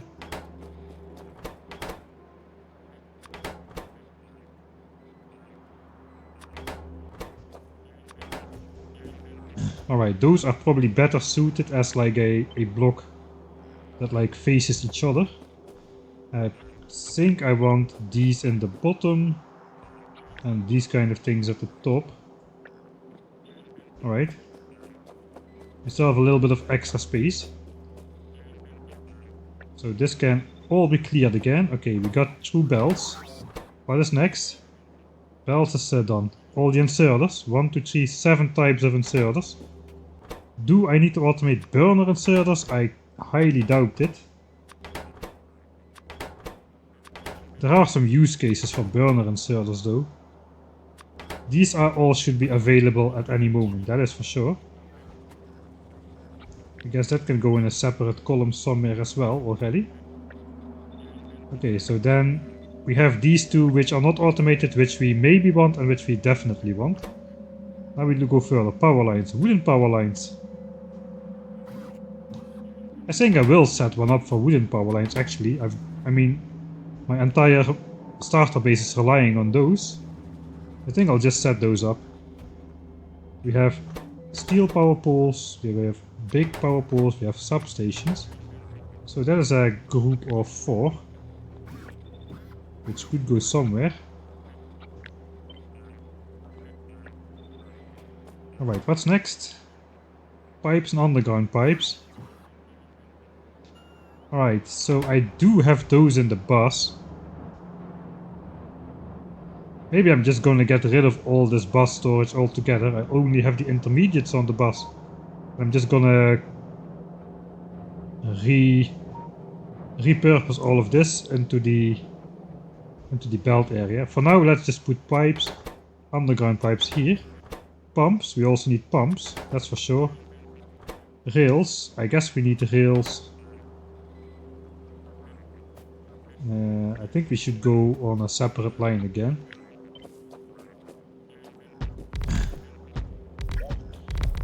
Right. Rails, there's a whole bunch connected to rails. Train stops, signals.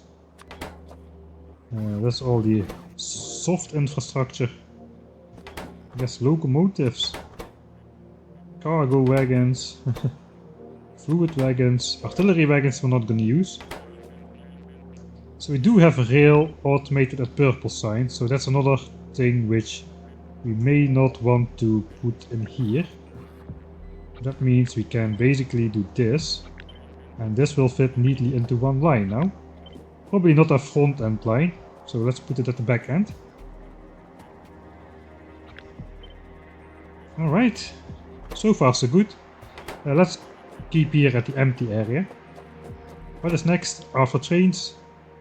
Cars, tanks, Spidertrons, Spidertron remote.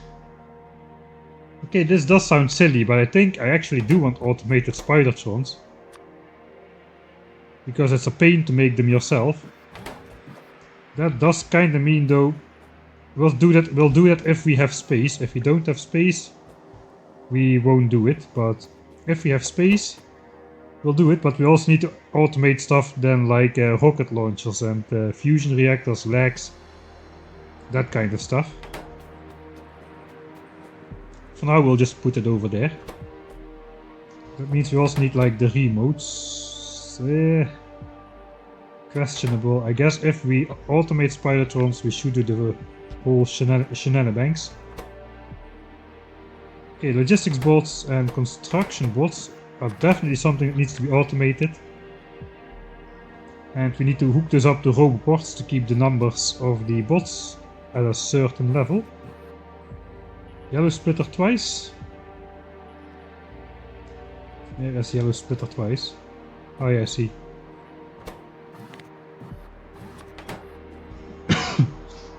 Alright. All the chests we already got. The roboports we definitely want as well. I kinda do feel that beacons should be close by roboports as well.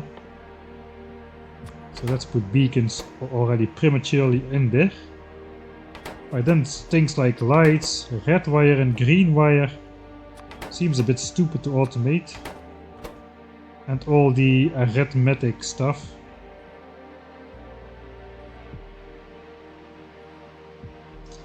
You know, when you need them, it's nice to have them automated.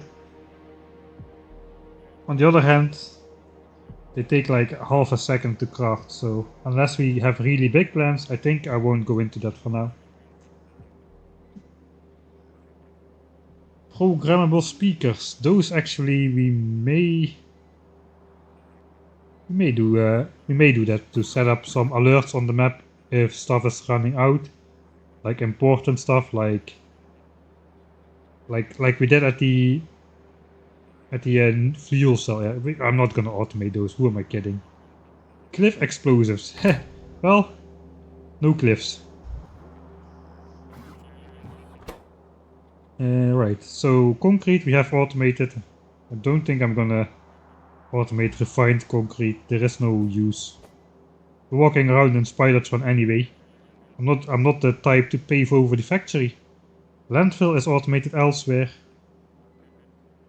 We also have like landfill over here in this strange starter base. So this entire screen is at least has some representation. I'm also not gonna automate wire, who am I kidding? Right, so we have lights, we have roboports, beacons, and the two bots, those still need to go somewhere. Then we're off to the next step.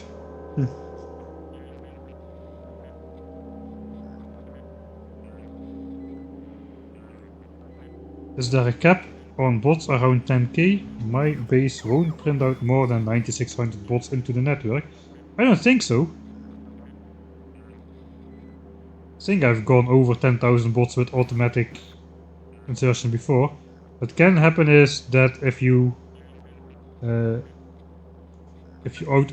output the bots directly into a roboport, the roboport can just get filled up, and it can take a very long time before these specific bots are called to action to do something. So perhaps that's what's going on. Perhaps this Roboport is just full, where the bots are being entered into the system. And then the count won't go up either.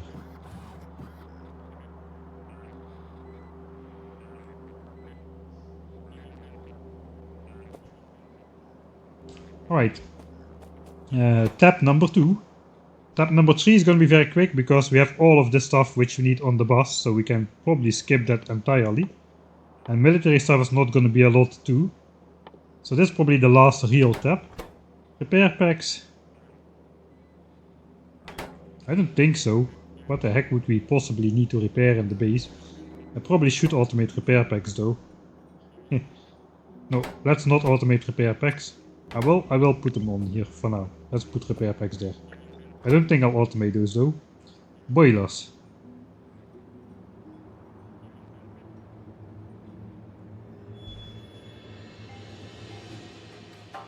Alright, so the thing is, if we do coal liquefaction, which we may do, we need to boil steam. We could use heat exchangers, but those don't work with without nuclear power basically, so that's probably we do want boilers. Steam engines no though, we don't have a use for those. Solar panels, accumulators, we're gonna make a special build for that, I'm pretty sure. Like an external build which produces them with hundreds by the minute instead of just a couple. It's not gonna cut it to do that in this base. Solar power is insanely expensive, especially when you get to the mega base level, so it's gonna eat up all your resources basically. If we do it, we could like get started with something like this, but yeah, not convinced at the moment. Okay, what's next? Nuclear stuff. Yeah, we definitely want the nuclear stuff automated for now.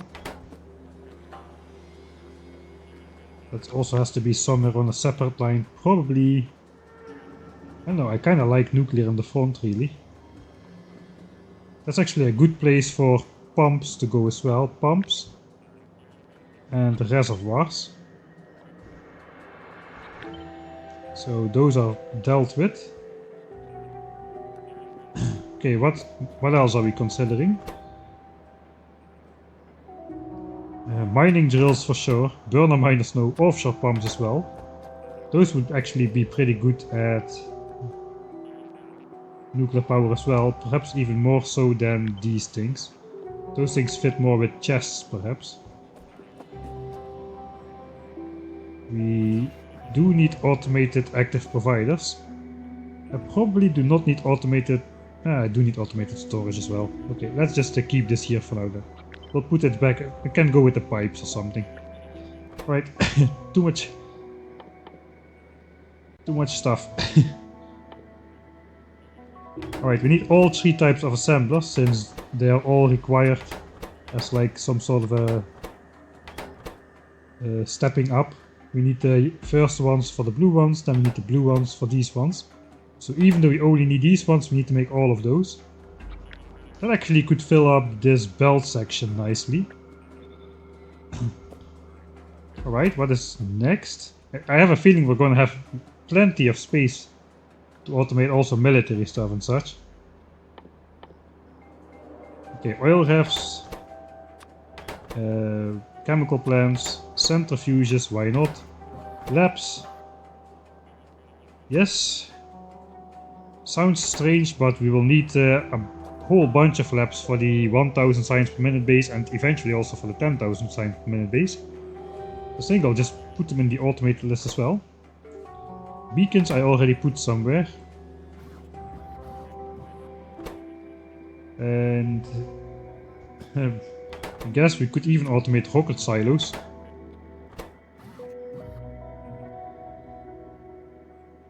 Alright.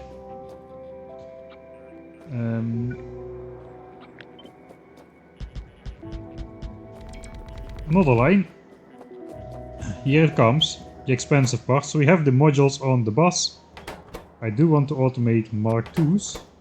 like properly automate Mark IIs.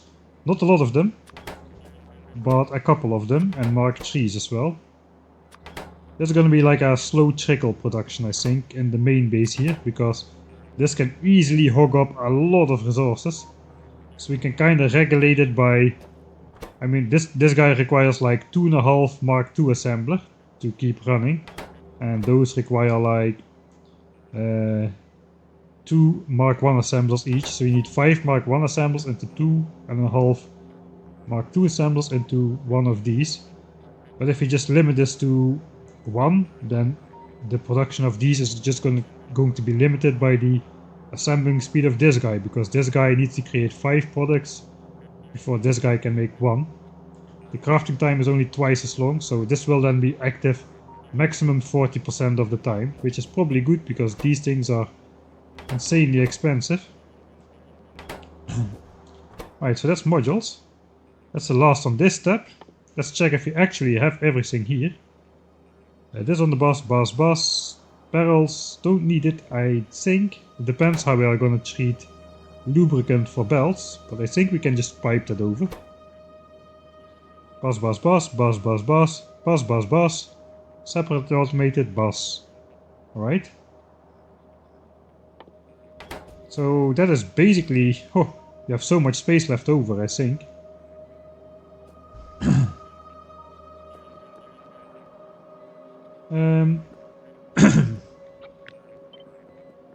Why do I still have more assemblers?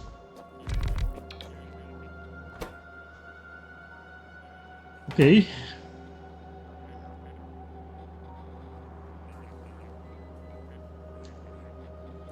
I guess let's look at military supplies. Now we're getting into that Spidertron stuff.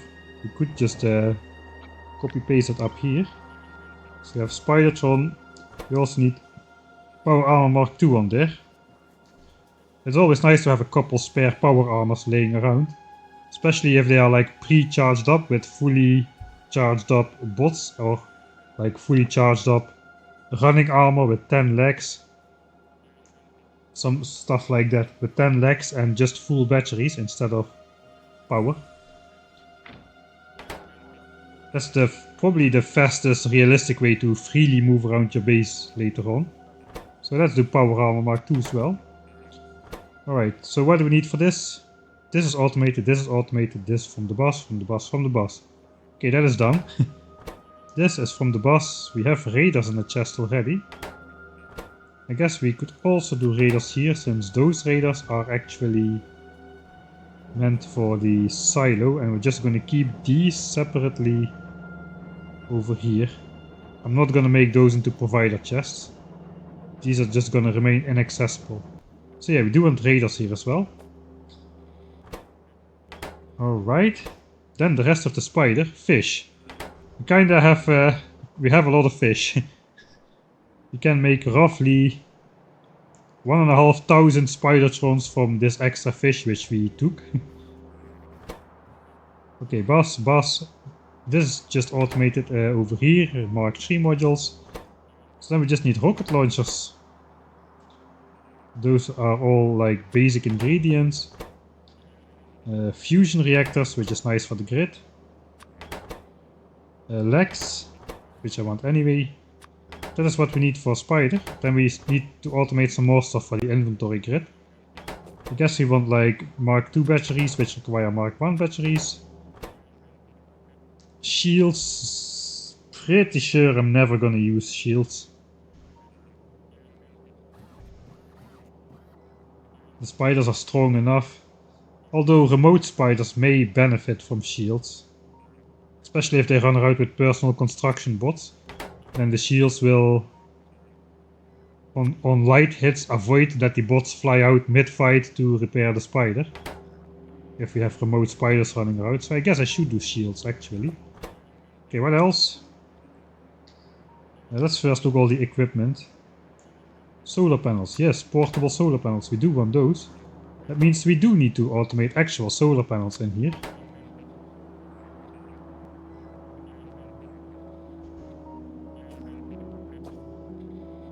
And if we do automate actual solar panels in here, I guess we'll also do some more accumulators.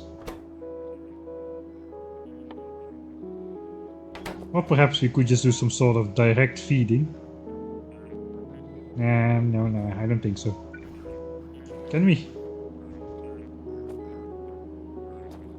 And we could get rid of one roboport in the middle and direct feed. I don't really like that though. Like so. Put this here, put this here, put like this here, like this here, like so, something like that. Solar panels are created here, and those solar panels go directly in here since we don't need them for anything else.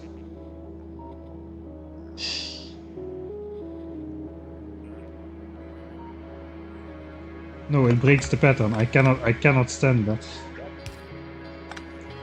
No, it's gonna be like this. Okay, so we'll have solar panels then. Let me rechat a bit.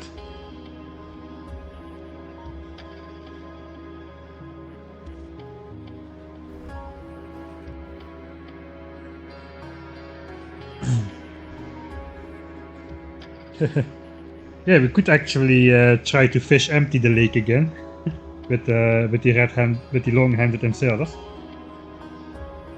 That would be quite funny. The thing is though, lakes are not active unless you are close by. So now I am close by enough over here, they're all swimming. But if you look on other lakes, these fish are just stationary. So we won't be able to catch any of those.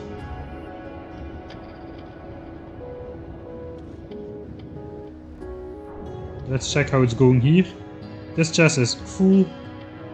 This chest has 1.4 thousand in them. 3.6 thousand fuel cells. Looks like the bots are not doing too much stair patterns anymore. Just a little.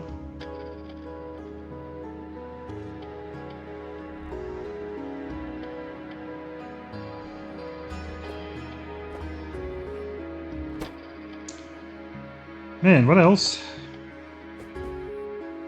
Okay, I'm getting confused, so let's just go through this in order. I don't think I'll ever need any other weapon again. I have rocket launchers automated if I ever want to do nukes. Ammo is automated at science. Uranium ammo.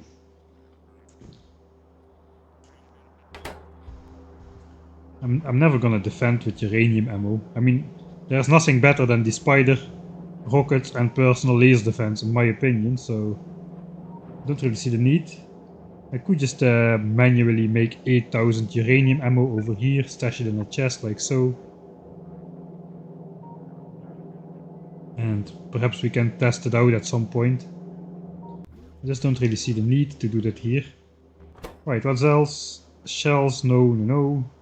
Cannon, no. What about these? Are we ever gonna do atomic bombs? Kinda don't see it happening. Let's put them on in there anyway. Cluster grenades, no. Capsules. Yeah, capsules good in the mid game, but by the time you unlock them, the tank is also available. They combine pretty well with the tank actually. The capsules. But yeah, those days are gone. The days of the capsules. Power armor we did already. Okay, now we get to this stuff. Belt immunity equipments. Actually, I wonder if you put belt immunity equipment in the Spider, does that work? Now I gotta know. Alright, so I'm going to save because I do not actually want to craft a belt immunity equipment.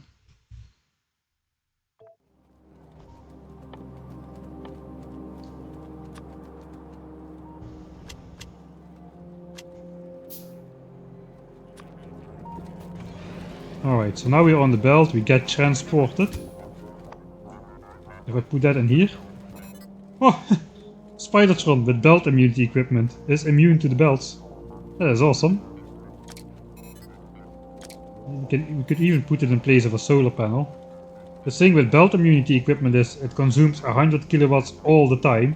Also when you're not standing on a belt, which is a design flaw in my opinion.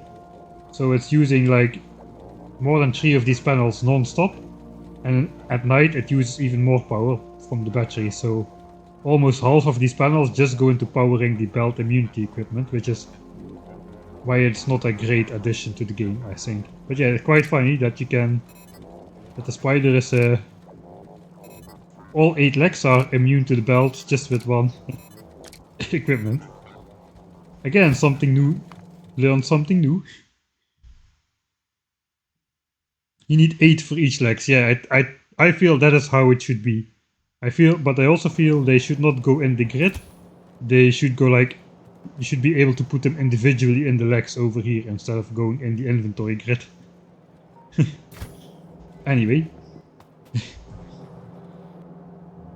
Now this one chest is here. Where? That kinda does it then, right? No, we're not done yet. We're not done yet. Okay, we did armor. This no. This. Yes. Where did we leave off? Belt immunities. This we got already. Yeah, robots, personal robot Mark II. We definitely gotta have those. It's getting a bit crowded in here. Night visions, no. Shields, we have. Laser defenses, definitely. That means we gotta have laser turrets as well. I think we're never gonna use flamethrower turrets or gun turrets, but maybe we'll add them anyway. We do artillery turrets as well. Though using them would be a death sentence in this run. Anyway, we may as well have a couple in stock perhaps. What else is there in the military tab? I think that's all.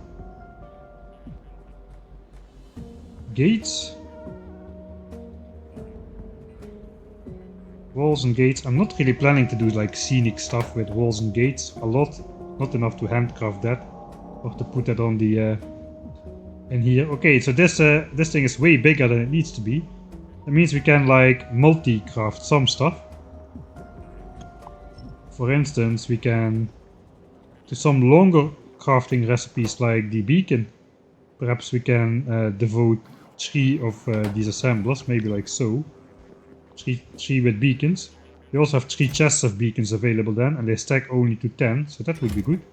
Probably same for robots actually, now that I think of it, there's also stack to 10, but we want a lot of those.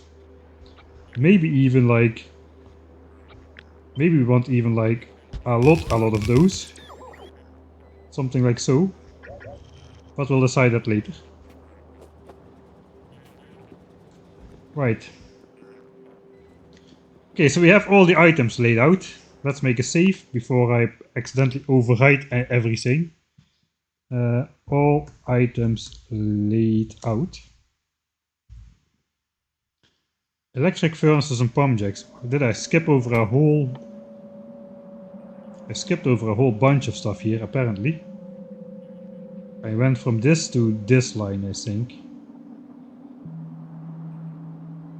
Oh yeah, pump jacks. Okay, we do need pump jacks. There are the miners. The miners are... Here's like some production stuff. I guess for now we'll put it here. Pump jacks and electric furnaces. We have those at purple signs, but I think that we're also gonna get rid of that chest. Alright. So I guess now we have all stuff laid out.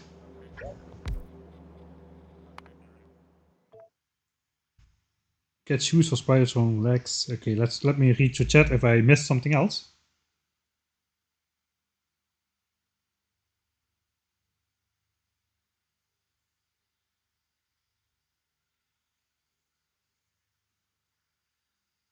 Yeah, I think we're gonna do some fun stuff with the fish. Yeah, I'm already too far away for the fish to be moving. I'm standing like literally. Where am I standing? I'm here. Let me walk onto the intersection, then we can actually see me. So I'm not even that far away, but the fish are not moving. Okay, I'm standing exactly outside of a chunk. Let's walk at this chunk. Okay, now half of the fish are moving. As soon as the fish reach this chunk, they're all gonna get stuck. on this line. Look at this guy. And he's deactivated.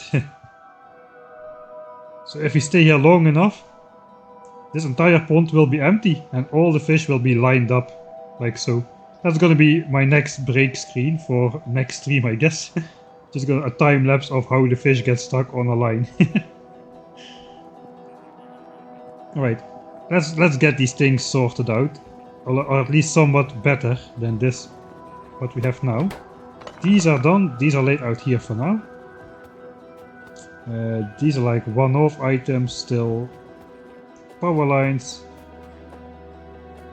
chests, power lines. I guess these could go here.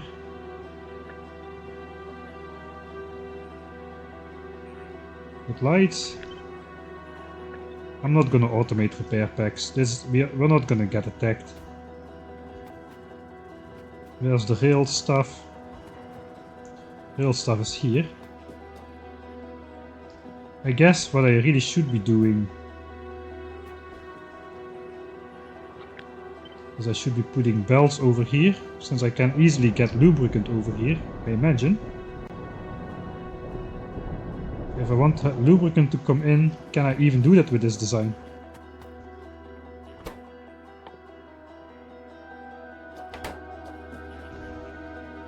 That's gonna be quite hard.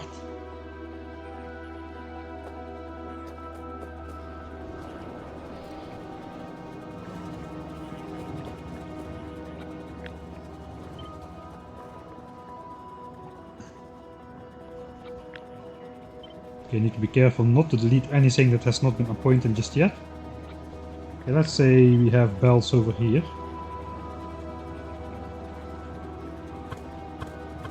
The first things we would have to do is move these chests over. That would work. But then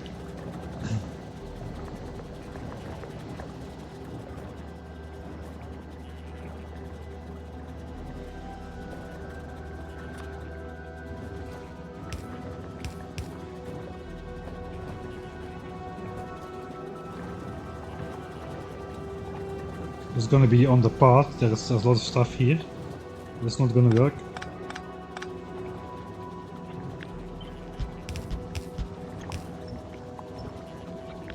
What about over here? Here's some more space behind. Although this is gonna get filled in completely. Probably could just have lubricant come in from the bottom as well. Just need to find a way to connect all of it in a somewhat acceptable fashion.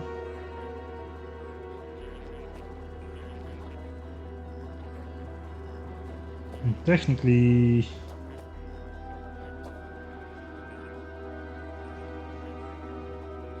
well, if we do it at the front, that looks ugly. Yeah, no, that's not gonna happen.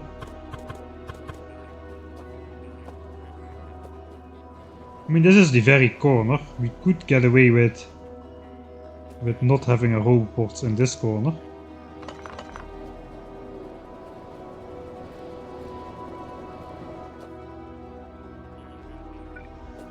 Or maybe like one less or something.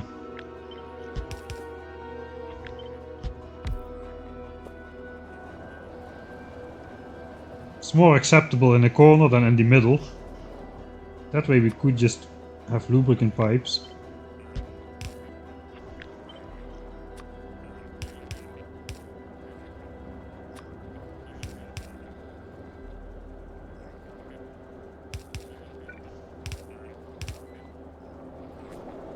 And it really could just literally come from somewhere over here, next to this oil pipe or something.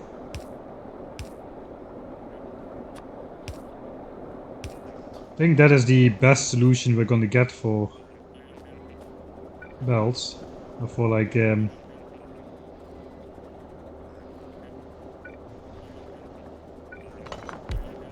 maybe we could just secretly put those roboports one tile further back,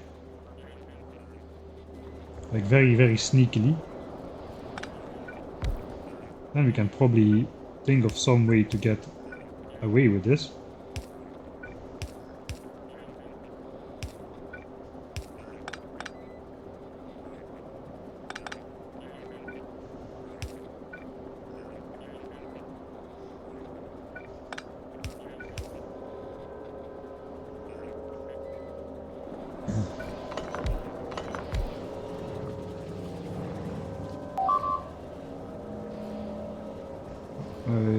Okay.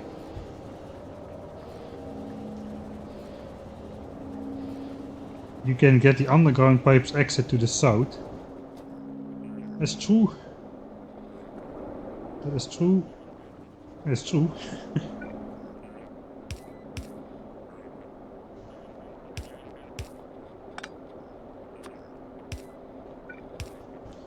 A little bit close to the path though.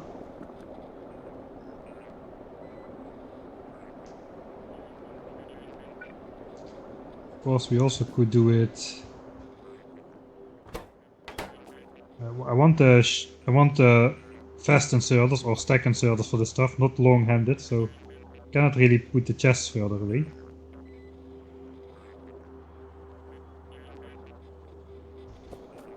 This is already like some sort of mixed stuff area. I think I'm just gonna keep it going that way.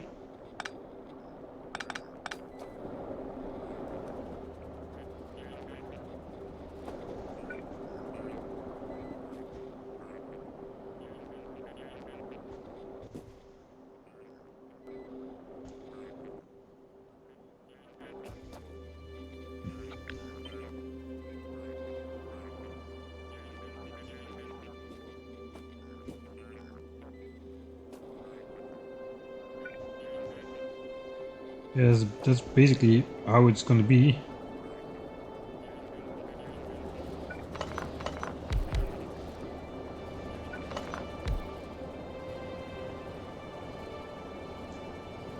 It just does not look very nice. Maybe it looks nicer if I move all robots back a bit. But then this gap would look very odd, I think. Yeah, this looks now like too big of a gap.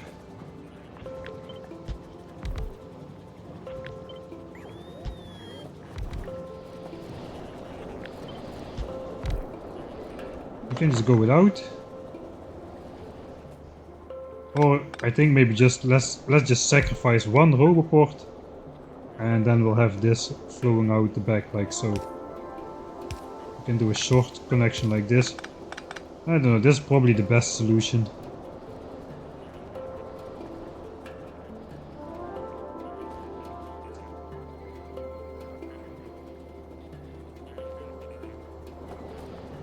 That's probably the best solution. Okay, let me read some other stuff. Okay, we're getting attacked yet again. Another radar. No biggie. Fighter still safe distance away, I hope. Looks like to be the case. Could put requester chests on the left, that is true.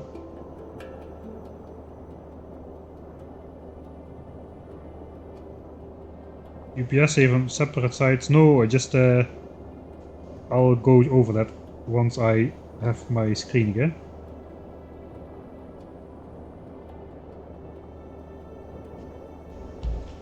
Alright, so why do I not put the chests on the same side? Because this is like the front desk, right? Here you just grab all your stuff. If these chests are right next to this everywhere, it's a bit harder to grab the right stuff. It's also... it doesn't look as neat. Here you have the finished products, here you just have some iron plates and gears and red chips and stuff. So I like the neat presentation of this. Probably you could have guessed that for my Science Galore playthrough, that I like a neat front end where the science comes out and stuff.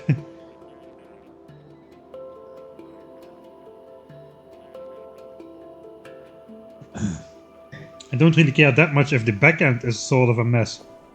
The problem with Factorio is it's a top-down game, so you see the back end just as well as the front end. If only I could. If only I could. Can I?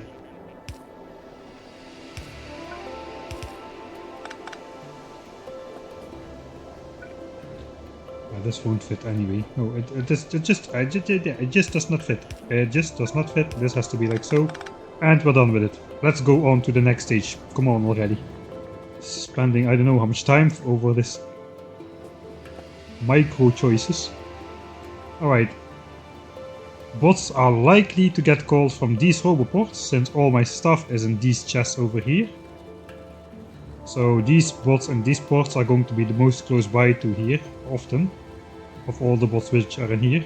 So I kind of feel I should probably do the bots over here. That is a good call, I think. If bots are over here, what else could be over here? Rails, pipes, we still have that kind of stuff. This is all production based stuff. Production. I think we have these. Yeah, we did those at nuclear. And this is also production. Solar panels should probably move somewhere else though. Maybe we can do those over there. It kinda should go in the military section though, I feel like. But they are already in the military section. Alright. So those can go away completely. So we have like 9 production buildings here. We also have one line of modules. That should go also somewhere in one line.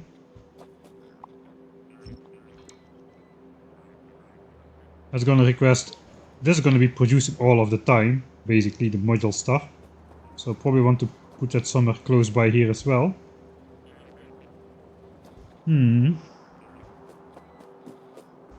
Alright, let's first put everything in some column at least.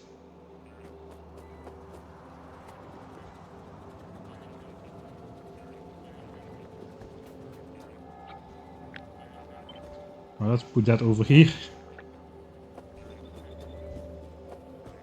Let me put modules over here.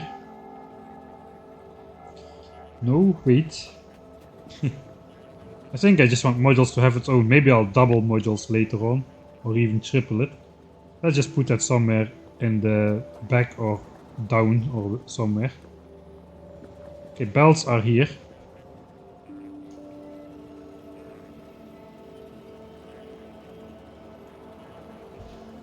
I guess that means red belts are gonna just be mirrored here.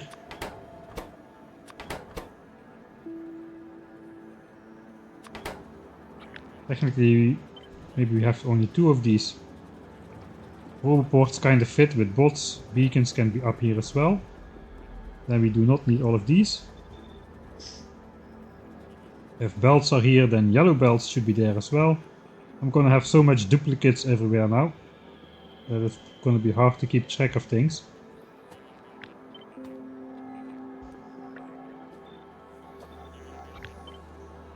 Alright. We have 3 things left over then in the belt department. I guess it could be pipes, underground pipes, and burner inserters, just like to fill that up for a bit. Okay, that we're getting somewhere, maybe. I think pipes, no, pipes and underground pipes are better suited with the oil stuff then. So, let's see, refineries, chemical plants. I guess we need chemical plants first, then refineries, pump jacks.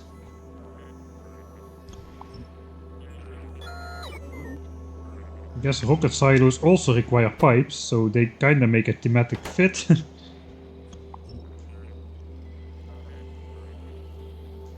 on the other side, probably should do boilers here then, instead of rocket silo. Boiler is good because for cold liquefaction, it's also some sort of oil related stuff thing and pipe related stuff thing. Okay, so that we can get rid of. Then we have how much stuff remaining? This is 6 things.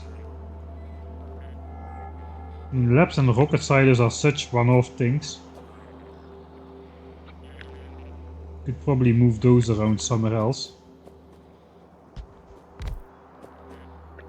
That means we could have like true production stuff like these. We already have those.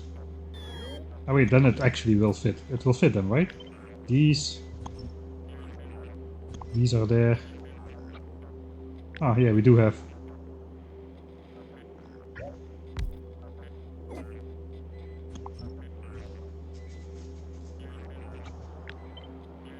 Labs and those things. Did I delete one? I have a feeling I deleted one. Let's check which production stuff there is again. Assemblers are over here. Oil stuff is on this side. Centrifuges are here, labs are here. Rocket silo is here. It looks like I have everything though. Okay, that means... what does that mean? Rails could go here as well. That's the last missing one. Okay, that is nicely lined up. Okay, looks like for the first time we have only stacks of 6 everywhere now. So let's for now put everything somewhere. This is still a giant cluster thing. Let's just put all of that as far away as possible for now. That makes it easier to redesign that later.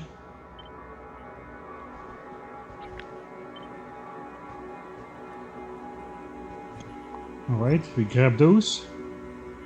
Okay, this is the... okay, everything is starting... everything is sort of having a place at the moment. At least it has a placeholder place. So that's a... something. Yeah, there's no hidden redstone in Factorio, that is true.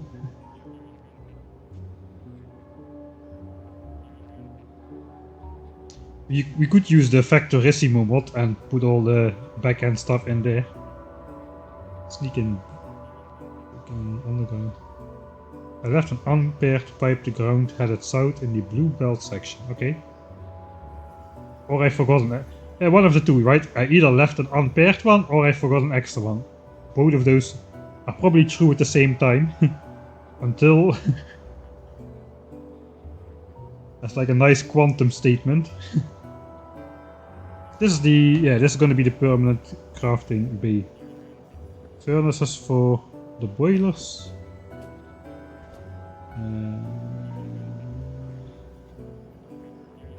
The boilers are over at the oil stuff. Alright, let's check this stuff out. Oh yeah, this one, this pipe. It's a decorative underground pipe.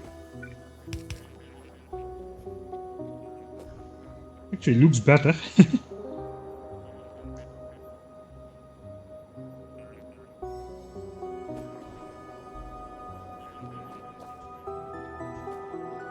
Stone furnaces for crafting the boilers, of course.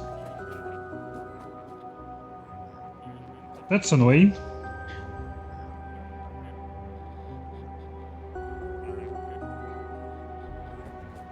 That is properly annoying. That is a good catch.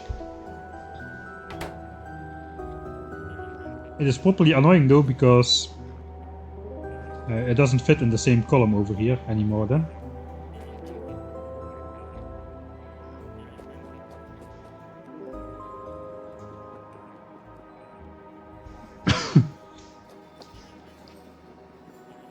Alright, let's definitively decide what goes where.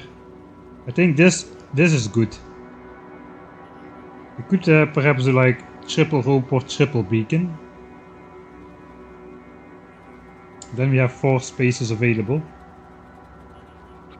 I think we should. We have so many assemblers. I think we should be doing triple roboport, triple beacon. So we're gonna need a lot of those things. I have a feeling 2 is not gonna be enough. Maybe I should just do like quad roboport here. Let's just really go overboard since we have the space. We have the space, let's go quad roboport. Now we don't need that anymore. Beacons we could also do a lot of.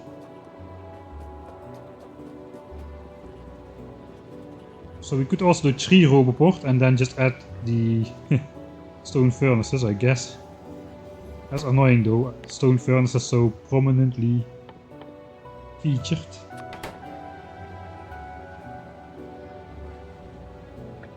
Yeah, we're gonna put stone furnaces somewhere else. Whoa, bot speed 9 is in. Look at those things. Have I sped up the game? No. That's super zippy. They start to be so fast that they start to be untraceable. How far progressed is this base now? Well, I'll show you. The starter base is finished. We've got a outside. What have we got outside? We've got like triple green chip belt for the starter base, as well as a steel belt for the starter base, which is coming from this area. Just a real quick showcase. Green chips are being made over here in this very strange side loady setup. It is working though. All of the furnaces are up here. After that we got with an actual outside build, we have landfill over here. How much landfill do we have by now? Over 100,000 landfill already, so that's producing nicely. The main feature of today's stream and last stream, I guess. Tileable nuclear reactor. Nice and tileable. So we can just add as many horizontal rows on top of that as we want to basically generate more power. At the moment, if we enable all these reactors, we have 3.2 gigawatts. Starter plant, nuclear plant is like a legacy plant now, eternally circulating fuel cells on a maximum temperature grid over here.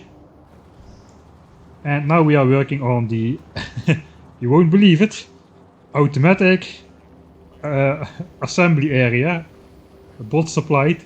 So I'm no longer going to be handcrafting or hand feeding everything like a noob. We're going to have actual automatic delivery and stuff.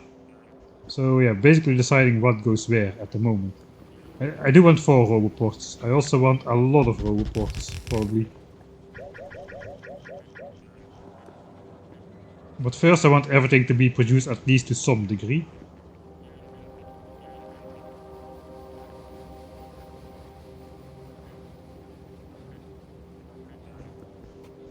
Alright. We've got rails still. I think I could get away with putting stone furnaces here instead of rails. Since this is actually a production item and rails is not a production item. I did notice we have one free spot somewhere in the middle of military, so we may as well just use that then. Alright. So we have bots. If we have bots, we should probably have the beacons here as well. So let's do that. We'll override this on the beacon side for now. This may look like an excessive amount of beacons. There's an excessive amount of beacons. There's going to be like 2400 beacons. It's way too many beacons. Roboports though.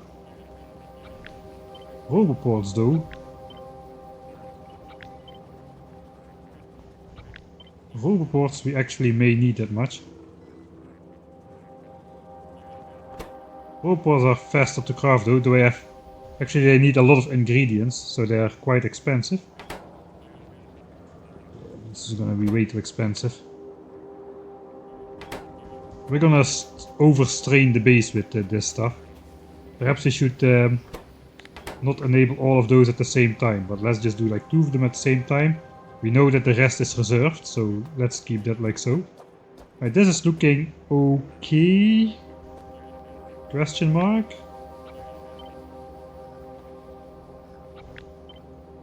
I want to hide the furnaces as well as possible. I think this is the way to do it. Right, so we got this. Then we have production. This is like bots and beacons. And this can be production. Red belts are down here. Oh, there. I have 3 spaces free then.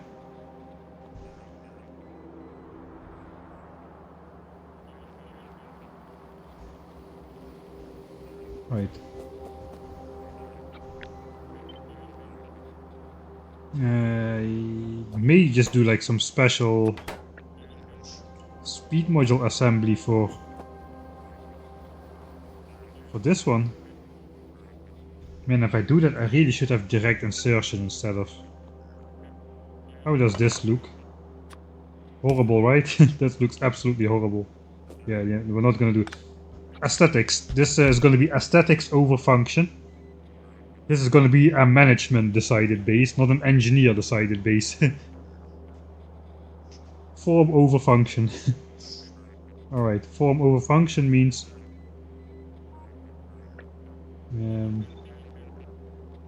I may actually do that, just some extra speed module, because we're gonna need them a lot more than productivity, because we're gonna need them both to make module 3s and to make assemblers. Four pieces of pop as well. Let's just do that to fill it up. Right here we have the inserters, the nuclear plants. There's my chests actually, I deleted my chests I think, at some point. Should have one with all the nice colorful chests. I hope that's the only thing I deleted. I guess we'll go over everything yet once more.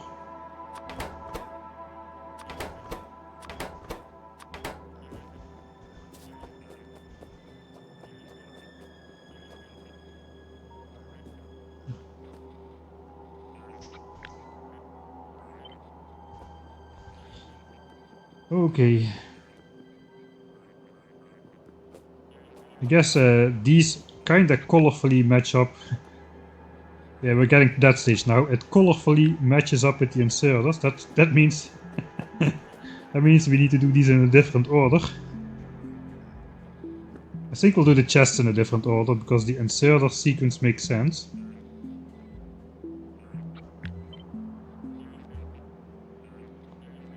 The chest sequence makes sense as well though. But the inserter sequence makes more sense. Let's do red ones at the bottom. Because yellow ones go in here, but yellow ones go in here. Blue ones go in here and in here. If I remember correct. And then these ones go in here. So this is the same color. So green chests. Purple chests. This is management, right? Management Mike is playing the game now. He has taken over. Right, nice. And the question is, should we do it in one block like so, or opposing each other like so? I think this looks better even. Alright, so then we can basically switch this around. We can do the chests on the back, the inserters on the front. This level of OCD is exactly what I came here for. How do you ever expect me to finish 10,000 signs per minute if I spend like half an hour agonizing over the order of the colors in which these chests should be crafted? It's gonna get done. We only need to do this once and then we won't ever have to think about it again.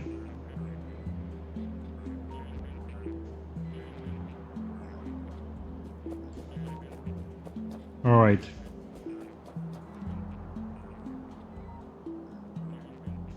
So how is this looking then? I think we kinda...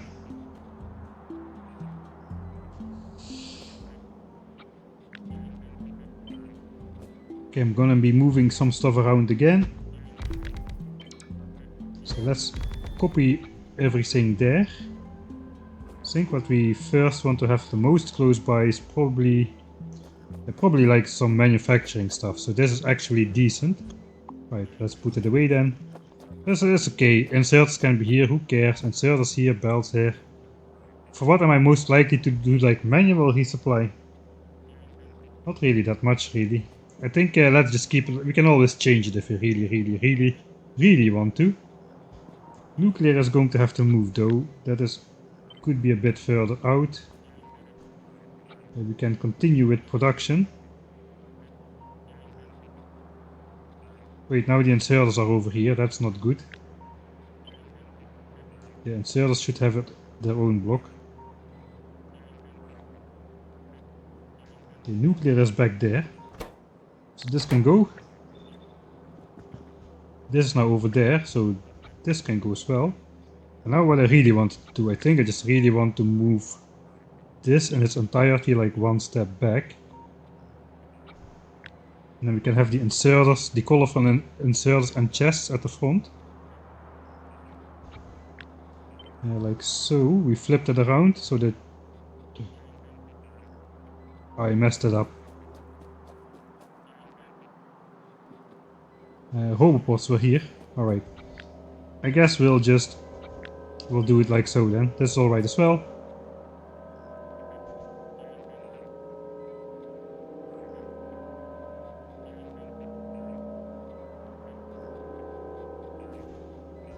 It does look neater though when it's back to back.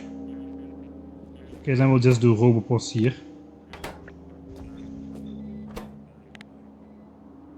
An entire column of Robopods.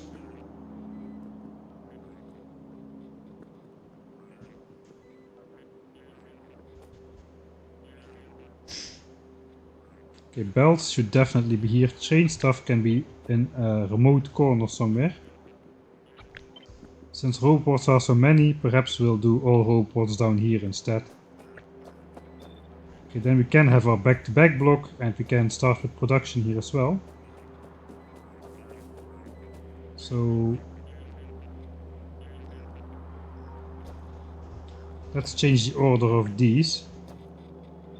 These really don't match up that good in terms of color. But we can do the supporting structures at the bottom. So these all just support this guy, that is the intention at least. Alright, then we have miners. And then we have like sort of resource acquisition, sort of resource processing. This has been moved, this has been moved, this has been moved. Then nuclear can come back to the front-ish. Alright. So this assembly area is way too large then. Still I'm gonna keep it. Okay. Sort of a final check, I guess. Belts. We have pipes and undergrounds here, but we also have pipes and undergrounds somewhere else. I remember seeing them. We have burner inserters here as well. Where's pipes and undergrounds? They're here. Alright. They fit better there. Right, so eventually we may actually do this. And also connect this side to...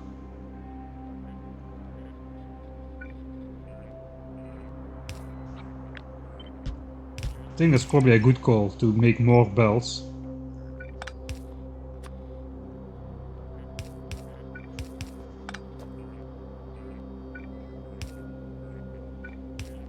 Let's do some more of those. And then we actually are going to get in the way with these pipes if it's coming from over there. Is this how sneakily fits this? This fits actually fairly sneakily. No, not really.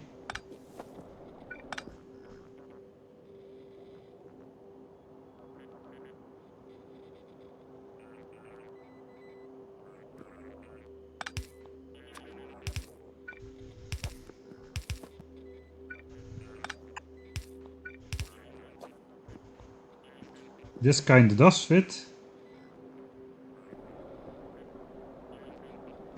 It's not the greatest, but yeah, I mean, you gotta get it from somewhere.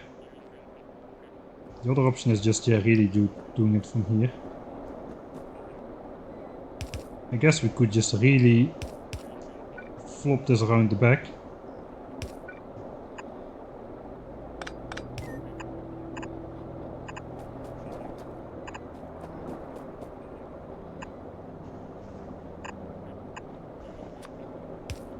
That would work as well. That looks better, I think.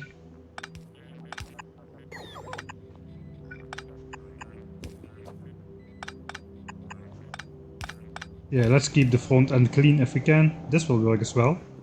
Alright, more belts. That means we can have up to like 15,000 blue belts stored up in the base, which is probably overdoing it. I'm not even sure we can keep up with lubricant production in the main base here. without coal liquefaction.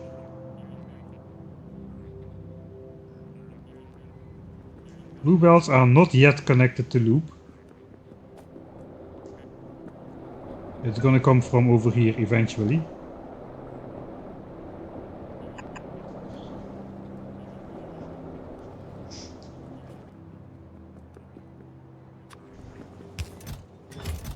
Alright. Let's request like a handful of those since I'm out. Bots should be pretty zippy by now. Oh, they are. Look at the speed of those guys. Oh, and that's all those pipes placed. Oh, this, yeah, this is actually... now it's connected.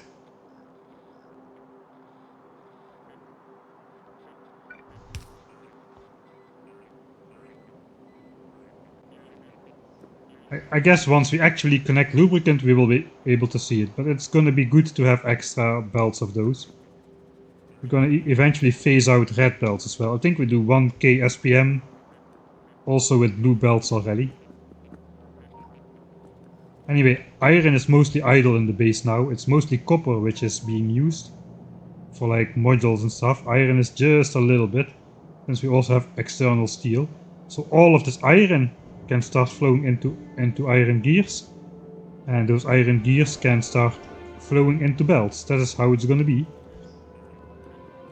or at least that's gonna be the intention. Okay, so that is done then. Belts, definitive location. This burner inserter is okay in here. We've got the shiny colored matching chest block. We're eventually gonna have like 4 beacon things over here. For now we'll switch off 2.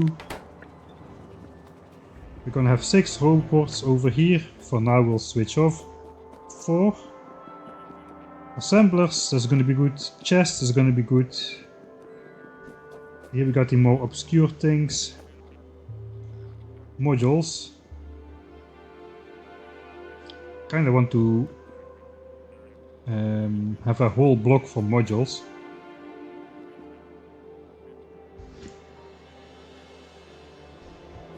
So chests are important to have close by, close by, close by.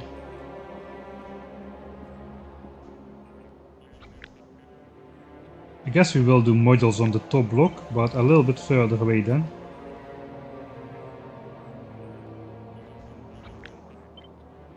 Nuclear moves even further back.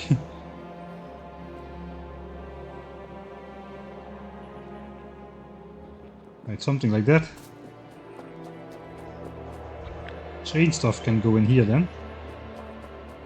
We can have one empty line for if we just change our mind or we want more of something. This is all the military stuff and rails. Alright, I think we've got the sort of definitive layout. So everything is taken except for like 3 rows. It means I could actually be doing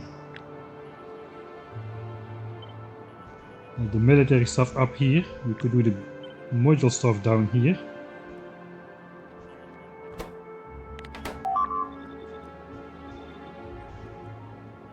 And we could even like do even more modules if it turns out we have the resources. Dupe chests. 2 dupe chests.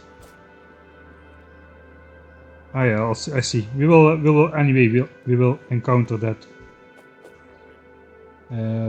once we set up the actual requester chest. All right, so that is all right.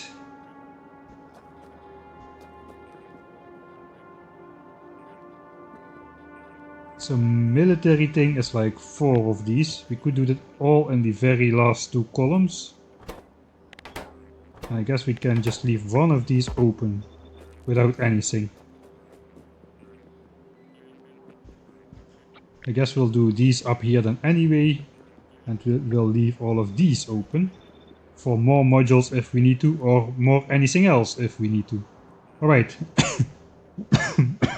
Not gonna change my mind anymore. Let's make a save. All items laid out but now in a right spot. I don't even want to know how long that took. How long did that take? Okay, this save has made 30 hours 50. I don't want to click this save. Okay, 40 minutes. 40 minutes. Not too bad. Still bad. I still have 2 rows of chests.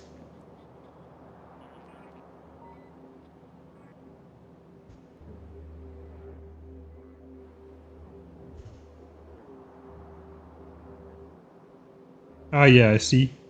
No! Alright, looks like we have another block open then. We can then do the train stuff on here.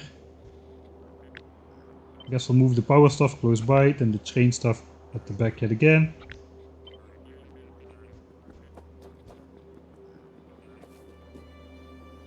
Okay, so we have 4 blocks open. Okay, we can save yet again then.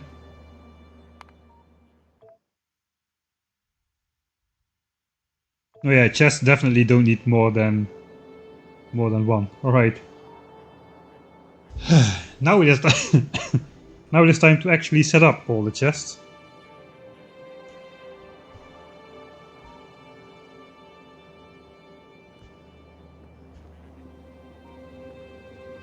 At first I think I just want to take a quick look around the base. I think we are already... The base looks a bit backed up. So let's check out what's going on. Okay, all of these buffer chests are full. Full. This is gonna get reorganized into the respective chests at some point soon. The factory which is gonna make the factory which is gonna make the bigger factory is almost ready to be deployed. That is correct. Alright, so what about this? I think we're gonna eventually just disable all those yeah, we're gonna just move over all these productions to the bot mall. These are basically the only things you really need to have until the rocket. Those red chips. I kind of feel like I want to start collecting maybe even more red chips. That is secretly not powered. I could very sneakily upgrade that to those, and then they are powered. Of course we gotta have a decorative underground belt here. At least I will have an odd number in my inventory then yet again.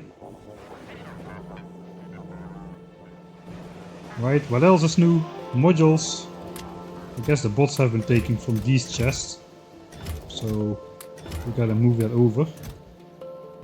I guess maybe we'll also just move module production completely out of the way from the bus here. Or at least a part of module production which is not going to science. Science has its own module production as well, so this may be completely obsolete. We'll just cut off that column. Blue chips. That is like... This is like... Hey, 24,000 blue chips. That is a lot of blue chips. That is a lot of blue chips. Alright. I'll now just quickly demonstrate why my Spidertron's rocket launchers are empty. Let's say just I'm walking around here, you know, and I just quickly want to copy paste these chests, so I just select Control C and do like this and this. Think, ah no, that's actually Control C again. I don't want I want to copy this somewhere else as well. Oh! Oh! I missed to hold down Control. I held down the Shift key with my pinky instead of Control. Where is my 24,000 blue chips? Alright. That was the demonstration of why I run around without weapons in my base. I'm pretty sure I would be doing more damage than the biters ever could. That's a skill issue, yeah. Gotta learn to have the pinky finger of steel. It will happen to me. I do it with my gun all the time, so it will definitely happen to me.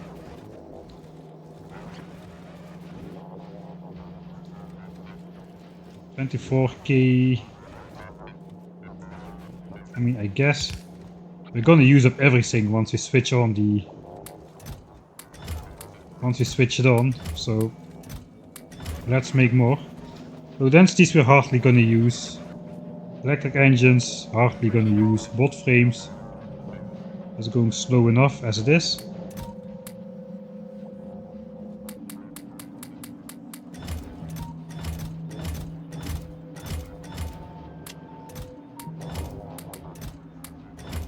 It's almost filled up again though. Okay, this is the furnaces. We have 2000 already. So we're not looking to expand that anytime soon. Rails is here as well. That's got to go. So the base is kinda silent. Okay, except of course we are still researching. I see a rocket production. Probably over the top full. I'm gonna have automatic spider patrols with rockets, so let's just re-enable this.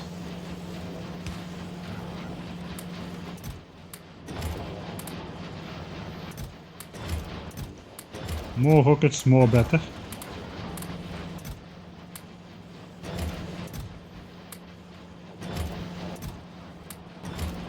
And let's just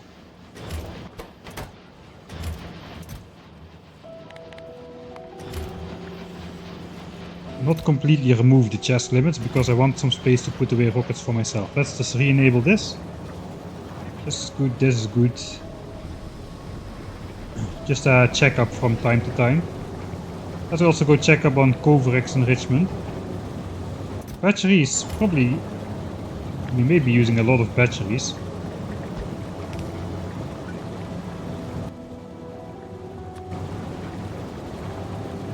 Then again...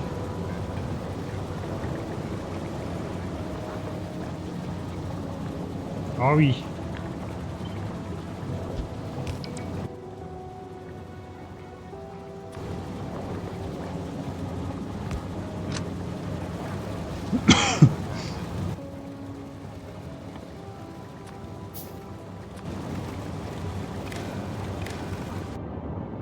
It's gotta stay looking sort of nice.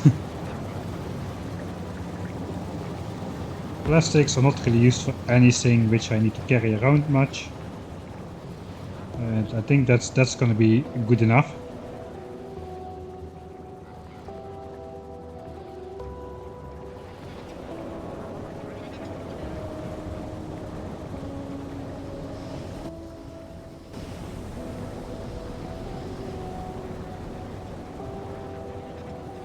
Alright, I guess we could upgrade everything to productivity module now, but let's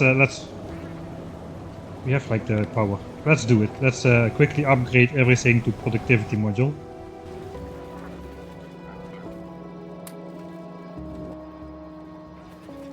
So we have the module inserter, this, productivity.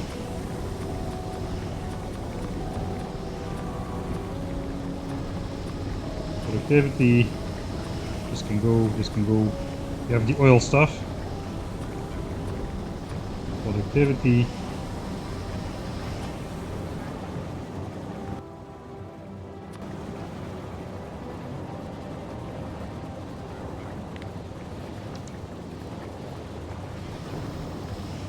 And the bots really start to get out of control. Plastic already was productivity module, now productivity module oil as well.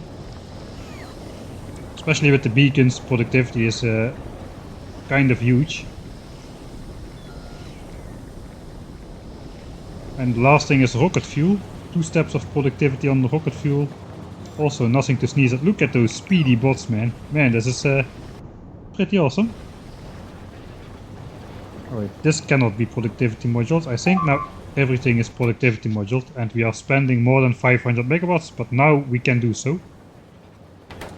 Oh, thanks, Happy Leah, for the 1000 bits, man. That's a lot of bits. Thanks for your YouTube stuff, babe. I enjoy it. Well, you're welcome. Thank you a lot.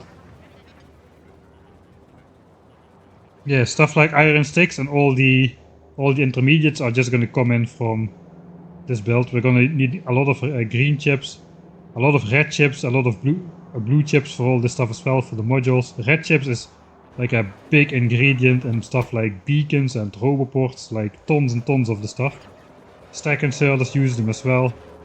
So we're gonna run out of red chips, even though I have like 8 chests of them, or I will be having 8 chests of them soon. Alright, first of all, I'm going to... Yeah, let's use Upgrade Planner. I have Upgrade Planner. Let's make blue chest into provider chest. Over here.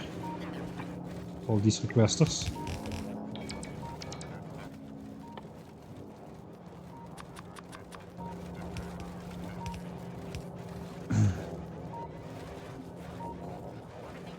Alright, so all of this stuff can now be transferred to the proper areas. So that's good.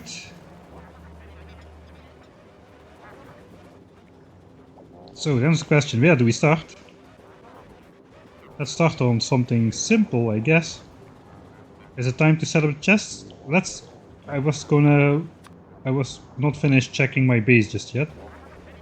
It's always good after 2 or 3 hours of doing nothing to go around and check your base a bit. Everything is still looking alright here. Everything is looking full. I want to go look at this Coverex process. How is it going with the fuel cells? Is it already filled up or what?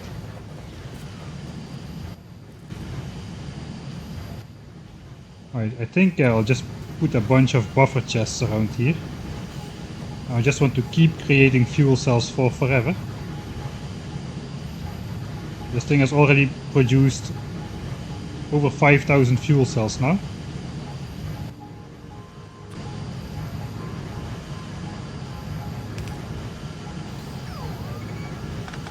Okay, I gotta set this up outside of the network if I can.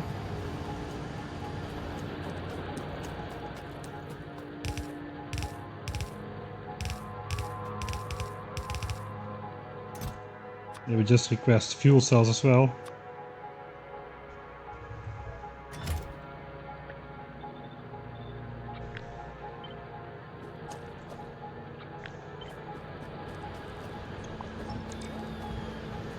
Alright, now the requests are set up. So this should go fairly smooth. Zip! Alright, fuel cells in all chests. That's nice.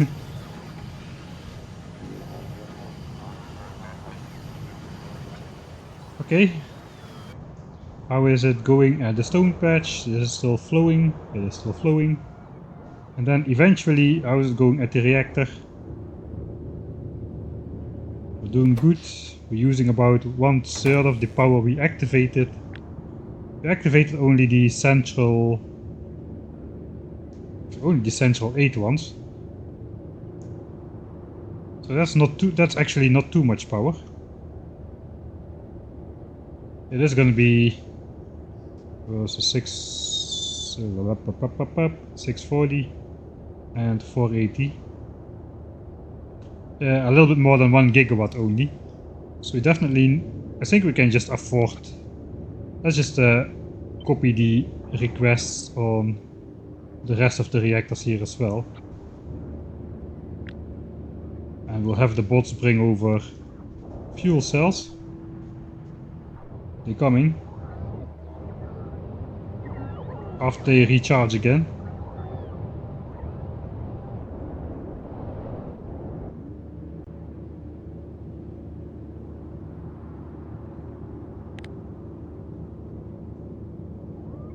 Alright, so those are all going to be enabled now as well.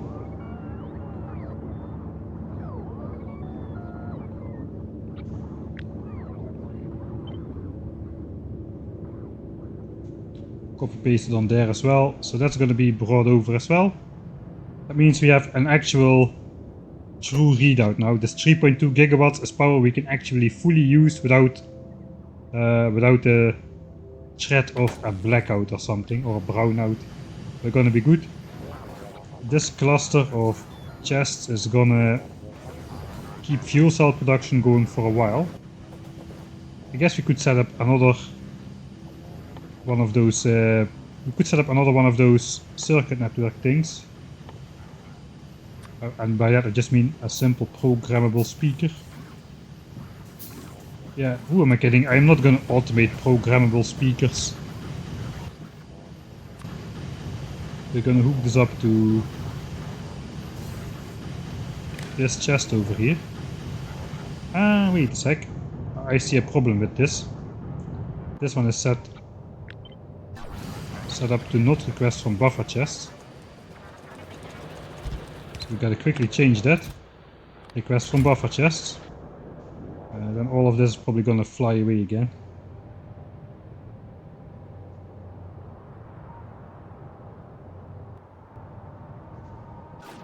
Okay, now my chests are being drawn empty.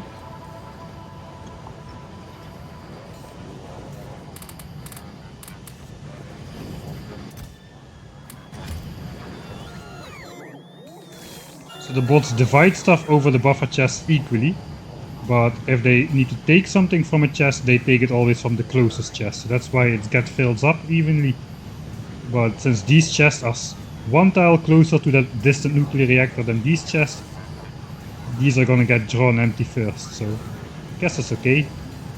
Here I just want to set up if there is more than, let's say, if there's like more than 50 fuel cells in this chest, we need to expand fuel cell storage. So again, no volume, global playback, alert. Use the same symbol to make it extra confusing, but we'll do a different message. Expand fuel cell storage, you fool.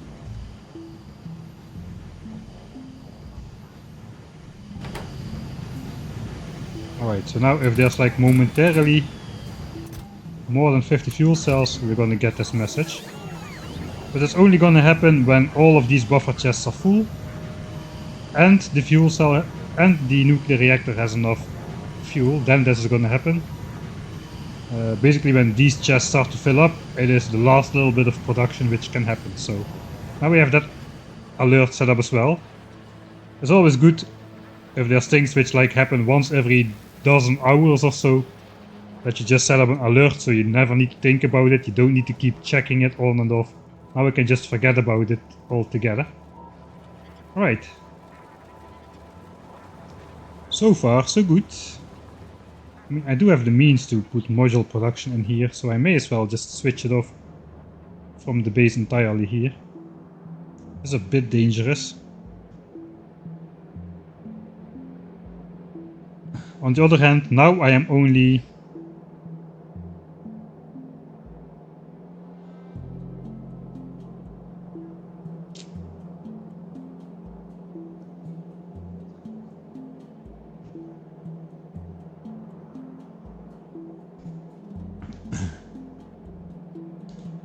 the question is, do I want to use more Mark I modules or not? I think the answer is yes in the case of efficiency modules, but no in the case of productivity and speed modules. Those are gonna be module trees from now on. Or at least, we're gonna try. This is not gonna convert in that many Mark III modules still, so I think for now I'll just set up just one of each.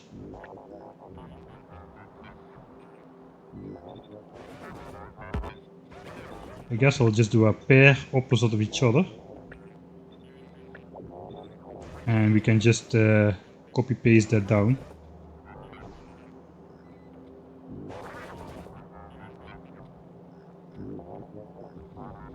Alright, I think it's time to start setting up, so let's make a save in case I screw up massively somehow. Start setting up requests. What is your current smelting area? How many plates a minute? I guess let's check what is the average over the last like 1 hour or so. I guess since we just switched on the base again, it's going to be slightly higher. So let's say at the moment we're doing 11k copper a minute. It's not that crazy actually, since a belt does 1800, a red belt is 1800. There's like 6 red belts of copper, maybe like 5 red belts of iron. Most of that is going into steel. Or a lot of it is going into steel at least. It is soon gonna wake up though. The areas, these are all like yellow belts. They look red, but actually no, these are red belts. Yeah, they are red belts. 1, 2, 3 iron, 1, 2, 3, 4, 5.5. 5.5.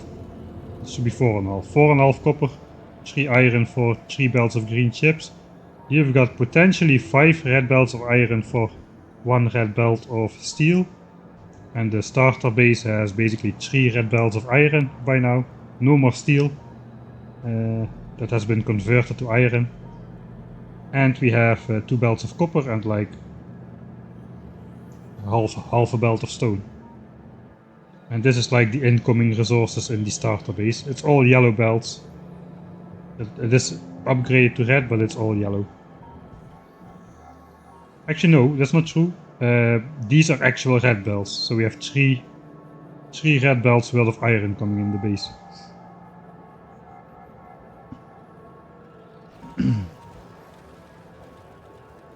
Alright. Umbrella is still protecting us well against disconnects. Knock knock knock on the wood. Okay, I'll take a sip of my drink and then I'll get started in the tedious task of setting up all these requests. Let's see if it actually will go better with that everything signal.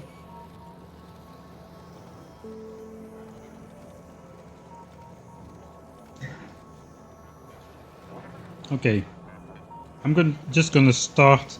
I need to deactivate the bus things first, or I will just keep requesting stuff from there. So I guess I will just look where the biters are destroying yet another raider. They don't look so big from a distance, but if you zoom in they look quite big. Okay, that was very far away. How's the pollution cloud looking? Fairly decent still.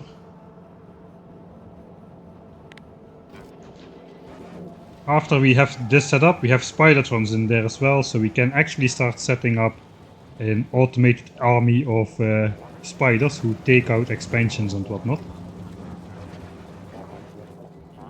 Alright, I need to deactivate all the non-intermediates on the bus. So all of these plates are good, stone, all of this is good, this is good, this is good. This already provider chest, so that's gonna be rediverted into the manufacturing area. Here is our copper cable producing. So the thing is, I like to have that on the bus because all of these have productivity modules, and we also have some beacons in there in some places, so this is nicely set up to make the most out of the resources which come in, for that matter. I think I'm just gonna reverse these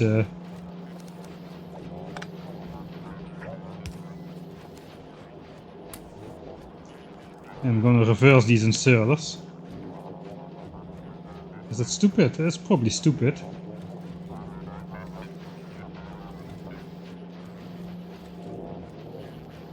Yeah, I'm just gonna take them out. Let's just take out those inserters. Alright. This is disabled. We don't have this on our manufacturing hub, so this can stay. Pipes and underground pipes will be there, so these can go. Engines we will need to draw from here. Thanks, Schmendrik Schmuck, für deine Abonnement. Vielen Dank. Mein Deutsch ist okay.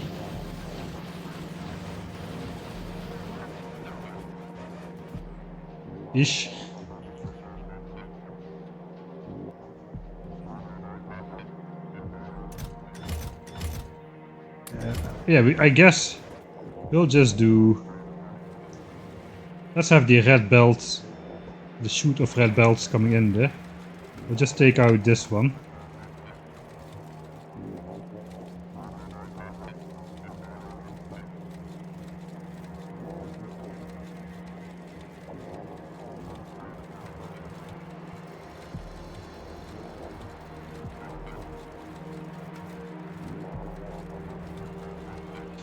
Hello, Superfist. I'm just about to end the stream, so yeah, no, it's a joke. We're not ready yet. We have a lot of work to do still. Alright, that's done, that's done. Let's go, go, go, go, go. We have a lot to do. Let's go, go. Okay, furnaces. No more furnaces. No more rails. This is all disconnected. This is purely rocket silo stuff. Rockets are going to be created here. Explosives, rocket fuel. Okay, this is all intermediate stuff as well. So that was my complete mall. A bunch of inserters. Only yellow ones, not blue ones or red ones. I do have red belts, but that's about it. Yellow belts, red belts, inserters. And later on I put some like the electric furnaces on there because I anyway had them at purpose range. Right, no more postponing. It is time to start doing this. And I'm gonna start right smack in the middle.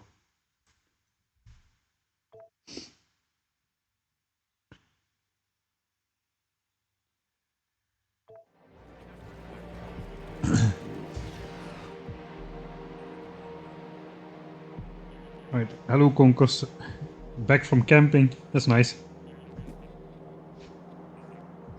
I'm gonna go tomorrow. I'm taking the day off. It's gonna be nice weather. We have these. We bought those sub boards, and we're just gonna lay on the lake for a day. That's my plans for tomorrow.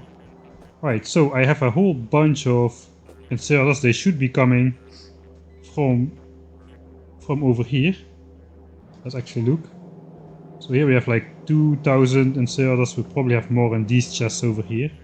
So now we're just gonna set up a request.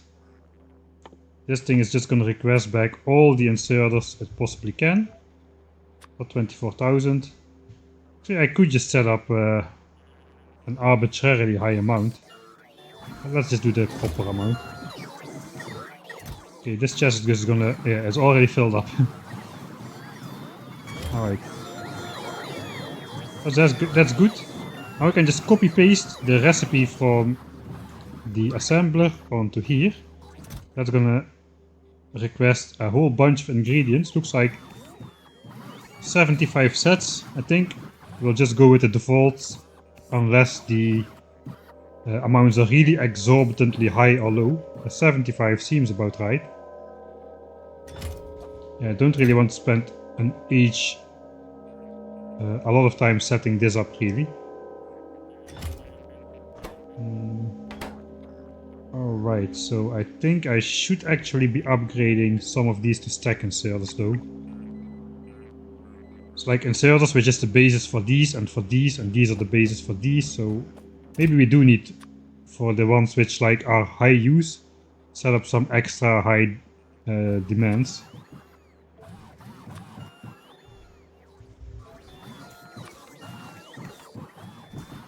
I guess 400 sets should be okay. Alright, now we can do the same for this one. Here we request the long-handed. Do we have any in the base? Oh yeah, we have a lot. 1.6k are gonna be delivered. Alright, so that means this inserter should be disabled, right? Because its default settings is 2k.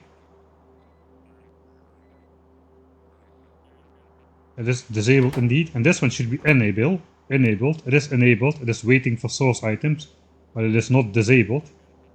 So okay, it seems to work. Now we just do copy this. Also 75 ingredients, including these inserters right now. Right, now this is gonna be topped off until 2000, so I guess that's alright. And we're slowly gonna use up these. But yeah, we still have more of those laying around in the storage chest, I presume. But soon not anymore, because now we're gonna do the same for blue inserters. I have a ton of blues. So let's just put those in there manually.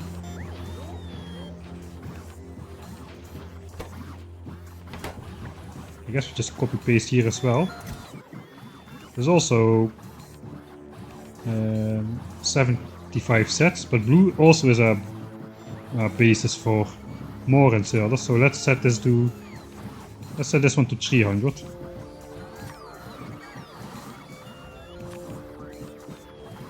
Sets of ingredients. Since blues go in filters and they also go in stack, they also go in stack filter through the in-between step of going in stack. Right, not too bad. Same recipe here, 2400 of those. I don't imagine we have a lot of those.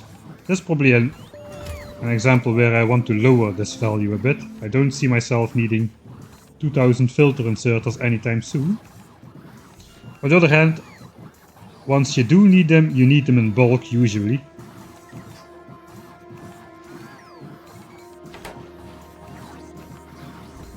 And 75 sets should be good for here. Alright. Yeah, that's alright.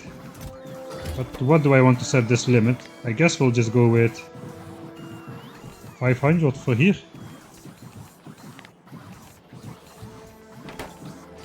That should stop then.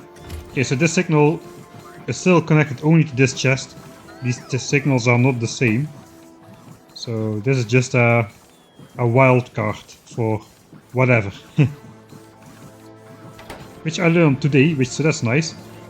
Okay, there's gonna be a lot of ingredients requested. Ooh, yeah, that's a lot. There's still 75 sets though, but these things are just very expensive. Yeah, 1050. 1125 even, okay. I guess, fine. Stack inserters 2k, we're gonna use a lot of stack inserters. Actually, we're gonna perhaps use a lot of filter inserters too. Let's just make them now. We are stressing the base anyway. I should be requesting these as well.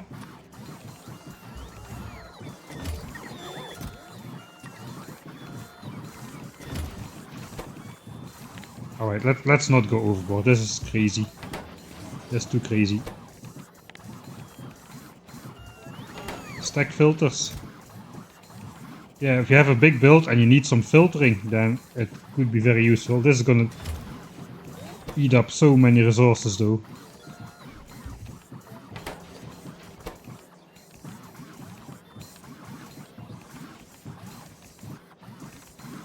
So the problem with just doing this is, since I'm requesting those here, they are all gonna get requested, so you cannot really split it off into some part which goes here and some part which goes into another logistic chest. We could do that actually. So one option we could do is to do this.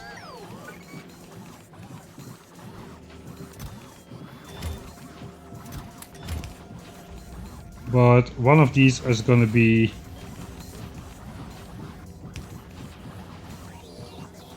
buffer chest, but that also gets requested to this chest, so we could split it a bit, but and then not request from buffer chest here. But no, we're just gonna do it like this.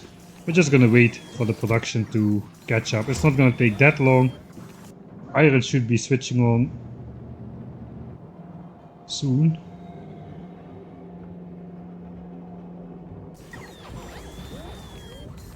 I guess that iron will switch on after we do belts. But that's inserters, so I think I'm just gonna go to belts now. Upgrade the inserter for... Oh yeah, wait. This one needs to be upgraded as well. Alright, so I am temporarily just gonna switch off this one. I want some stack inserters first.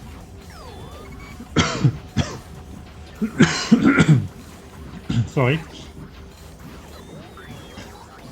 Still coming up sometimes before I can react. Alright, let's do belts, inserters and belts, the two basics. Just copy paste this. 75 sets only. Again, belts, basics for everything. But what I should have done first is I first should have requested like all of these belts to here. Because this chest is just going to be full.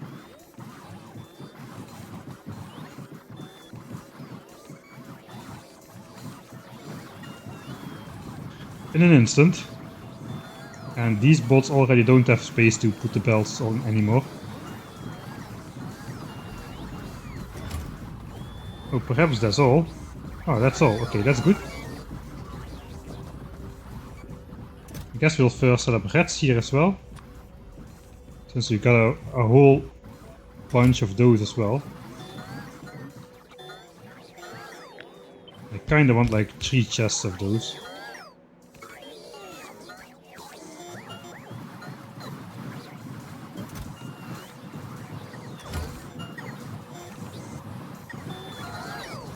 Okay, so now the question is, should I just hook these up together and make it 6k, or I don't think so, I'll just leave it individually 2k per chest. That is going to be fine.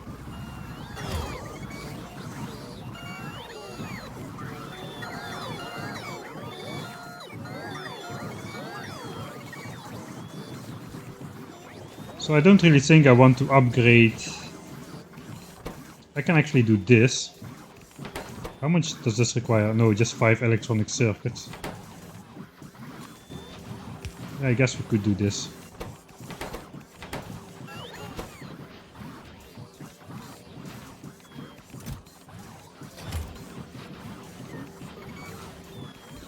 I could do this. With stack size 1, that means these are just getting made very, very slowly. But then I can actually set it to a higher value. As long as I don't completely run out of resources. That should be good. So now this is just being emptied very, very slowly. I can just grab a couple for myself. So. And this is just gonna be made much faster than this. I don't foresee myself using those. I'm gonna do the same for this filter inserter here. I can make 2k of those then eventually. Same for here. Let's just go full shenanigan. It is a 10,000 signs per minute playthrough. I should not really be skimping on these amounts. I mean, you should not make too large of a steps, but I think we're gonna be okay with this.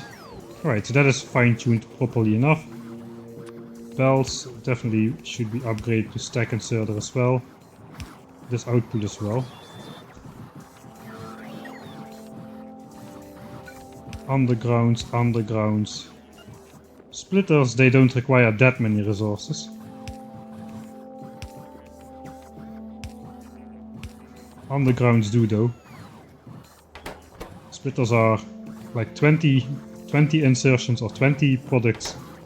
This is more like 100.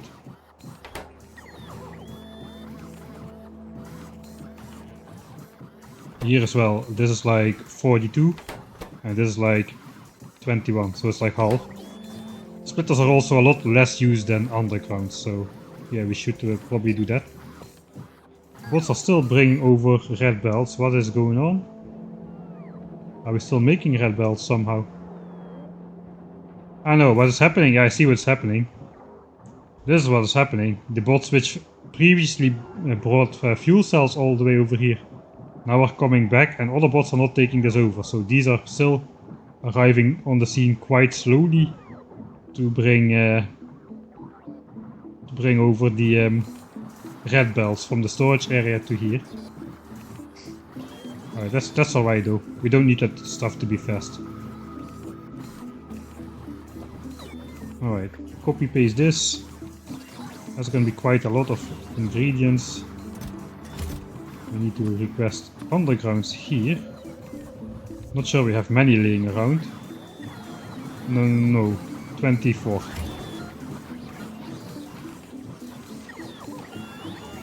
This is gonna request massive amounts of gears.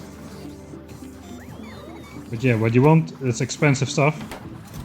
We do have a whole bunch of these, I'm pretty sure. These red undergrounds. Oh yeah, there they come. 2000 on the way. Holy moly. There they come. Yeah, nice. Bot explosions. Okay, so this chest is full. Yeah, we made those in that temporary... when we set up the temporary requester chest over here. So I guess splitters and power lines and beacons, pumps even, all of that stuff is gonna come. Alright, splitters. I guess we also made splitters.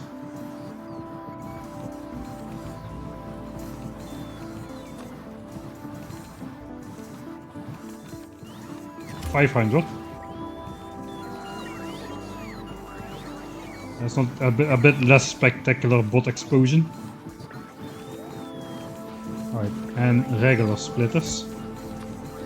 Probably don't have many of those anymore either. No, 20 pieces, that's not a lot. Alright, then blue belts. I'm not gonna set up these two sides just yet. Just these ones. This is gonna be an insane amount which is gonna be requested to this chest. 750 iron gears. Actually, that's not too bad. This chest is gonna have an insane amount requested to it. Can I just kind of show that? If I just copy, paste, I think it's gonna be over 2000. 1500, alright. There goes our gear storage. And 37 of those, because of course 37. Ah, the output, I set those to 1, right? Yeah, good catch. I set those to 1 for everything, so upgrading to stack inserters. That's not really gonna help if you set stack size to 1. Okay, for the belts I do not want like stack size limits, I don't think. Actually this can keep up.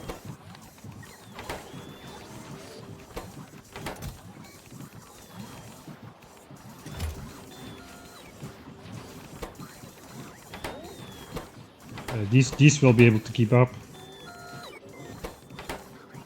Should probably go check on the inserters though. I guess this is fine too. It actually is a limiting factor in production. Alright, so we should get rid of this then.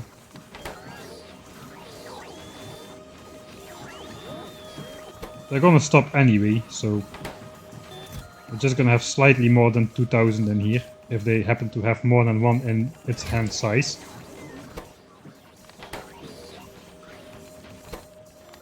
I guess we can keep the exact for these. But this is never gonna keep up. I could request multiple chests as well on the back end, if I want to. But yeah, we're gonna be fine. Okay, we're already accumulating stack inserters, so this thing is working. We're making these very slowly and these very fast. Alright. So far so good. All of this is done.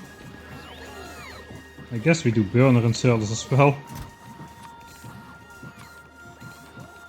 I mean, burner inserters are incredibly cheap, so let's just make 2000 from those as well. You never know.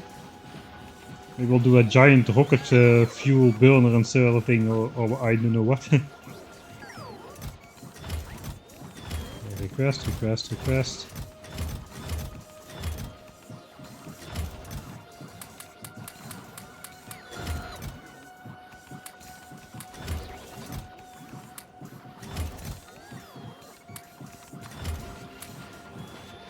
Alright, so far so good.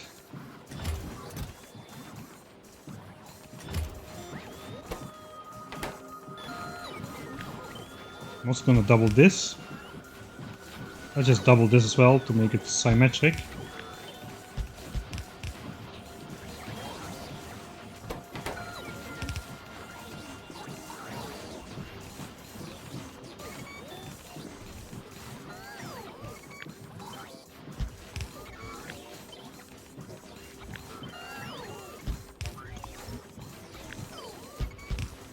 Alright.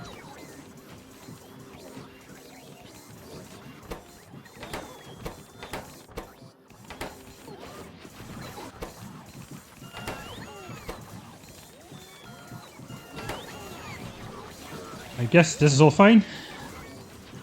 We still need to request splitter stuff though. That's gonna request advanced circuits here as well. Alright, so now we actually need to request these amounts. We don't have any of these because we never produce blue belts except for the lab setup.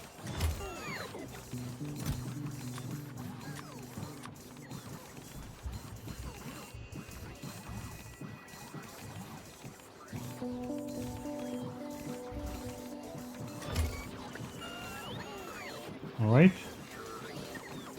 I will not set up these just yet. These will just stay empty. I'm not even gonna connect it to lubricant just yet, I don't think. Okay, now we just need to connect lubricant to here to finalize that setup.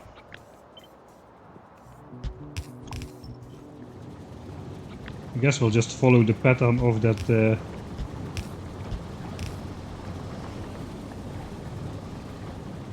oh yeah, why not?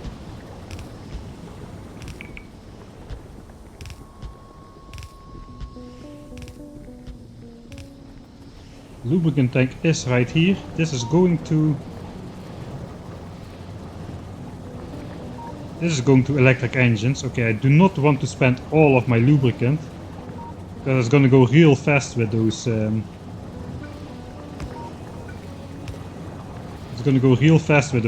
blue belts. So I'm just gonna say only pump if we have at least like 5k lubricant in the tank. So we won't starve our science production with something dumb like lubricant.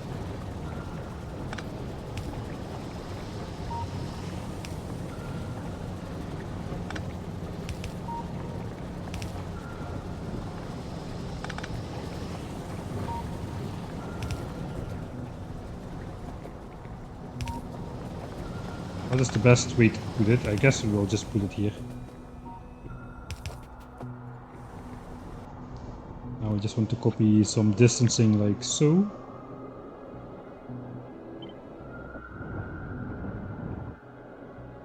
Okay, just one tile off. I can do that. I can do that. I believe in myself. Alright. That should be blue belts working.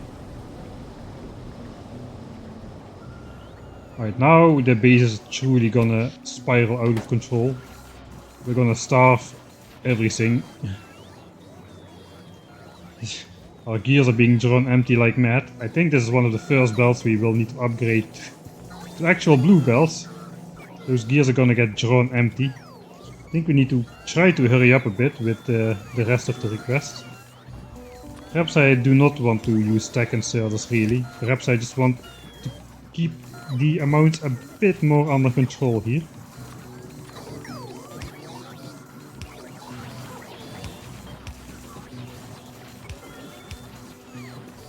Alright, so that is this setup.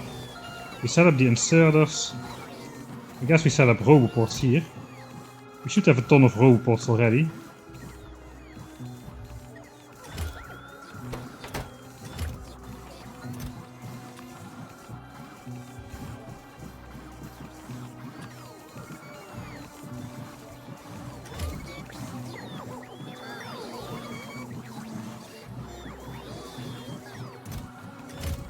That's roughly divided equally. So now we just do this. 337 of each.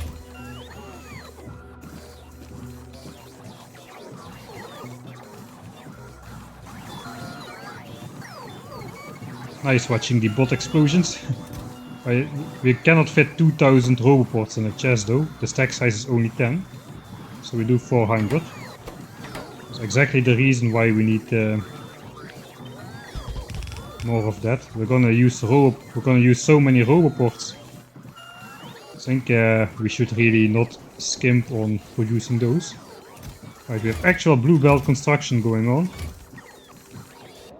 How is I have no, I have 2 lubricant production facilities. Those are actually not modules. What the heck?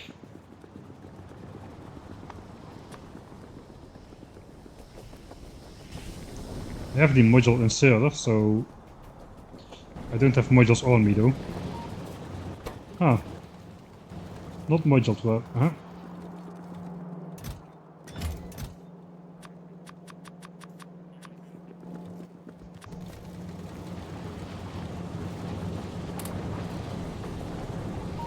Oh yeah, look at that, it's already 17k.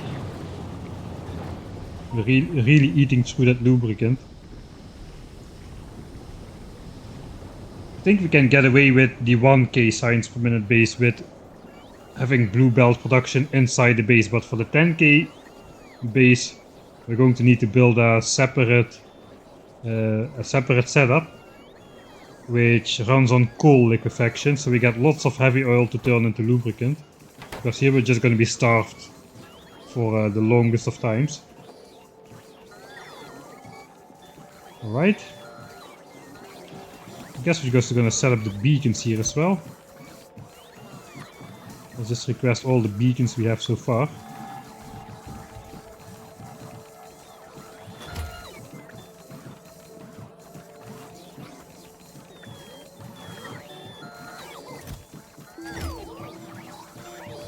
Same story for beacons. They stack only to 10, so we'll do 400.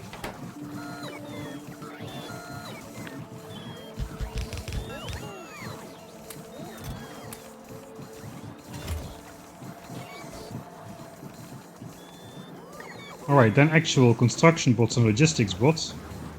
There's gonna be some sort of a special one.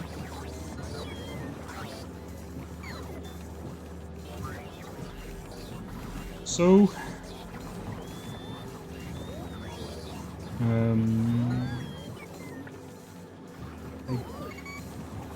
I guess I'll just copy paste. Actually, there's not too many. Yeah, 75. I think I want to go higher. 200.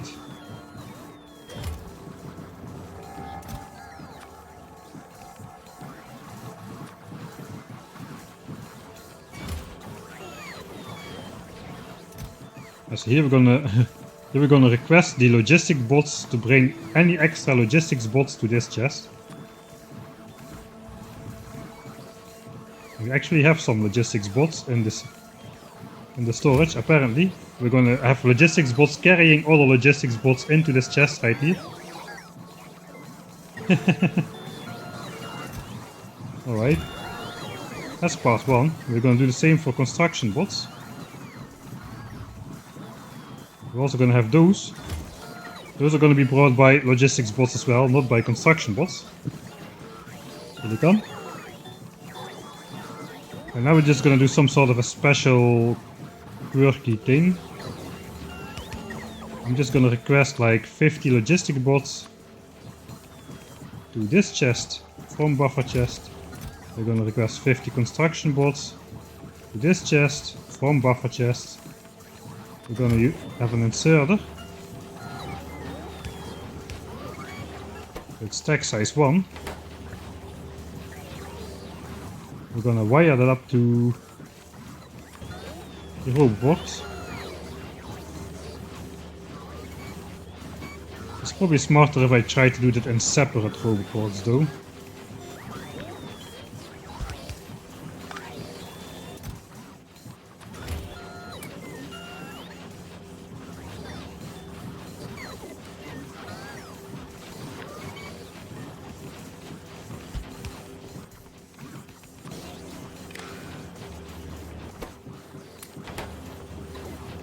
Alright, so now we're just gonna tell this inserter how many bots we want in our network.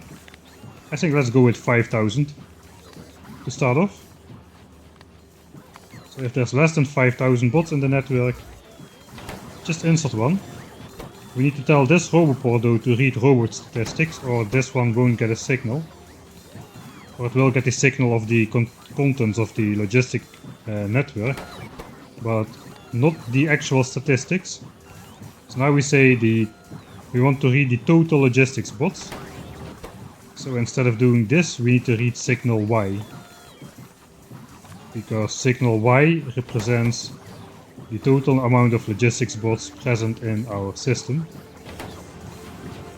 So you can see on the right, now it's going up 36 something something. If this port fills up, then the bots stop being inserted, so that could happen. But this S1 is strategically located to be as active as possible. Yeah, same for construction bots. How many construction bots do I want in my network? That's a good question. I guess we could start putting them in now. We are done with this design part. Let's also go just with 5k, why not? 5k construction bots.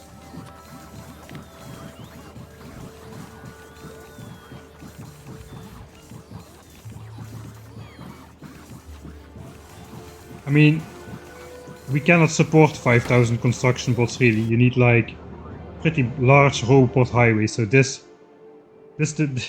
we can have 5,000 bots, but if you space your roboports out like this, the throughput of your roboport network is going to be slow because it's going to be decided by the travel distance they can do, which is not very far, and then they need to recharge, and only 4 bots can recharge at the same time.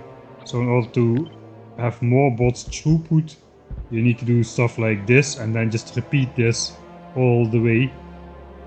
Eventually we're going to get there, but not yet. For now though, we're just going to be preparing the bots. I do want lots and lots of bots to be stocked up, because once you need them in the thousands. And of course we did save up all these like 18,000 robot frames for a reason. Now they're gonna become 18,000 stocked up bots. Yeah, not reading the right signal for construction, you are right. We also read robot statistics here, that is represented by letter T. So here we need letter T. That would have been something which I would have not caught for forever, so thanks a lot for notifying me.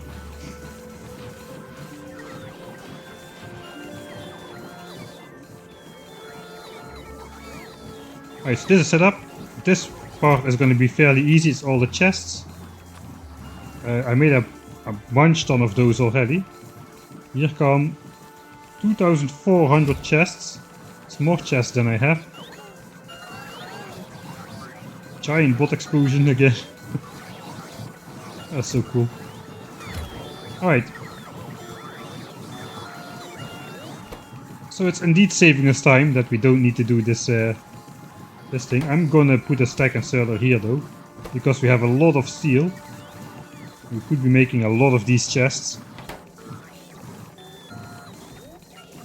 Alright, so these requests are basically gonna be the same. I'm gonna tone them down a bit though, for each individual chest type.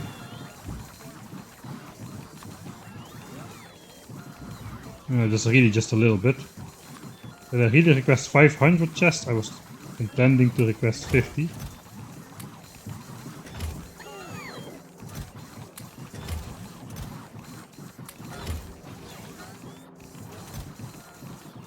Alright. Now we need to set a limit to this.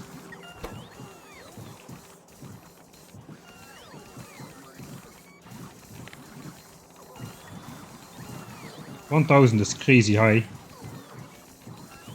Especially, yeah, I'm not really planning on using a lot of bots.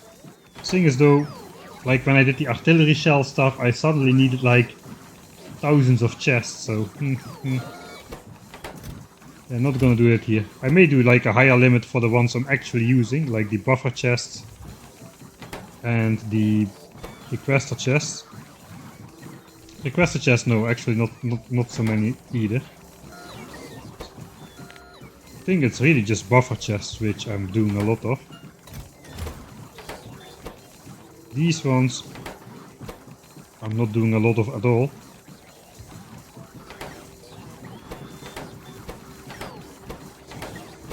I guess we're just gonna do 500 of each type. This one 1k, this one 2k. Yeah, that sounds about right. And I just will double the allowance for the buffer chests.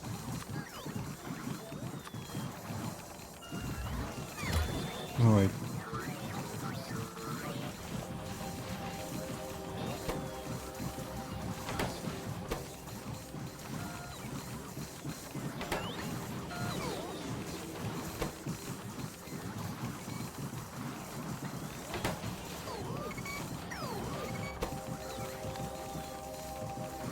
Ah, that's okay. It can work a little bit less efficient.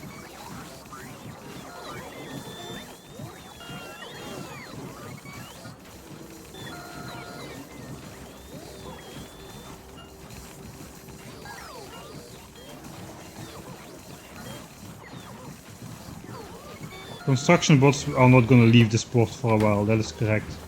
So, but we can manually insert a lot of them as well if we really want.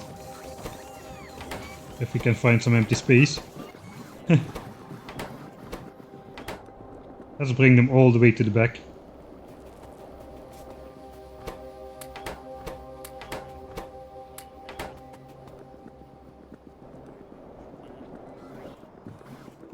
Right, soon we'll be setting up requests for ourselves as well, real requests.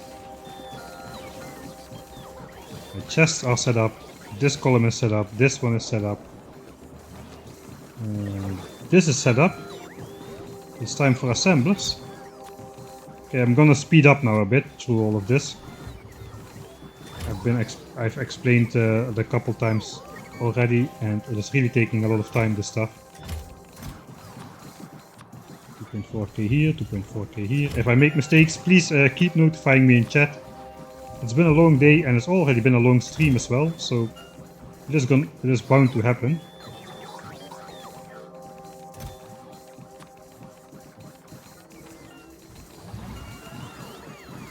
There's a pretty large allowance here.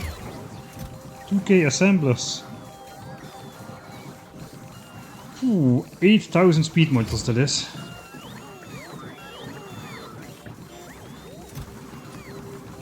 But we are gonna be requesting all those speed modules to here.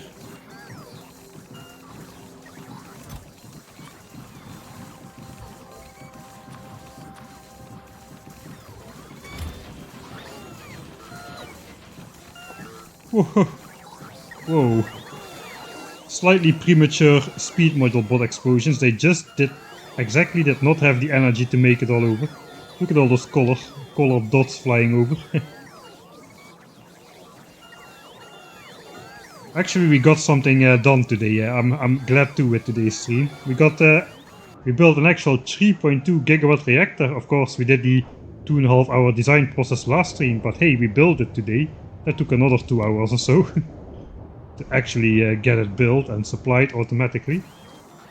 We don't have any more look around to that, and now we're doing the bot mall. That is two great steps for Factorio kind, and 2 giant leaps for the spider or something. I'm a little bit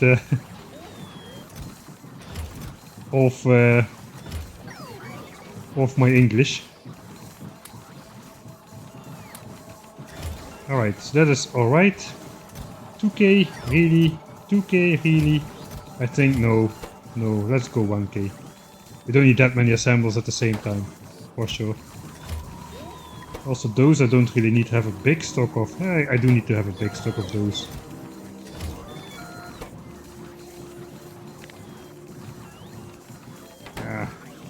Not too expensive, this stuff either. It's a couple 10,000s of iron. If I have 2,000 furnaces, I should have 2,000 assemblers as well, shouldn't I? Let's go 2k. Modules, yeah, modules max out. Right, that is modules. I guess we go continue to this guy. Storage tanks. I had those automated as well. Here comes 500 storage tanks.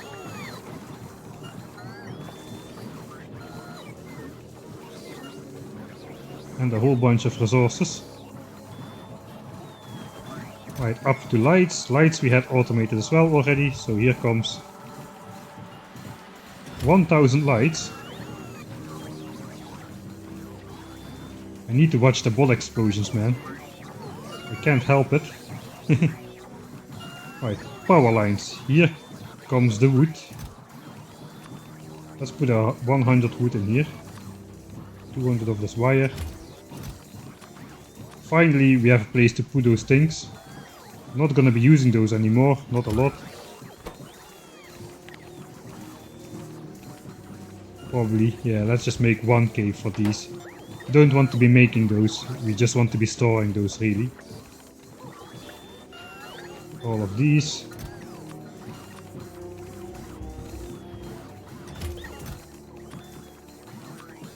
Oh, bot explosions, I'm missing all the explosions.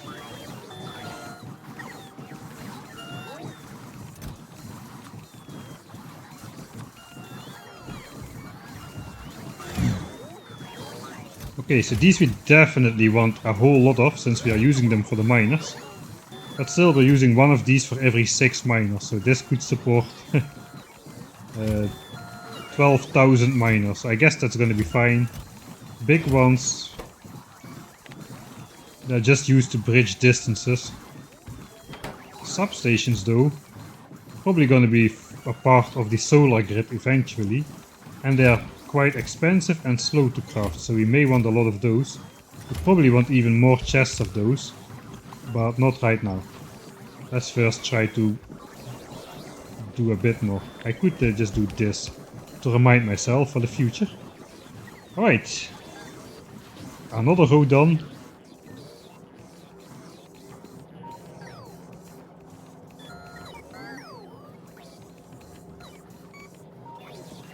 Alright, miners, that's another thing which was already...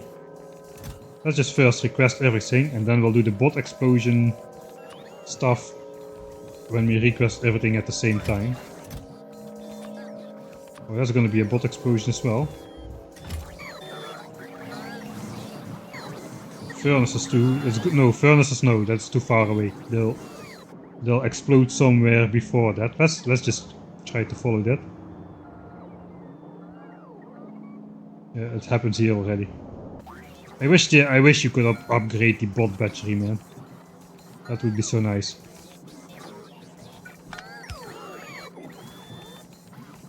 Alright, that is good, that's good. Centrifuge.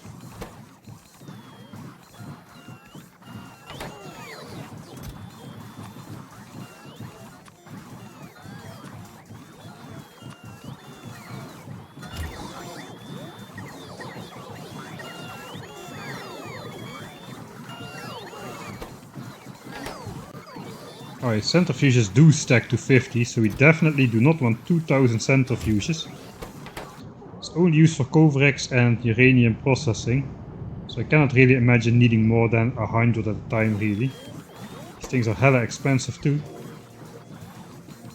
I mean, 100 of these is 10,000 red chips. Let's set the limit to 100. Let's set the limit to 200. 20,000 red chips in those things, why not? Right here, this is gonna be a cheap one though. Finally we found a cheap one. But still I'm gonna set the limit quite low. I mean, I could set the limit to 50 and I would be fine for those. Labs. And rocket silos.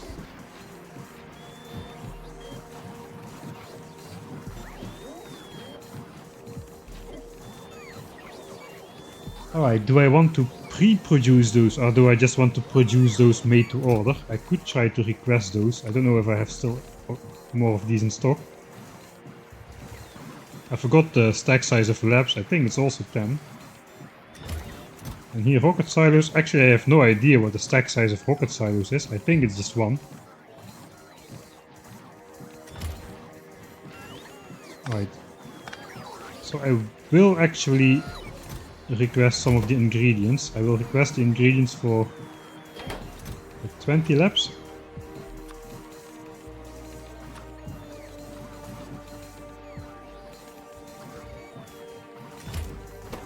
Labs are cheap. I'm not gonna make them though. I'm also not sure about this number. I'm not gonna need that many labs, I don't think. I do know how many rocket silos I'm going to need for my grand plan. This should just request one rocket silo, it does. Alright, so we'll just leave those inserters for the time being. So we have the request sitting in a chest, so we can make it at any time. But we'll just leave it be for now. Right, underground pipes, we have a lot of these already as well. And normal pipes.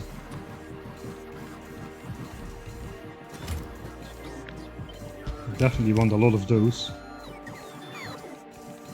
And a lot of these.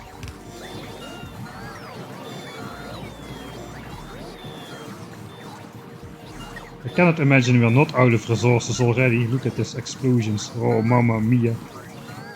Those were the best bot explosions of the stream. Alright, this... I'm just manually going to set this to one stone furnace.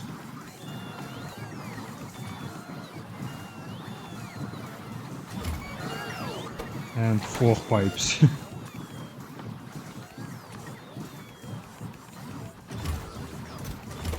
Alright, how many boilers? Just to have them. Ah, let's just copy paste.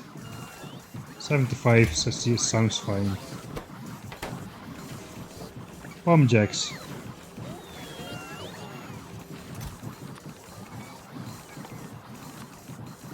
20 in the stack, 960 in the chest. Will we ever need more than 100 at a time? I don't think so. How big are my oil patches anyway? Oh, that's a lot. 1, 2, 3, 4, 5, 6, 10, 30. About 30. If we place 3 patches at a time, we need 100. 200 sounds like a very safe bet.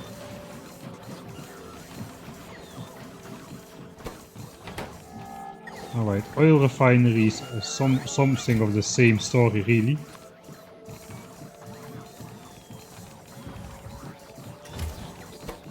We're never gonna need that many oil refineries.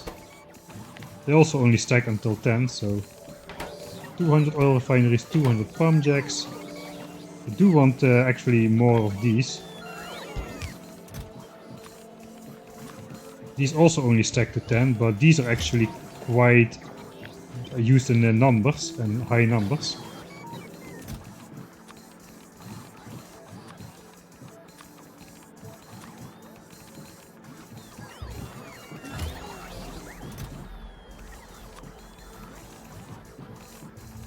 I'm gonna request the amounts for 10 of these. This is a little bit too low for my liking.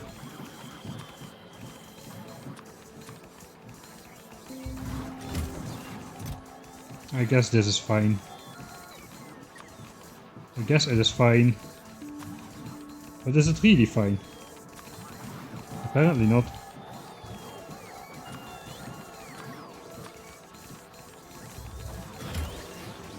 Okay, we're already out of green chips. Alright. So I should probably set... 3 belts of green chips are going down the drain. I should probably set this belt to priority output in the chest instead of the other way around, since we still have 2 belts going to the bus now. Should have done that already. And here we are basically going to...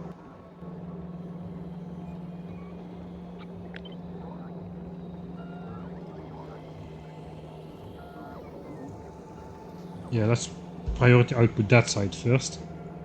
That cannot fall off the edge of the belt. We can put more in the chests, so probably better idea. Alright, things are already not getting made, so things are going great.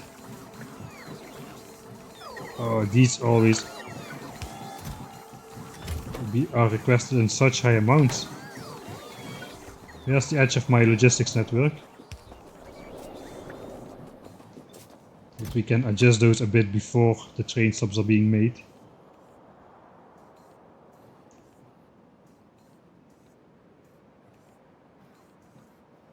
What's the actual recipe for a train stop even? 6, 3, 6 and 5, alright.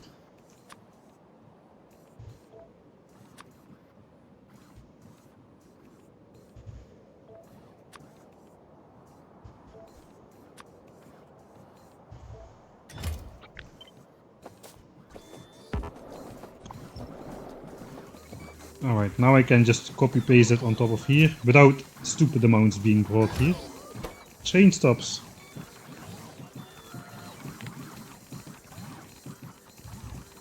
I'm not if I was planning a rail base, I would of course set this way higher, but I'm not gonna need 100 train stops in my playthrough.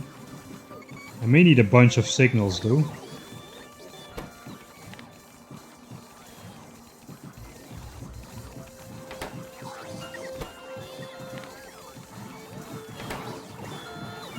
Locomotives. 30, 10, 20. I guess that's alright. Locomotives stack to 20 as well.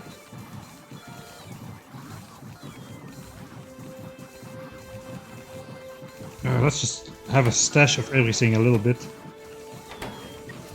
I forgot to do the request back thing. Yeah, locomotives only stack until 5.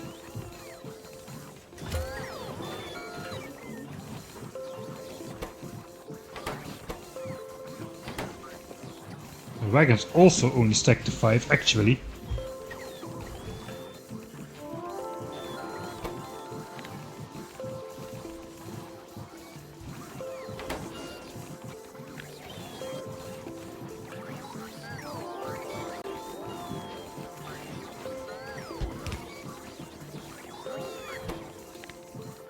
I guess that's a good 200. 200. And I guess 100 is kinda okay then. Fluid wagons.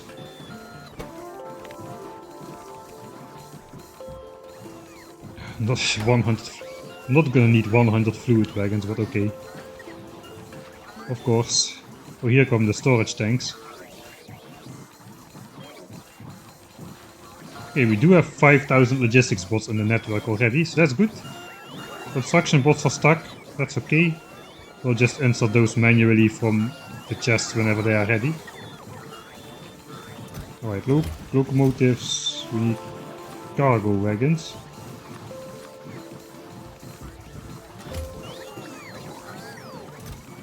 And fluid wagons.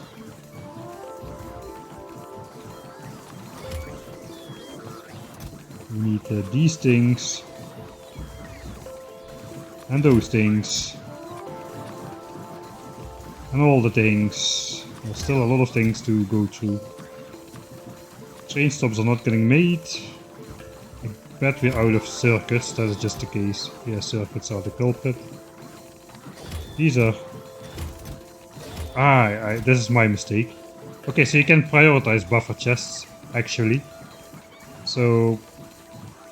if you don't request from buffer chests, all the chests which do get a request from buffer chests get absolute priority over the ones which don't. Even though we are not requesting from actual buffer chests, we are asking from the red chests, but they still get priority. So we need to check this, and then we sporadically will get one every now and then. So yeah, now on the way 4, on the way 8, that kind of stuff. Right. Now this row is done almost. Alright. All of this is done. Except for modules. I'm going to overthink modules just a little bit more. Or am I?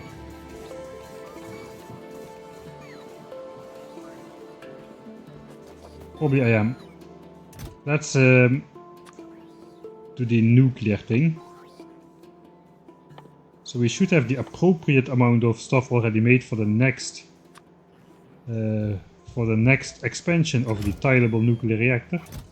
20 of these are gonna come. Okay, that's 20. You will just request a full chest of those. We have 1620 or something. We're gonna get a heat pipe explosion. Here we do the heat exchangers. Those also stack to 50. Annoyingly. And on these, which should stack to 50, it's only stacked to 10. So that's not even gonna be enough.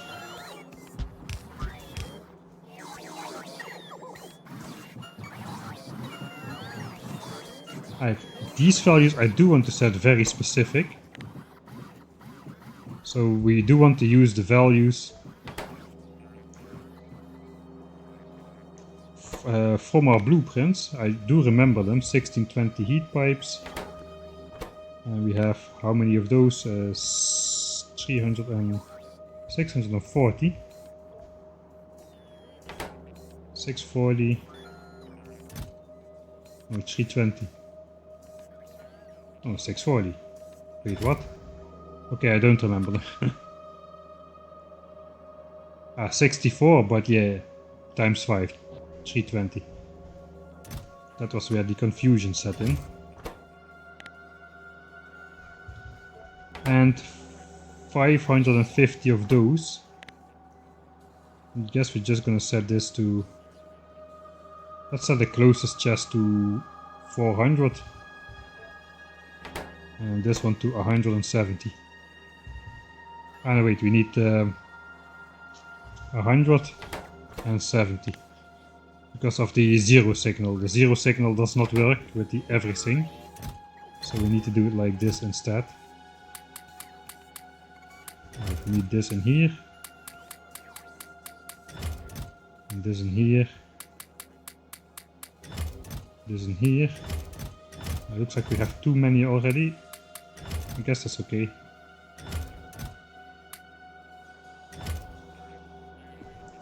Alright, and for the nuclear reactor I actually want to hook up the input inserters as well. And we're just gonna tell those to stop inserting already. Oh, this is not gonna work because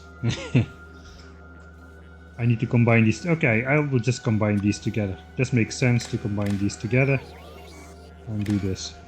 It does not really matter then how many reactors are on which chest because they all read the same value. I should just set it to 570 then, which is the amount of...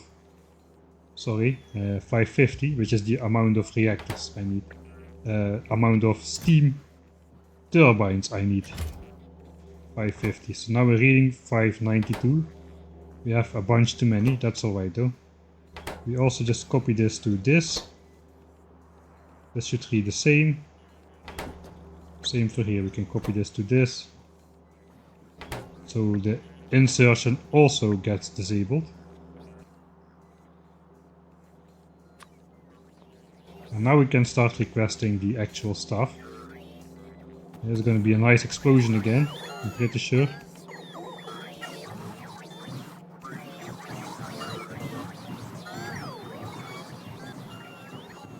Red chips, oh no, red chips explodes over there, like fireworks.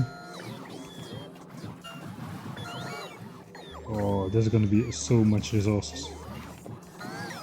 We're out of iron gears as well. This is gonna take a long time to fill up all of this stuff.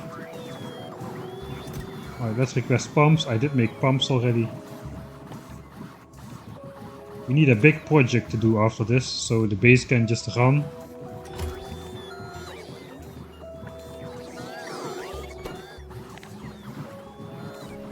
Let's go 1k pumps. Offshore pumps actually stack only to 480. Let's go 200.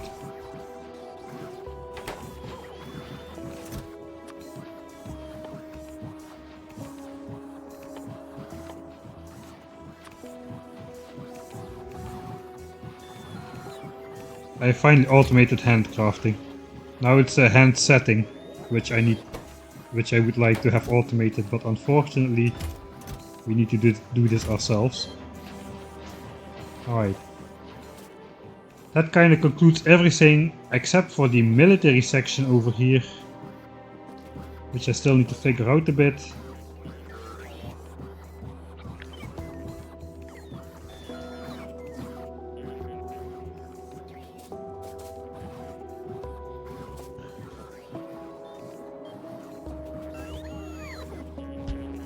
I kinda want to put rails up though.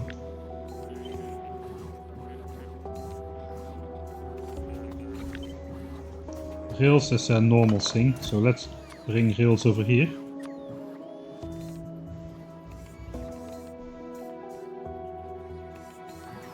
have 4,000 rails. They're gonna be picked up. Over here at the sign, at the purple signs. It's gonna explode dramatically in just a sec. Not that dramatically. Oh, those exploded a lot more dramatically. Alright. Okay, yada yada yada. Dramatical explosions. Now we know. Alright, so that is set up as well. So everything except the military supplies are set up. I'm gonna hold off on that, especially because automating Spidertrons is quite expensive, as you may imagine. The other thing to automate is modules. I'm just gonna overthink that a little bit if I want to do it in my base here, because I'm already straining my base now. Look at my beautiful chests full of red chips, they are completely empty. Actually not yet, I still have a bunch over here. But yeah. Resource intake is not cutting it anymore. 3 red belts of green chips are being eaten up fully. Let's check if science is still backed up, despite our massive undertaking. Yeah, engines is backed up, red chips and sulfur is set up.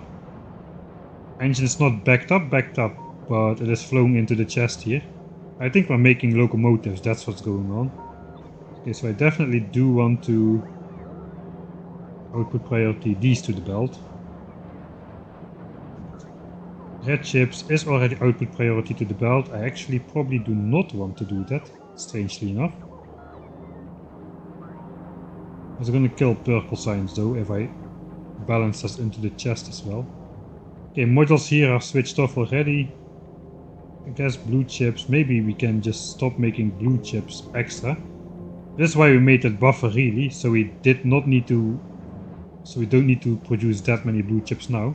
So all of these 2 belts should then be going towards the bus, because the blue chip belt is priority outputted towards blue chips, but then if it's not being consumed by blue chips, it's going down here, and if it's coming from blue chips, it's going to have priority input down here, and eventually it will be only chips which were destined to go to blue chips which will flow down here, and these belts will be full. I guess that should happen any moment now, as soon as this kind of backs up with blue chips.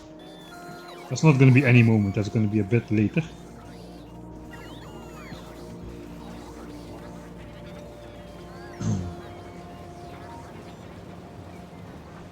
Alright, now I kinda wish I could split these blue chips back up into their original counterparts. Blue chips are needed for nothing just yet. Okay, so these chests are full. And all of these chests are gonna be more close by.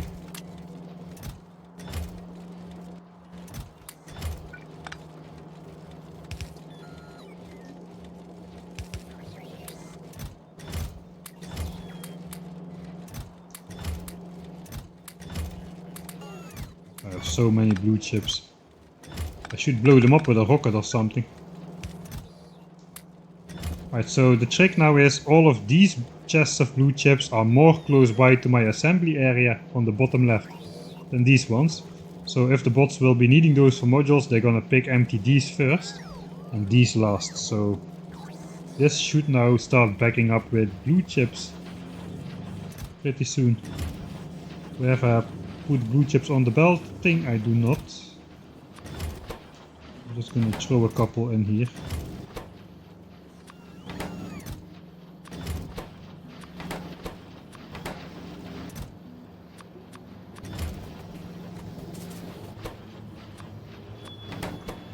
Just to get it filled up. It should happen pretty soon. Let's just go all the way. I want to see if the green chip problem is getting solved by this. Alright, so now green chip will start to back up here. And here.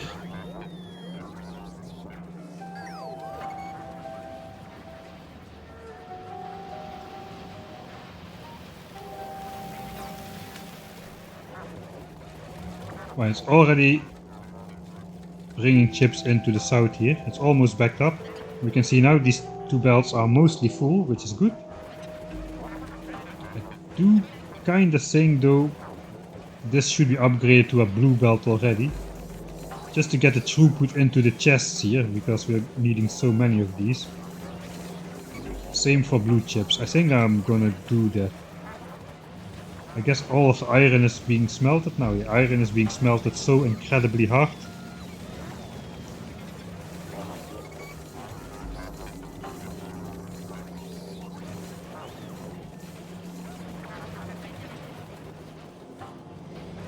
Alright, not all assemblers have they have output full problems. Okay, that means we do need to upgrade. Let's upgrade to blue belts, this guy,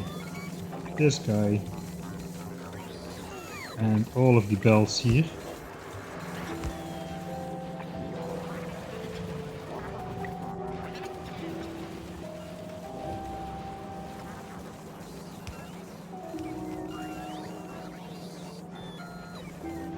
Alright, and same for this over here. Everything that goes in this chest needs to be upgraded to blue, as well as this belt over here.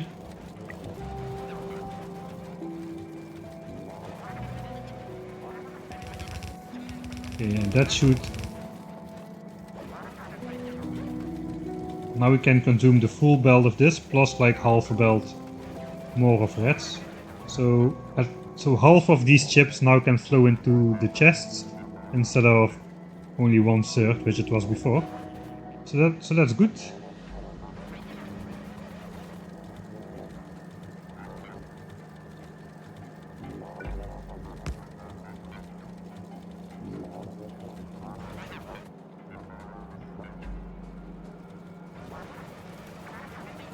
Alright, I'm curious though, here green chips probably will back up too if we are not actively producing blue chips. Let's check how signs per minute has been doing during this episode. Alright, that looks still like a completely flat line.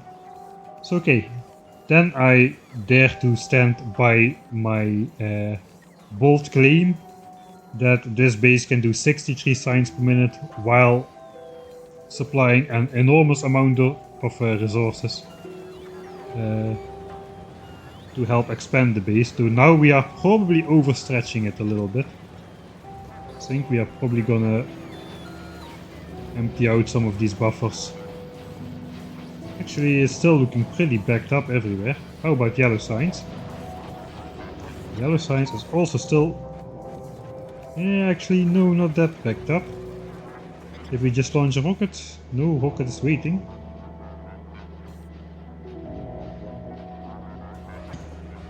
Alright.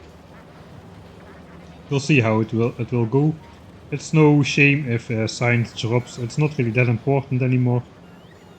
Who cares if you got worker speed 9 or 10 or 11? It's approximately the same.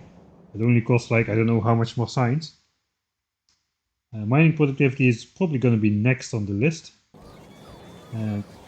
Next stream we'll talk a little bit about the optimal damage levels for your personal laser defenses.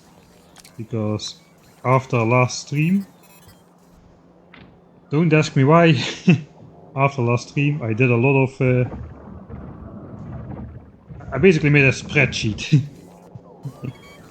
And I calculated all the damage outputs at the different infinite upgrades and how many shots it would take to take out behemoth worms, big worms, the biter bases, big biters, big spitters, behemoth spitters and behemoth biters. And it turns out a couple levels of personal laser defense are a lot more valuable than others. For instance, the level we've got now, which is laser damage upgrade number 8, we've got that one. That's a pretty good level. And the next pretty good level is level 11, which costs 16,000 signs. That's probably going to have to wait until we have the 1000 signs per minute base, but level 8, pretty sweet. Just as a quick preview.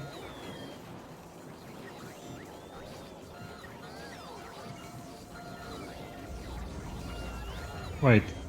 I think then everything is kind of set up at the moment. I think I dare to save. B finished. Setting up requests. Accept modules and military. Postpone. Okay, just giving myself some clues for next stream. Let me check if I can do some more check marking. Bot mall. I think we earned the check mark for that. We definitely did.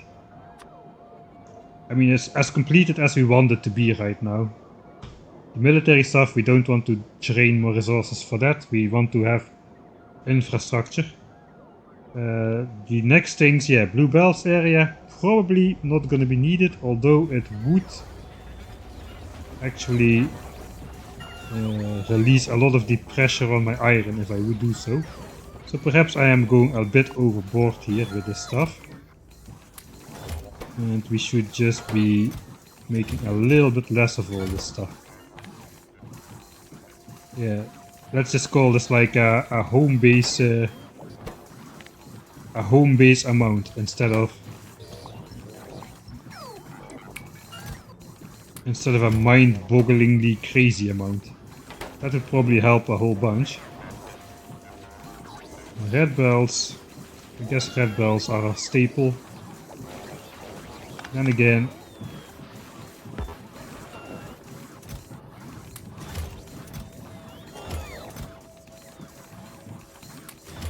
I'm still not gonna use that many. I like also for long distances. I like to use just the open belts instead of the undergrounds, just because it looks awesome.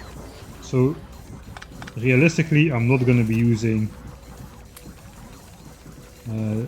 I'm not gonna be using that many of the undergrounds. At least not yet. I think we should make a separate base for the belts, really. 2k. I guess we'll just go a bit lower on all of these as well. I have been overdoing it. So yeah, this signal does not really do much for me. It only saves like one extra click or 2 extra clicks per maybe 3 extra clicks instead of setting it to something else. Now the red one. So yeah, it's alright.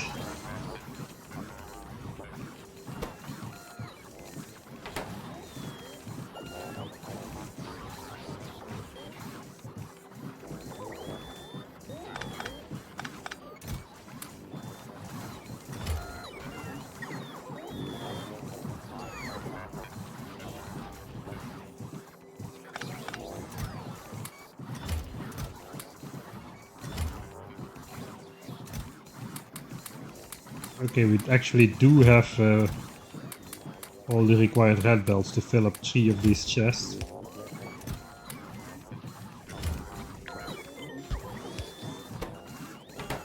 And they are set to 2k, these should be set to 4k actually.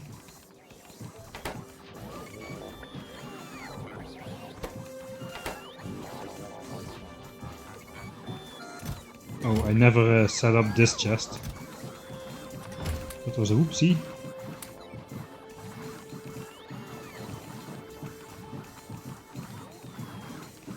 I'm gonna go through chat a little bit before I log off, so just want to do the last little tidbits of stuff. 2000 burner inserters are done. You know, you never know when you need those. At least these things are cheap. There's only 6000 iron wasted in burner inserters. Maybe I should have not done that too much. I do want to be producing roboports. I do have a lot already though. How is it going with the beacons? The beacons is actually pretty sweet as well. Yeah, as soon as beacons and roboports slow down a bit, red chip and steel consumption and all the stuff is going to diminish a bit.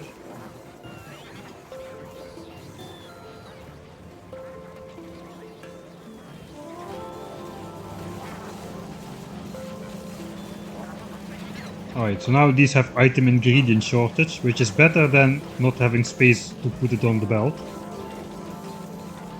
So I call that a win. How's this going? Pretty much. Alright, we're still making blue chips for science, of course. Kind of forgot about that. That is also why we have these chests. I can do this. Actually, I cannot. I need to put it on the end of the belt somehow.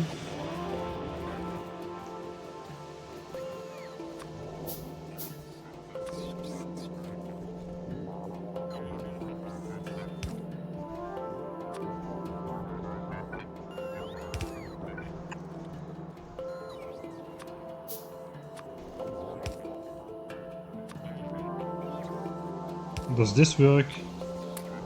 Yes, okay. Okay, so now if we do this.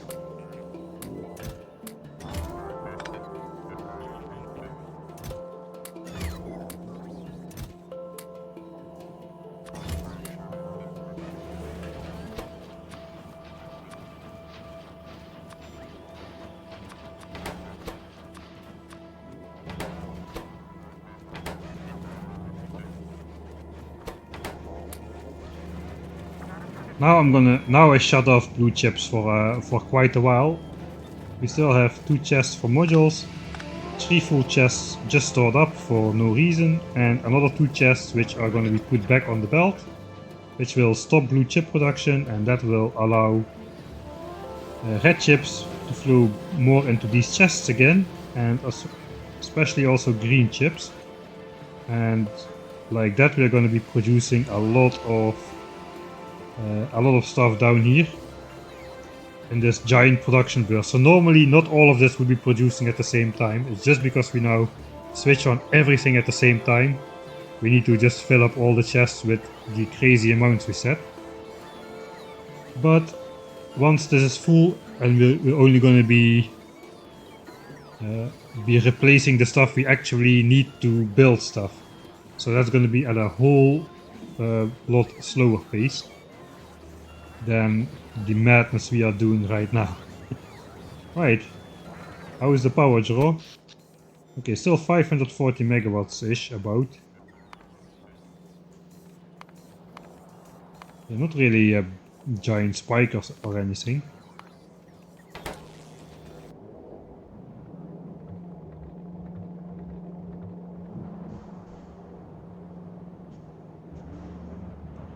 I think at least, yeah, red chips is now backing up again.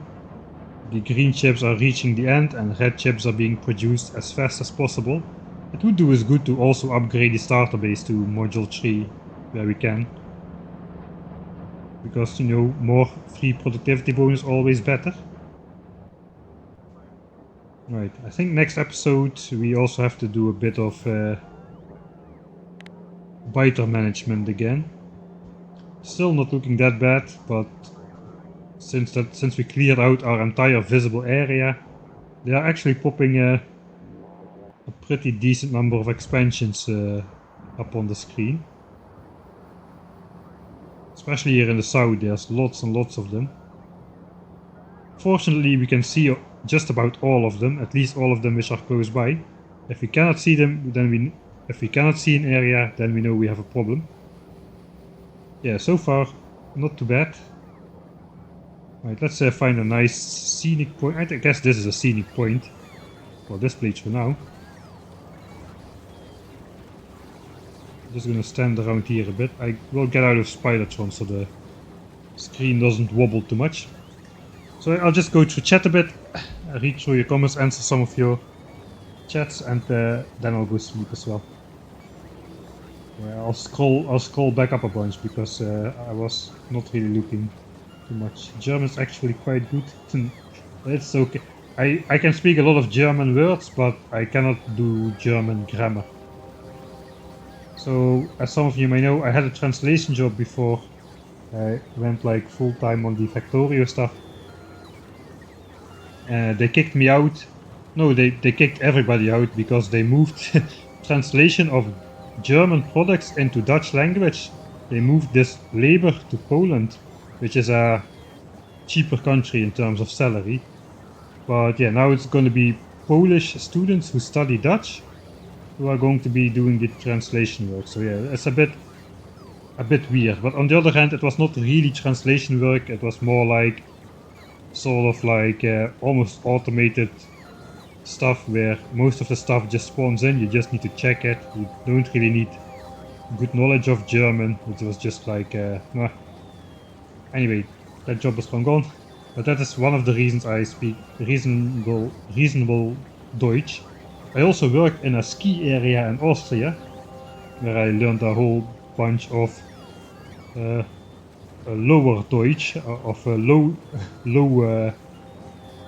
German. So the Germans speak like High German, and it's like the official German. But then the Austrians have such a horrible dialect to it that you can no longer call it that. Anyway, I'm going off on tangents again. I want to go sleep.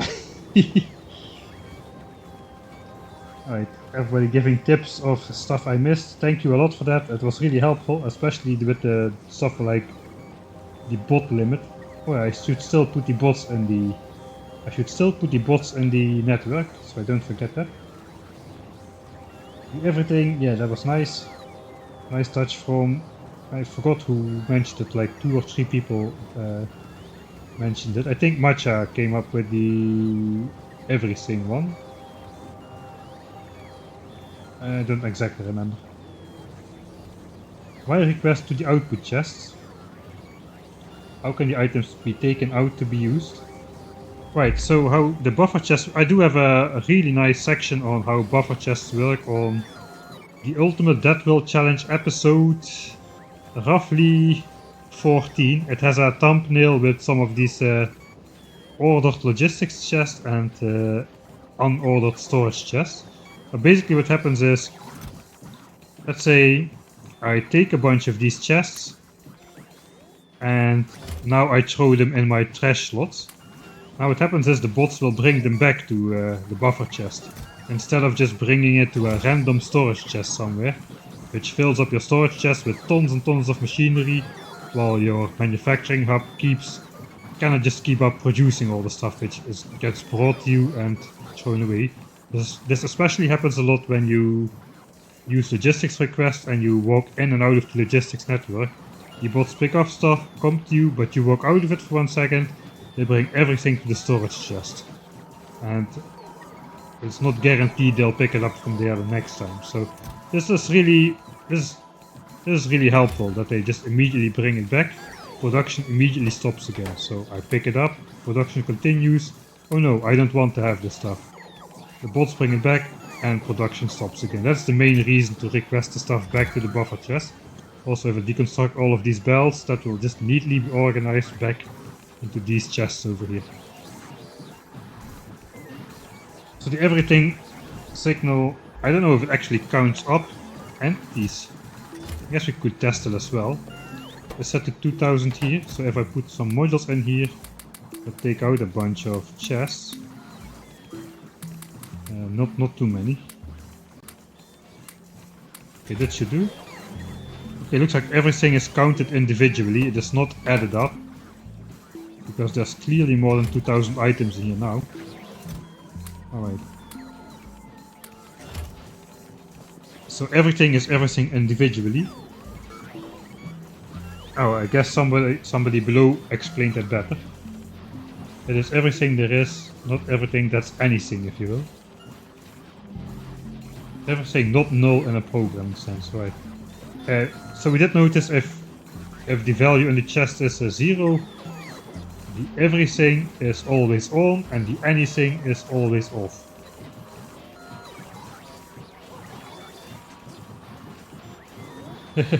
Thanks, Grivosa. What happened to the biter kill only run? It is finished. I handcrafted a rocket and threw it into space. After I threw grenades on my own face for 16 hours or so. And then we did like 6 hours of fun automation. After 16 hours of sloggy opening. And then we did like 3 or 4 hours of handcrafting the rocket and the yellow and purple signs and that kind of stuff. It is finished. I'm not going back to it. No way. We'll take a look at the checklist, alright? Checklist for next time, yeah, blue bells. Probably not. Maybe so still. I need to think about it. Module 3 area, we definitely need a separate Module 3 area outside of the base which is dedicated to producing Module 3s and Module 3s only for the rest of the game. If you can get a place up which produces like 2 of these and 2 of these per minute, I think that's pretty decent. Perhaps you can go 4 and 4. I need to run the numbers a bit to see that the Module 3 base should not become larger than the 1000 science per minute base, for instance. Oh hey Dr. Mega Man, thank you for the 5 months. You drop in exactly at the moment where you are about to stop the stream, unfortunately. So yeah, we need a couple of those external outposts to craft the really expensive items like the blue belts with coal liquefaction for all the lubricant and tons and tons and tons and more tons of iron. And Module 3s, which is just too expensive altogether to produce in massive amounts in your base. Then we're gonna do 1000 science per minute. We're gonna run a lot of technologies to get deep into the tech tree so we can mine full blue belts of ore with like 4 or 6 miners or something. And once we have that done, we're gonna stop researching. We're gonna turn the 1000 science per minute base into the new Module 3 base because, let's face it, science per minute, by far the most of it is green chips, red chips and blue chips, which is exactly what you need to make Module 3s. Because for the 10,000 science per minute base we're gonna need a metric imperial F-ton of Module 3s. And this Module 3 area which we're gonna build to make this area, the 1000 science per minute base, is not gonna be able to provide enough modules to finish this in our lifetime. So we're gonna transform at some point the 1000 science per minute base into a giant extreme Module 3 production area, which will produce all the modules needed for the 10,000 science per minute base. As you can see, I estimated the number of belts. I actually looked at the numbers. It's more like around 52 and 520 belts of input stuff. This does not include oil, but this is just the belts of iron, copper, stone and coal combined to get this number of science per minute. Can you imagine 520 belts, 520 blue belts? That is a lot of blue belts. Especially if you just put them in a big stack. I mean, how wide is the screen? The screen is like 64, 192. So it's like a bus as wide as the screen, vertical, times 3 times as wide as the screen. That is how much 560 belts is. Blue belts at that, not red ones or yellow ones. Alright. Where was I? Okay, almost at the bottom. Right, we are at the bottom actually. Hey, it's Pizda. Thanks for the subscription. Also, it's great that you enjoyed the Ultimate Dead World 10-hour video for multiple times. I hope you also saw the 2-hour finale, which didn't fit in the initial 10-hour video because of YouTube's 12-hour video limit. But I guess you did.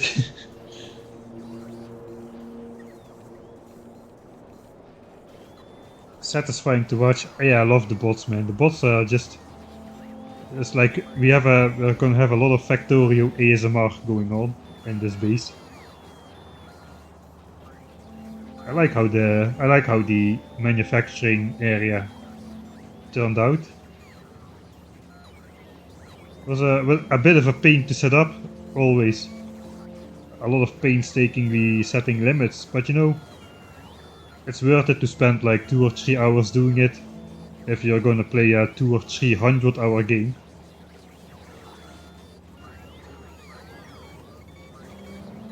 Will you switch over to trains at some point? That is probably not gonna happen. No, it is not gonna happen. This is gonna be a belt based mega base. So we have naturally spawned ores, but we have a lot of them, like 200% frequency and a lot bigger size, and basically for all practical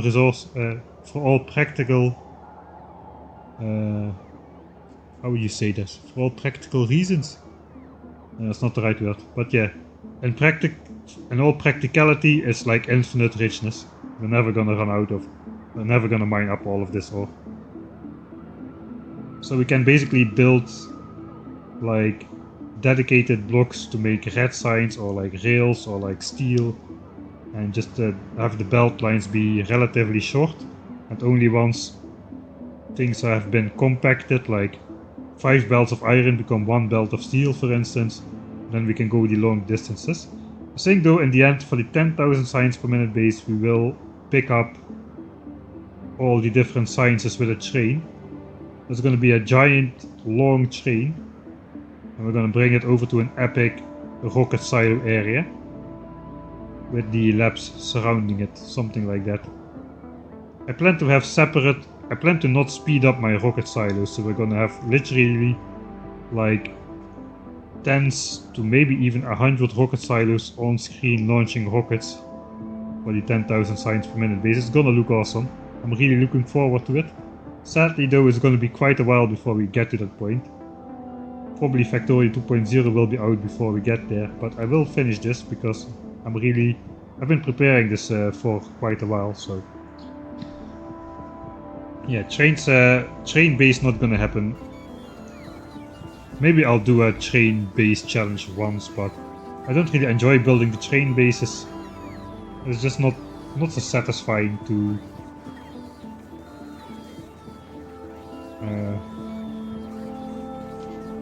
oh yeah, I mentioned this last stream too, but train bases really shine if you go watch Doshington's C block. That is like the ultimate map where trains really shine, something like that. Where you have like tons and tons of different recipes which all require a combination of stuff, but all a different combination of stuff, but a lot of stuff needs to go to a lot of different places. Trains, perfect. But for this vanilla-ish purpose-built area for all stuff, where we can basically make this stuff we need on demand in just a couple simple steps. Even like for yellow signs we can make even the robot frames is not that robot frames is not complicated in contrast to like C block or something, where you really like have like 20 to 30 step processes with different ingredients from all over the map. Here is all quite simple, so train base is not really needed.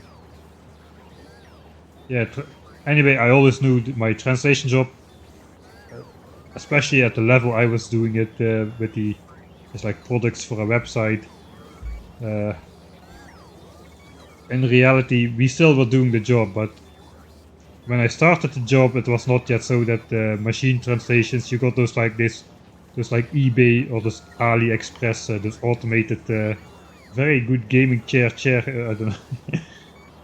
You got those grammatical full of mistakes stuff, but now it's as good as we do it, probably even better, because you know, algorithms don't really make mistakes.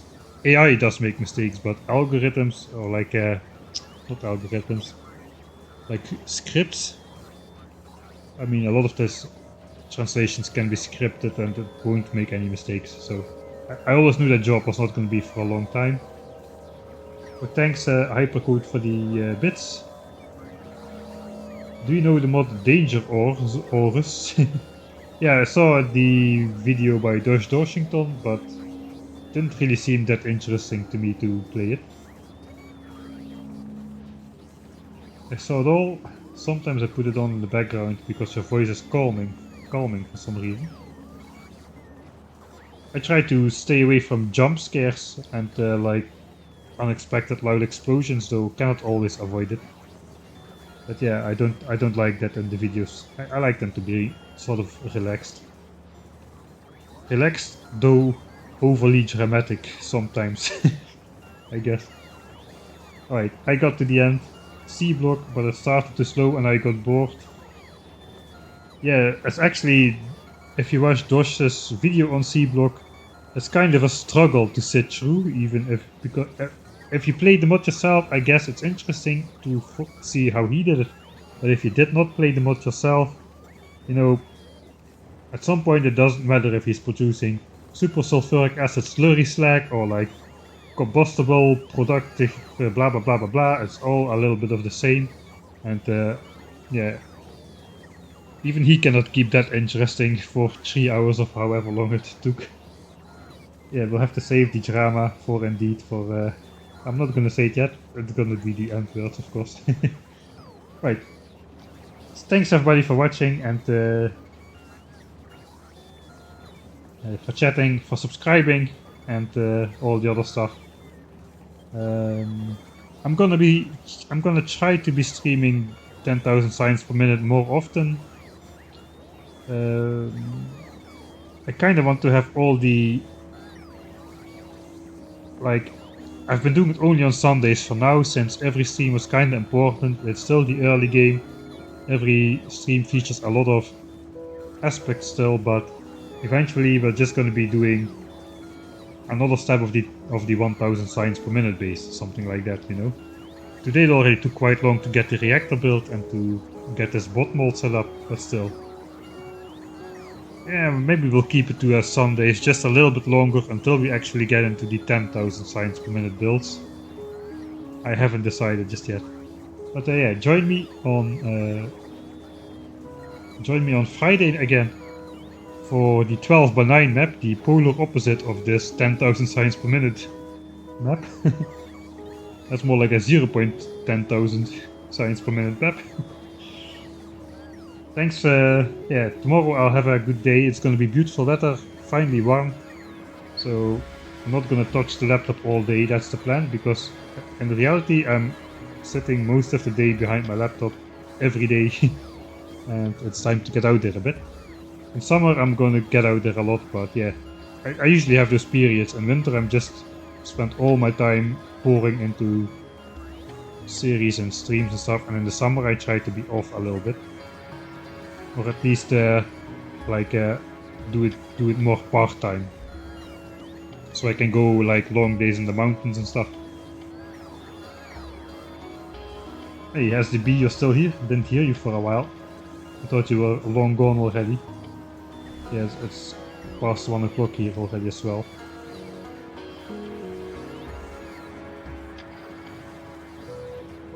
Alright.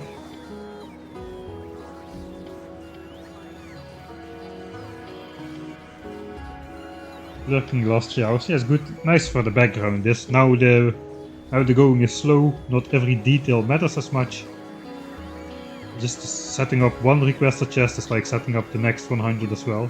Not anymore like in the early game where every step was kind of important, especially with the self-balancing starter base concept where yeah, there was a lot of explaining to do how it worked.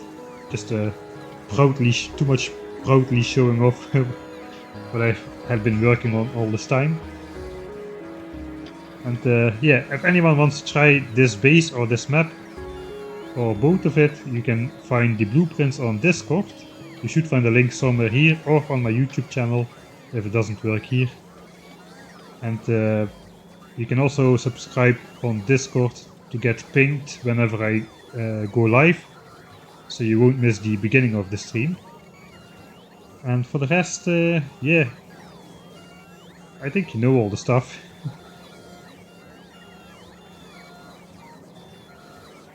Alright, thanks Odium for plugging the Discord one more time. So yeah, you can click that link, hopefully that works, and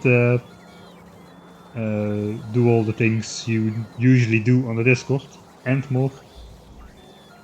Alright, I'm gonna log off. Thanks everybody for watching, and I will see you all next time.